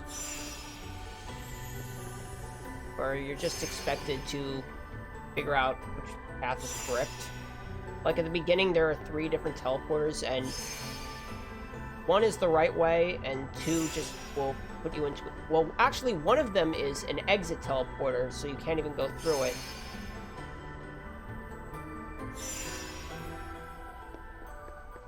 The other just puts you into a circle that leads you to that exit teleporter.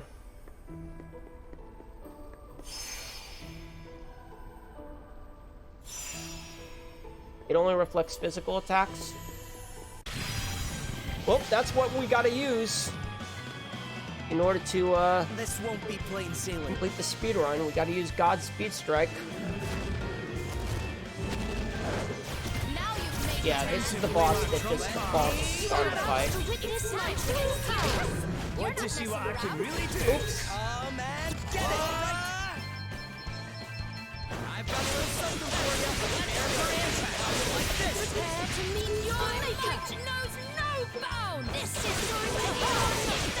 This is going to hurt. Now you've made me mad. Let's see how the deal. Let's see how the deal is. Time to play my trump cards.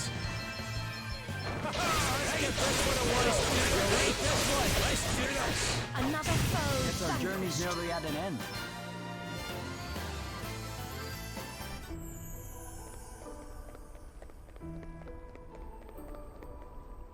Yeah, it's pretty busted.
You should play it, T-Bone. It's a great game.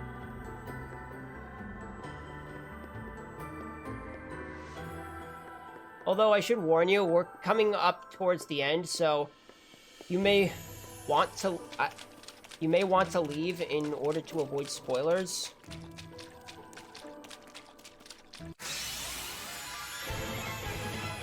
I mean, I guess all the cutscenes are skippable, but Made me mad. still, you may not want to know like what the final boss is. Just giving a warning.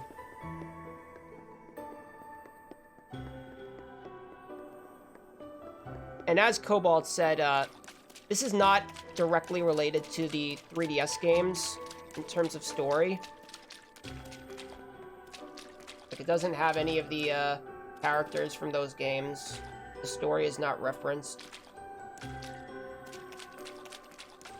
So, it's not going to spoil the other games for you.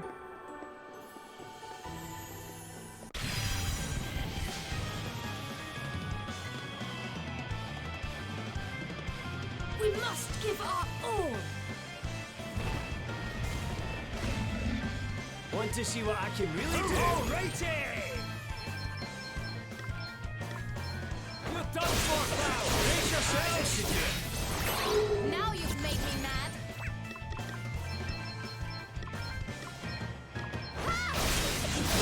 Let's see how you deal with this. Come and get it! See how you like this? A little something for ya. You are about to witness my true power. If there's no caution, Do it.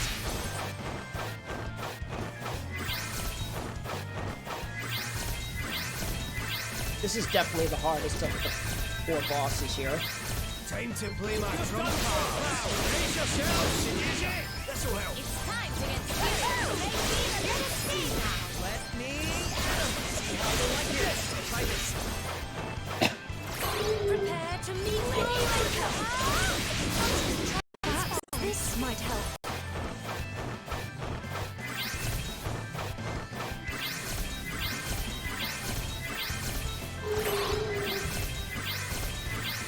Want to see what I can really do? What's really funny is how this boss can cast Reflect on itself even when it already has Reflect status, and it ends up bouncing onto your own party members. And this is done intentionally in order to prevent you from trying to reflect magic off your own party, since it's better to use magic on that boss than physical attacks, because magic won't damage you when you use it. Yeah, that boss is a real pain.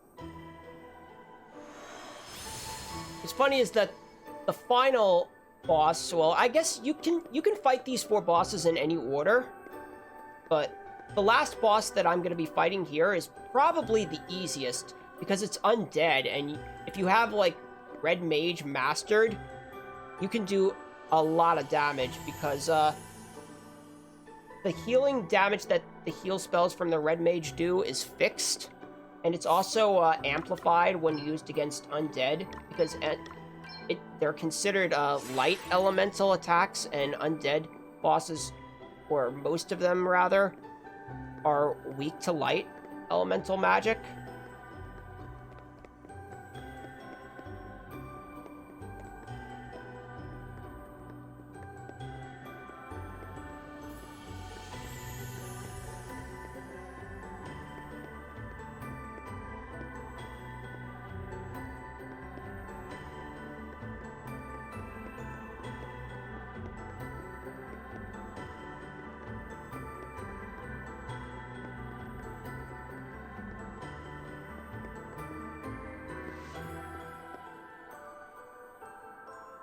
Wow, what a troll!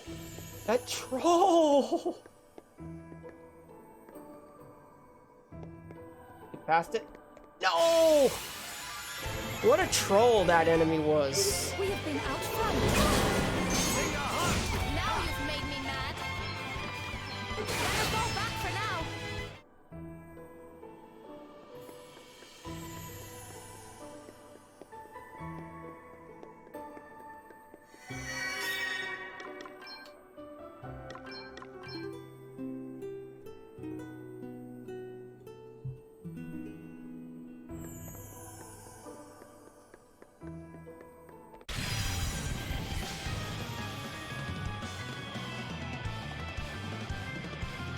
Our quest cannot end here. I need to do something about this. Fight knows no bounds. If there's no caution, ready or not. Now you've made me mad. You made me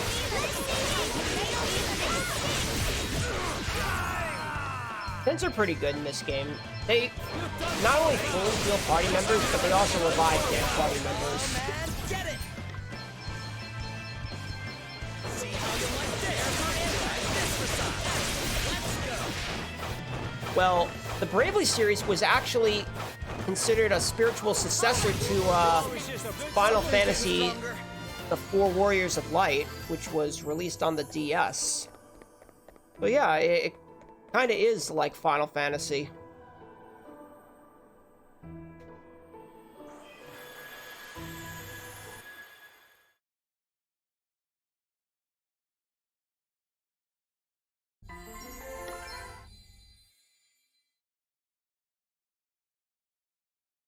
What do you mean, whiz?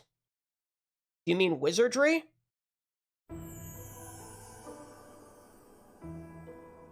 As in the game series wizardry?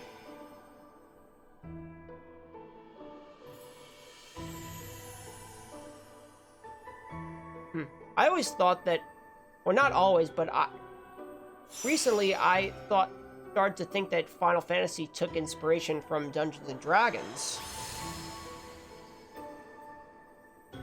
Like, one of the enemies you have to fight in the original Final Fantasy game is an eye, and that was supposedly inspired by the Eye of the Beholder.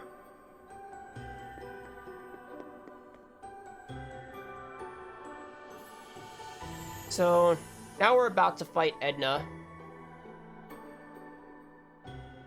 This is the part of the game where I can no longer just immediately Godspeed strike every boss 4 times. They have so much health that I have to play it a little safer and just use like 1 Godspeed strike for the first few turns, since 16 won't kill, and I gotta make sure that I have turns available immediately before I start braving.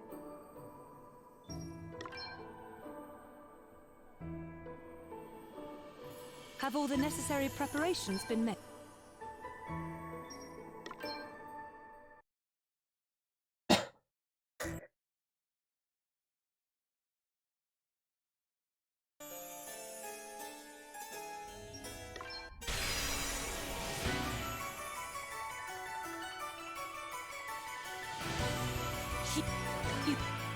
Nothing to worry about. You made me a little snake.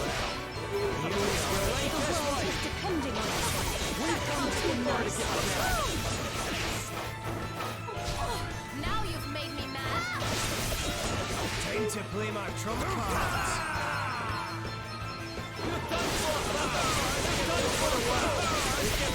To meet your maker. If there's no quarter, this is your quarter. Oh man, get it! Try this for size. Like this for size. A little something for you.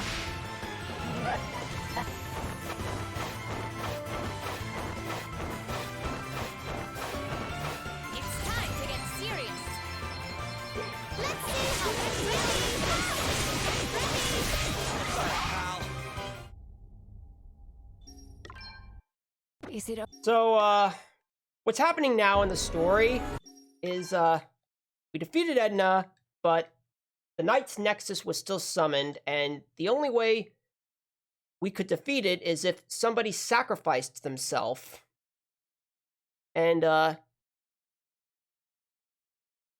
it's in the story, originally the Knight's Nexus was fought, several years ago by 4 great heroes, one of which was Gloria's father. And Gloria's father sacrificed himself so that the other 3 could live, and so that the Knight's Nexus could be sealed away. And apparently Gloria decided that it was her duty to do the same thing. If the crystal. However, now we've kind of traveled back in time to before the fight with Edna, and now we're getting a vision from Elvis's book that is telling us what's going to happen, and Bogart doesn't want to do it this way, so we're going to find another way to defeat the Knight's Nexus. So that was the first bad ending. Also, this is the point in the game where you now have the opportunity to do all the job trials and break the limiters on all the jobs, with the exception of Freelancer, which is broken automatically. And that's really good because you really need a I don't I think it's called legendary status. But having a legendary freelancer really helps because the ability you learn allows you to exceed the damage cap of quad 9s. Wiswold.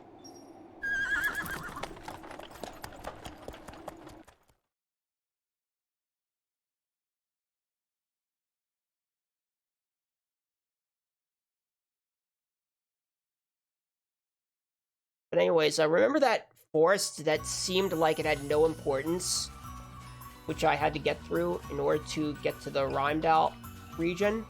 Well, apparently in that forest is the gateway to the world of fairies. And Adele believes that if we're going to destroy the Knight's Nexus, we need the help of the fairy tribe. Fortunately, all I have to do here is go through this teleporter and then move right forward, and I'm at the entrance.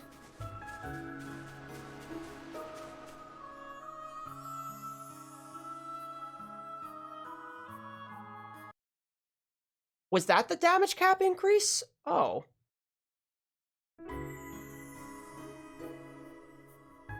Oh, I know. Mastering Freelancer gives you the Mimic ability. If you get Freelancer to Legendary status, level 15, I believe you get Mimic. You're right, the Hellblade gives you the damage cap increase.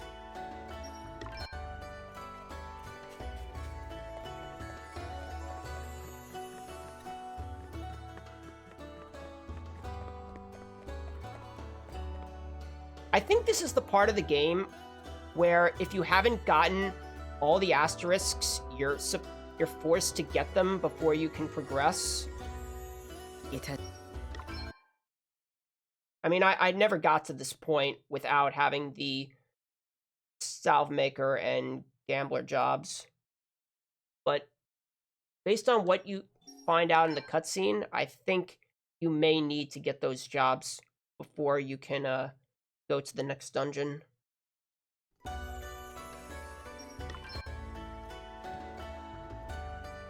Anyways, I got one more shop I have to do here, where we're gonna get some really good equipment and a bunch of elixirs.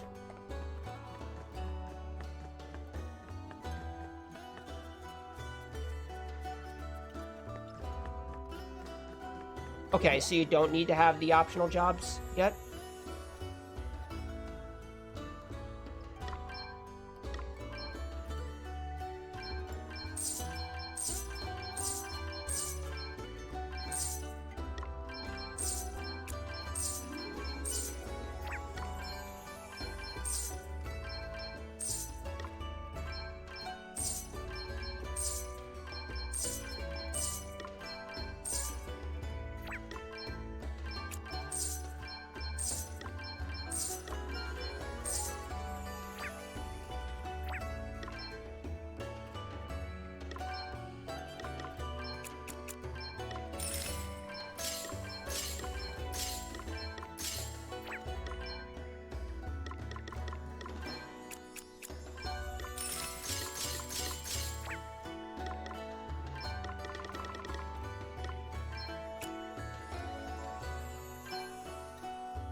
$7 PG to spare.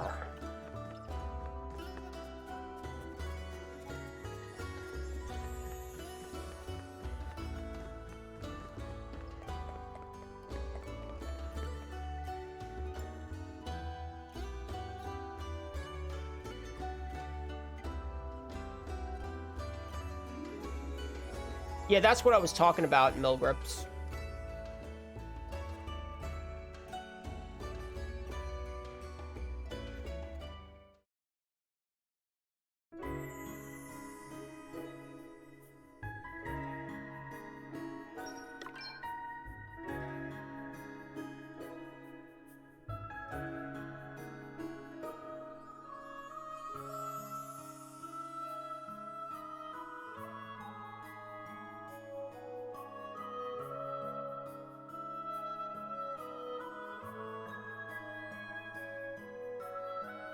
Also, I'd just like to say that I absolutely love this dungeon. This should have been the final dungeon of the game. It has like that same vibe as Memoria from FF9, where you're seeing like all these visions of your journey. I mean, it's a bit short, I'll say that, but it's so nice. So well designed. And I feel the actual final dungeon of this game was a disappointment.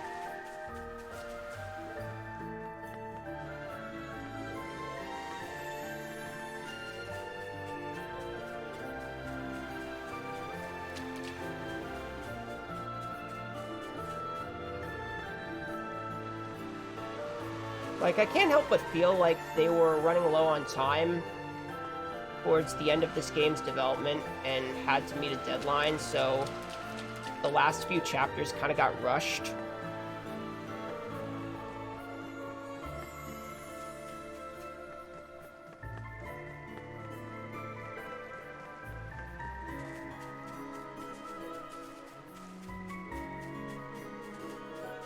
Oh, and I guess they should have included a better track for this Well, mate. this dungeon instead of Are you a ready to standard face your dungeon final track. challenge, hero? Very.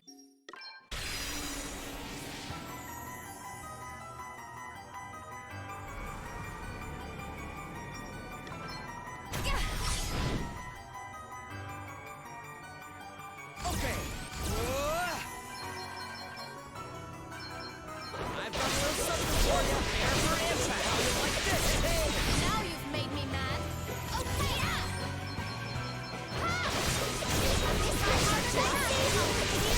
Want to see what I can really do? Ha! You like this one? you need your maker. Give them no this is going to hurt. This fight has 3 phases. How? Another one bites the dust. The second phase is the same as the first. But then after that, the boss is going to get 2 hands, and I have to take out those 2 hands in order to make the boss vulnerable. This boss can also inflict Berserk on our party, which can be pretty annoying. And it can also use an attack that reduces party member MP. Oh look, I got 2 Berserk party members. Yeah, I've got another one. The JP route is definitely, not only is it, I think, more optimal, but it's much more fun to watch. I really want to learn that route. Well, this is not good. My might knows no bounds.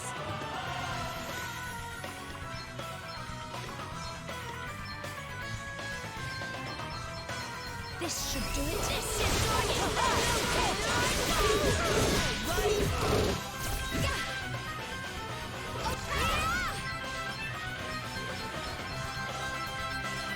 This will set you up. Sorry, Nothing to worry about. Brace yourselves. Like, seriously, the boss strats are a lot more fun to watch in the new route. And you don't have to sit through a 40-minute grind. All right. And that's it for the second fake final boss. So, in this fake ending, the Nexus cannot be defeated and is going to consume the entire land of fairies. So the fairies decide that they're going to seal themselves off from our world in order to save us. However, this means they have to sacrifice themselves, and Edna doesn't want them to die alone. So this time, Edna is the one that gets sacrificed. And once again, we're gonna be shown a vision of the past, which is gonna show us that there's one more asterisk we haven't gotten yet.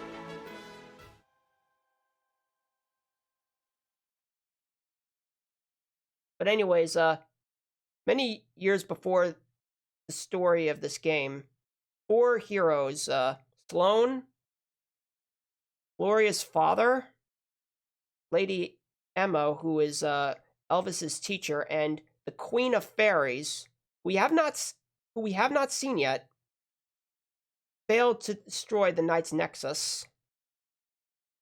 And we get in this next cutscene, we get a vision of their battle. One more asterisk because Sloane was sloppy and broke one of them.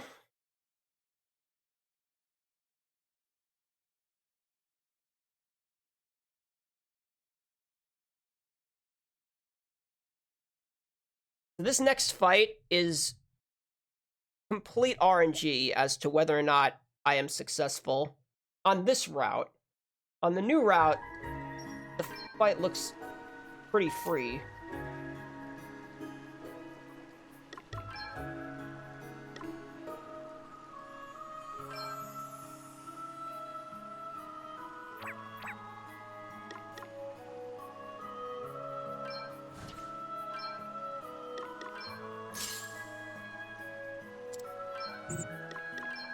I'm going to be equipping short bows on my party because Sloane, who we're about to fight, is weak to bows.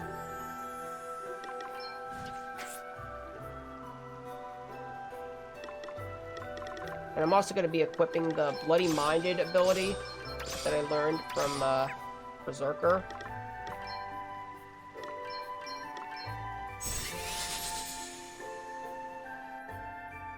Yeah, the new route actually paralyzes Sloane, which makes it so he can't destroy your party. That's why it looks so consistent. Somehow the last few bosses are vulnerable to paralyze if you have the right setup.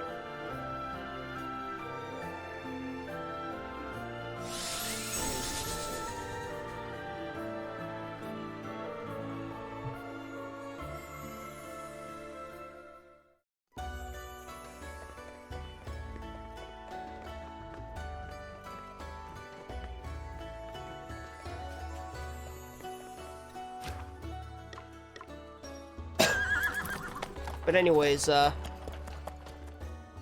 I'm going to be doing is I'm going to be using specials with everyone except Seth to increase the damage that I do with Godspeed Strike, as well as do some good damage to Sloane, who, if you're wondering why we're fighting Sloane, well, we're actually fighting a younger version of Sloane, who apparently holds the final asterisk we need to complete Lady Emma's book.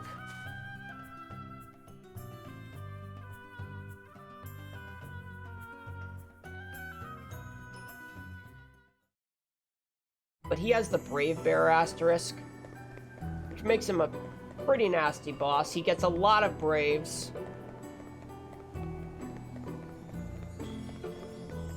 And if the turn order doesn't go the right way, I can get completely destroyed. Also, I have to equip Bloody Minded on this fight because Sloane has too much evasion, which means I'm going to be taking damage from every Godspeed Strike because Bloody Minded causes you to take damage from physical attacks at the cost of not missing.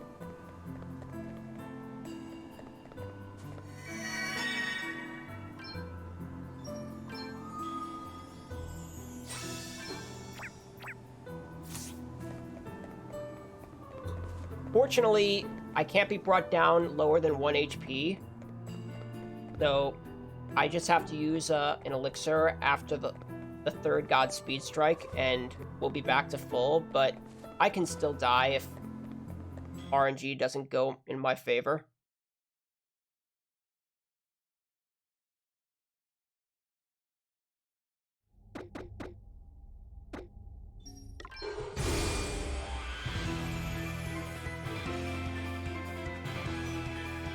True. Time to play my trump cards. Oh, I've got a wee something up my sleeve. All right.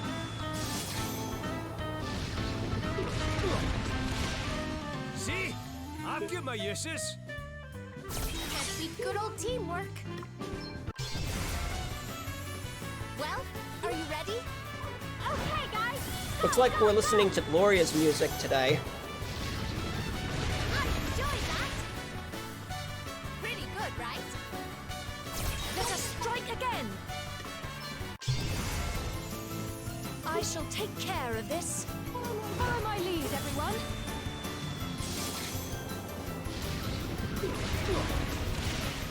That ought to make a difference. We're on fire. Better cover up. Alright, he defaulted, which is good news. That's what I want him to do. Let's keep this up. I'm going all in.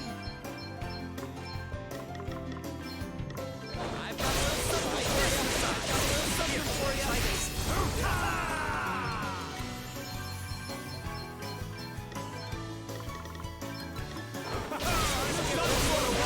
You like this one? Yeah, all set.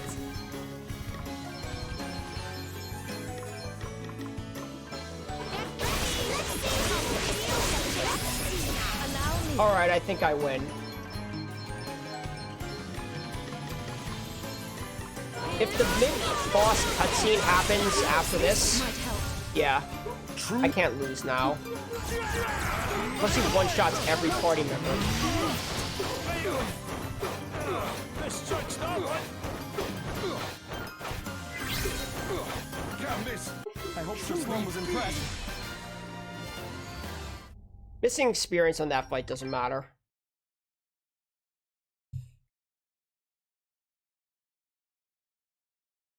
That was the last real obstacle.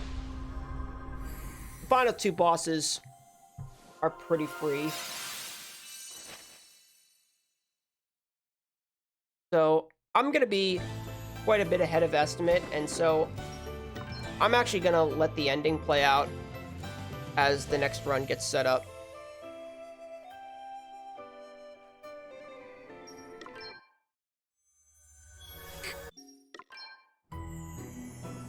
Can he actually one-shot each party member individually? I've not seen that happen. I guess it's possible.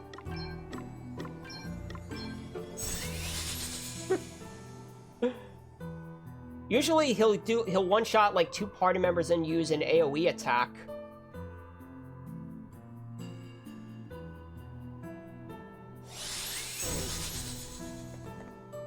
Alright, so this is the part of the game where most of you probably either gave up,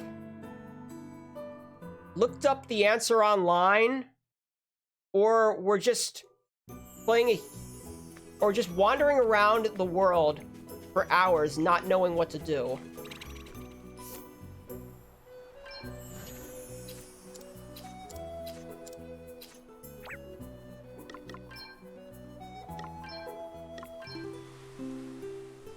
For some reason, the game developers decided to hide the entrance to the final chapter in probably the stupidest place you could imagine. And they don't even really give you any good hints on where to look outside of one little noise and like a delay when you select the save screen. Like, you'll see there's this little delay and there's this dark noise, and then you notice this purple thing on the bottom. And what you're supposed to do is save over it, because apparently, in order to destroy the Nexus's memories, you have to save over the Nexus's save file.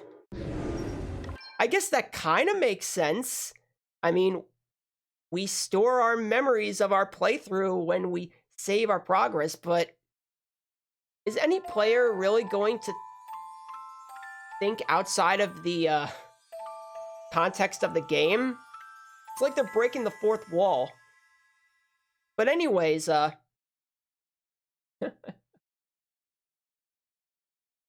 basically, in that cutscene, we see the old woman who the main character met at the beginning of the game. And so now we're going to find out that this old woman is actually the Queen of Fairies who fought alongside Sloane, Emma, and Gloria's father.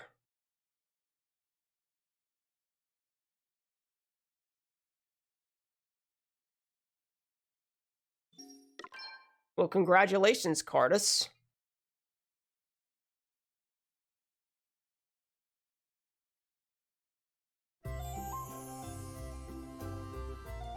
So now the old woman, or rather the Queen of Fairies, is going to take us to the Outer Island, which is the final dungeon of the game.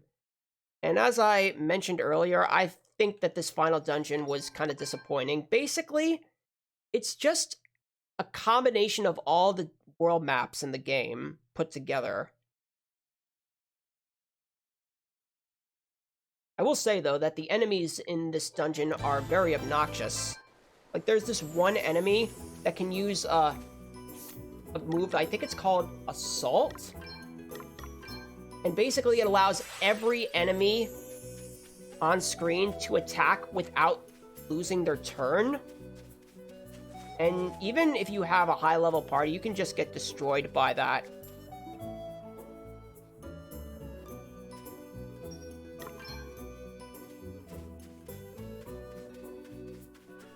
So as you can see, we're basically just going through small versions of every region on the world map. Just with stronger enemies. And we have these brief cutscenes where these people we don't know are helping us progress.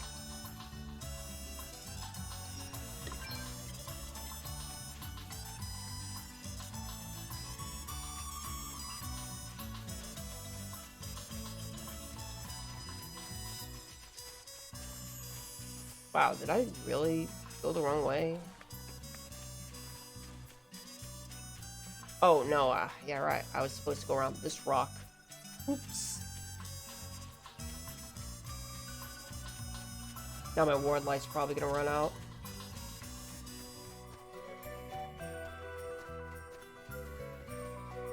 You must have been pretty over-leveled, Cardus.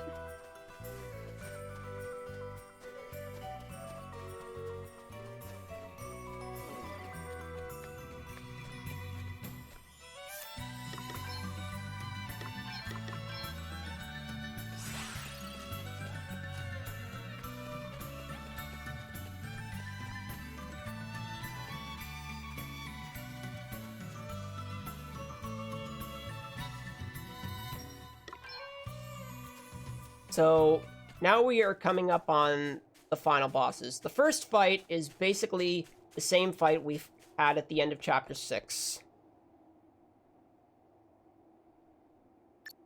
Where we have to take out the hands and then attack the body. Fortunately, there's only one phase to that this time. And it's going to go pretty quickly, especially since Seth has his, or not Seth, Bogart has his special. I intentionally don't want to Brave with Bogart in this fight because I want him to have his turn at the start of the final boss due to a scripted phase that we have to go through. That was nothing.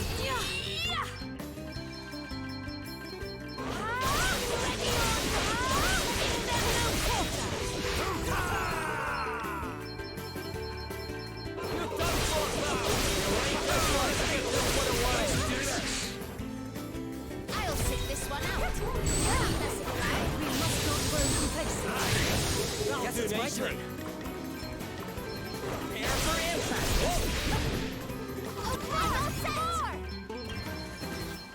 This boss, just like in the first fight against it, can, oh, it just wiped out a lot of our MP. You'll pay for this. Here, try this. That was nothing. Only a Hey, scratch. you okay? I'm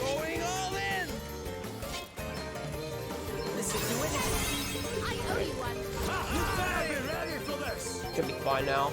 I get a free heal. Oh, wow. There's nothing. Dang it. My might knows no bounds.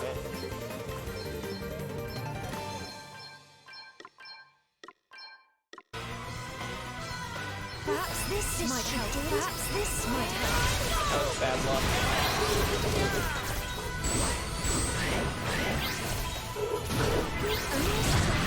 was nothing. What would 100% be? I don't know. Probably all subquests fighting all the trial bosses. If you really want to be, if you really want to be 100%, I guess, mastering all the jobs.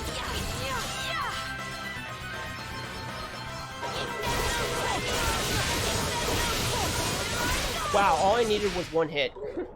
Hey. So this first part of the fight, wow, that's never happened to me before.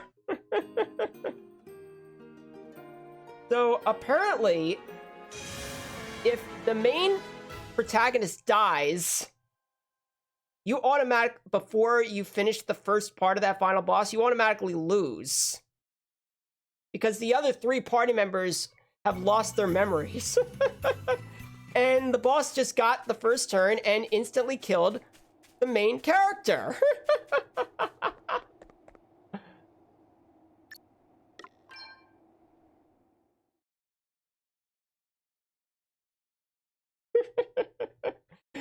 Wow, I just learned something new.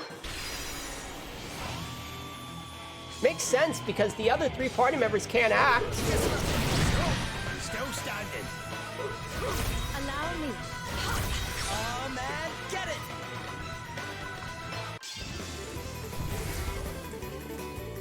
Yeah. Okay, everybody, charge! So I guess I'll just tell you what's gonna happen in that fight. So What's the there's plan? gonna be a phase where More.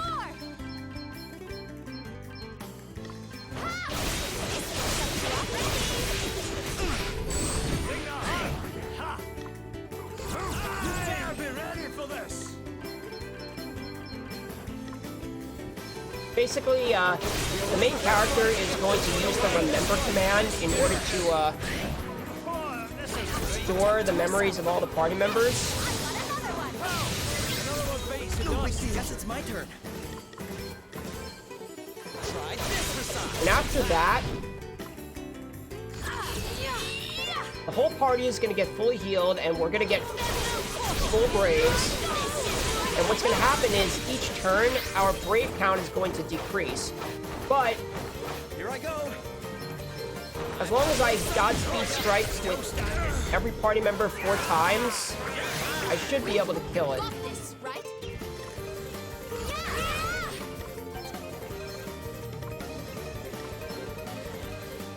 Let's hurt his face. Alright. Oh, I hope okay, The whole world is counting on us. this time Bogart didn't die. Should have probably healed him. Okay. Here goes.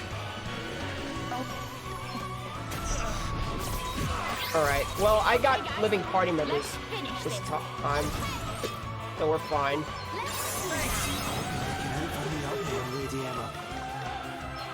Aye, that should do it. Okay then. Alright, we made it. Gloria.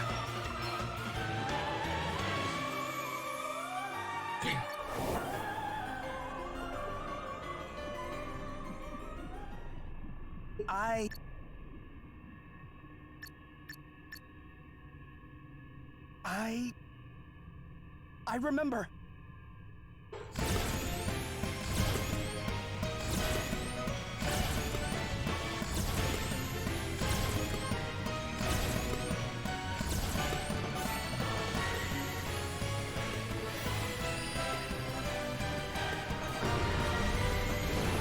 You won't get rid of me that easily. I'm not going anywhere.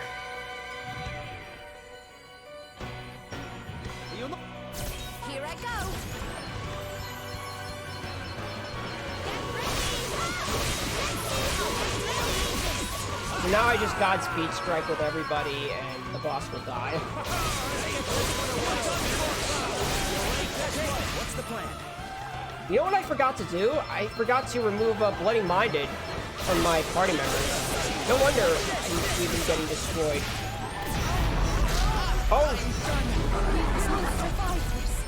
Well, see what happens. Alright. Time's coming up. I die. Time.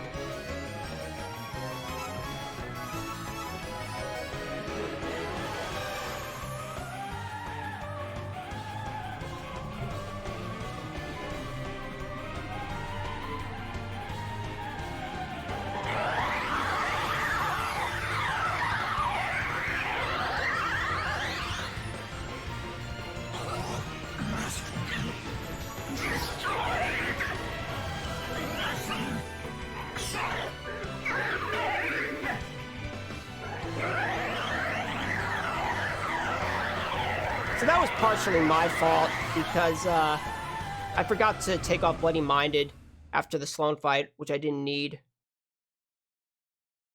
The Nexus! We finally did for it! It's really over, isn't it?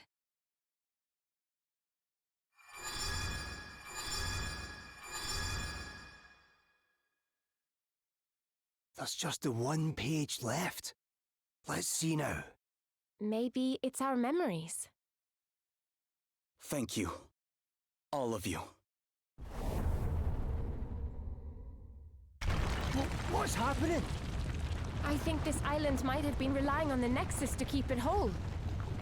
Then we need to get out of here. It's no good. There's no time. No! We can't give up now! We mustn't!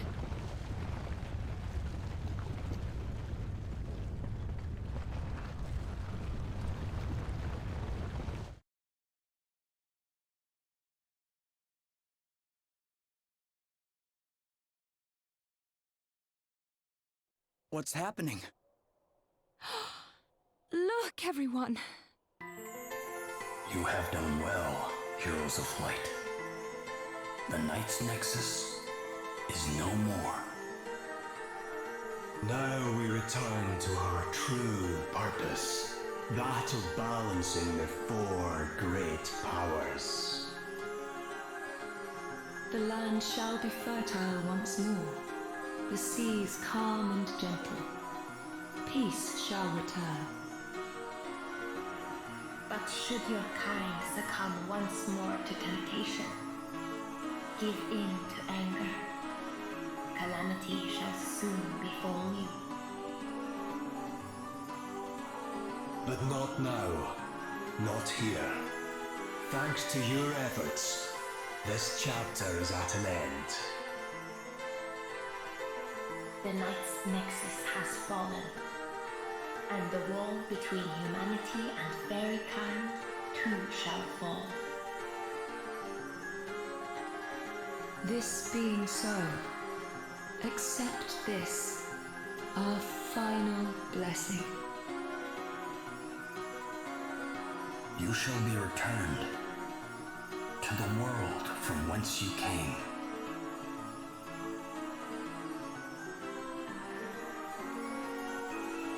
Home at last, huh? Aye, seems like it. All's well that ends well, eh? But is it really, truly over? Yeah, I think it is this time. All right. Time to go home. Everyone ready? Yes.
How could... But why?